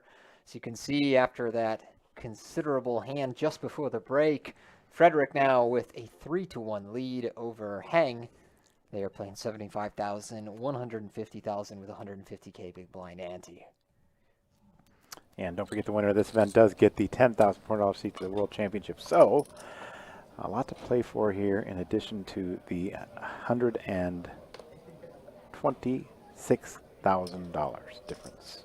And hang with nines. Yeah, looks like I misled our audience a little. It's up to 100,000, 200,000 now. So about 22 blinds effective between these two. Hang with the nines. Starts with a raise. Better to let 5-3 offsuit go.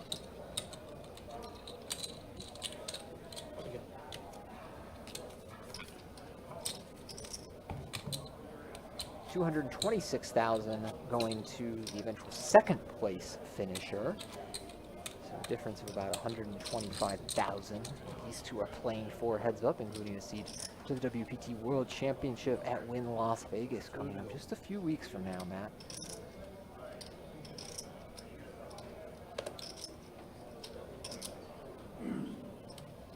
Frederick on the button with the Jack 4.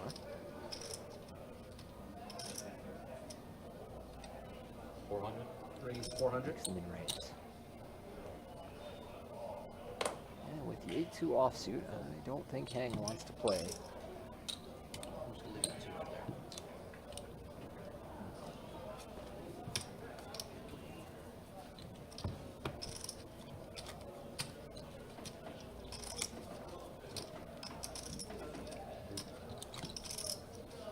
Hang came into this final table as the chip leader. Frederick just behind him, second in chips. He reached the heads up rather rapidly.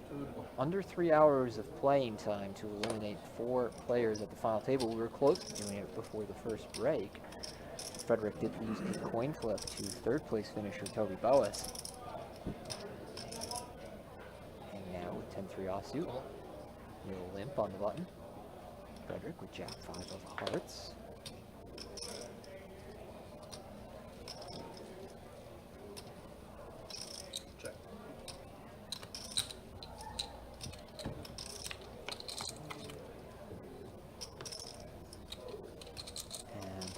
Flop top pair on Jack 8-4.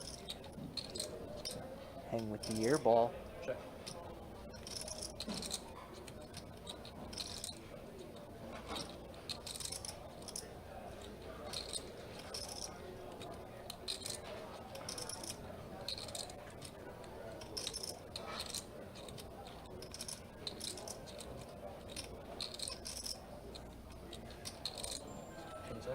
Check.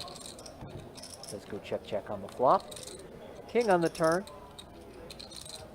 Does not improve either player. May lead to one more check from Frederick. We'll see.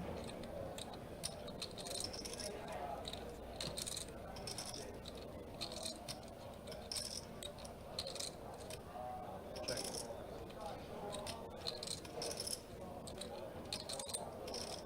Check from Frederick.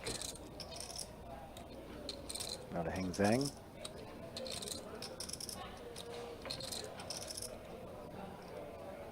Hang will attempt to bluff Frederick out here.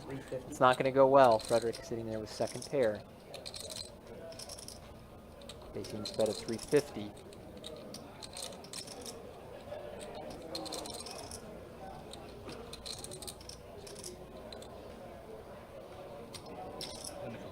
Quickly makes the call.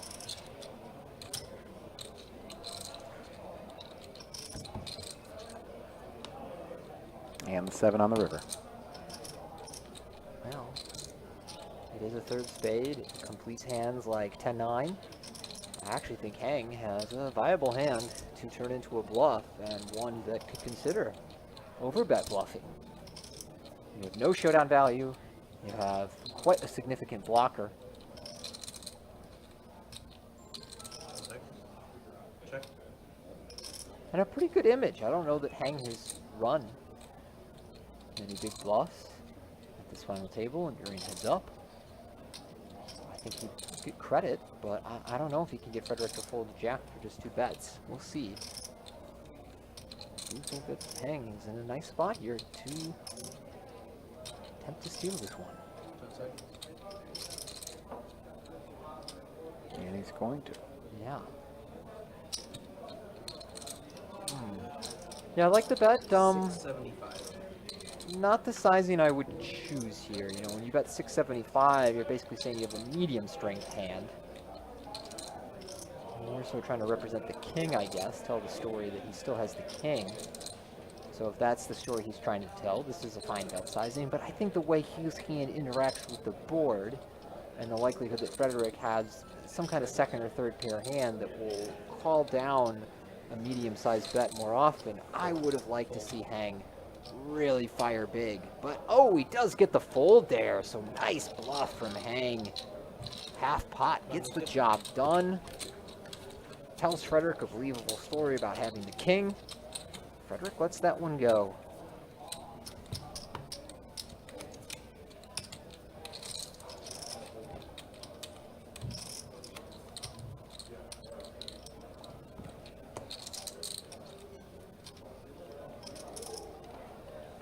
So Hang battling back here.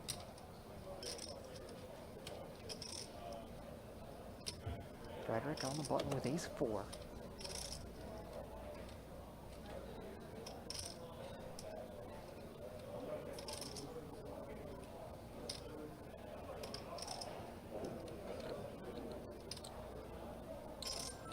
Raise 400. We'll make them in raise.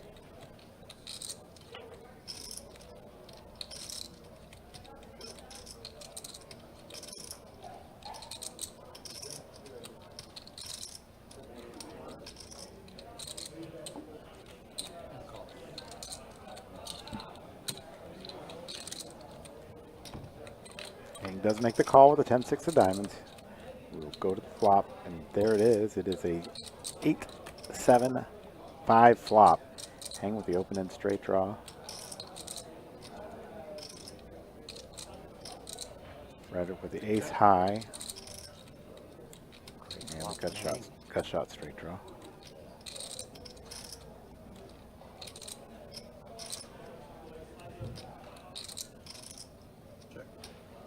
Chris McGee asks, did they agree to a chop or playing it out? As far as we know, Chris, they are playing it out. Ooh, there's a card there. That is. More diamonds. Oh my goodness. So Hang has the flush draw, an open-end straight draw, and Frederick with the aces, a pair. Hang checks. Wouldn't surprise me if Hang goes for a check raise here, having the world of outs. 14 outs going to the river. 750. 750. 750 is the bet from Frederick. That sizing makes a check raise a little bit tougher.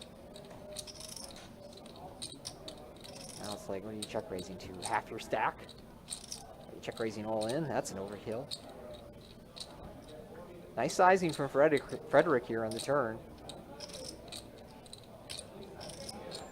10 seconds. Oh, all in. And he is going to go all in. Wow. Well, I said it would be a little bit of overkill. Perhaps I'm mistaken, and he'll get a hero fold from Frederick, but I'm not optimistic.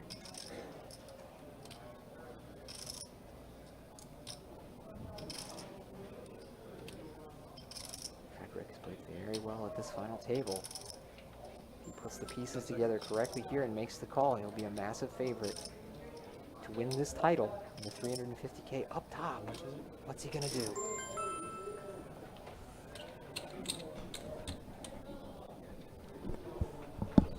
We're getting a count here. We know that the count is about 4.6 million in chips. You got 2, 3, 4, 4, 5. Looking at 4675. 4675. Now the clock will begin. You stay. There's 10 seconds on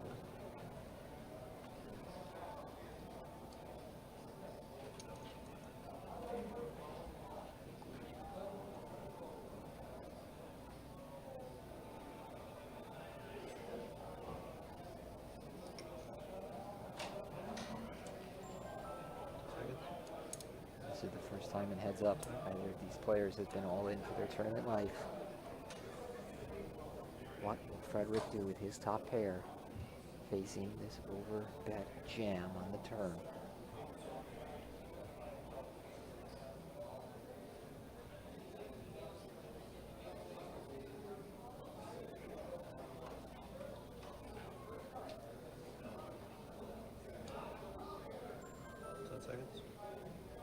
He's going to call. What we got? He's made the call. He's 68% favorite to be the champion here at BestBet in Jacksonville, Florida, with Hang. one to come. Stoic as can be. Frederick about to pull his hair out. You good over there? Looks good. Let's go to the river. It is a 6. Frederick makes a straight to go along with his top pair and eliminates Hang in second place. Oh my god. He's going to take home about 225,000, I think it was. 226,700, and that's going to make our champion, Frederick Normand from Canada. Both these guys played an excellent final table and are deserving winners of first and second place. Frederick Normand will join us at the WPT World Championship at Wynn Las Vegas. He is our winner here at BestBet Jacksonville in the 5K Championship event. And he'll put his name on the Mike Sexton Champions Cup. It's very sweet. Congratulations to all of the winners here at the final table and, of course, our champion, Frederick Normand.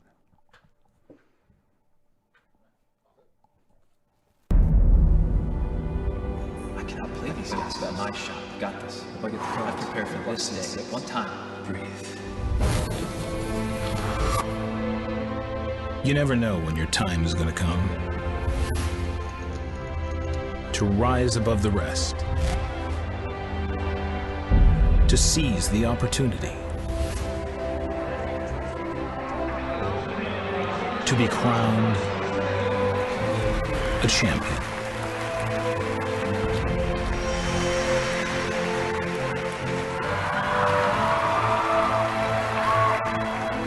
Is it time for your story to be told?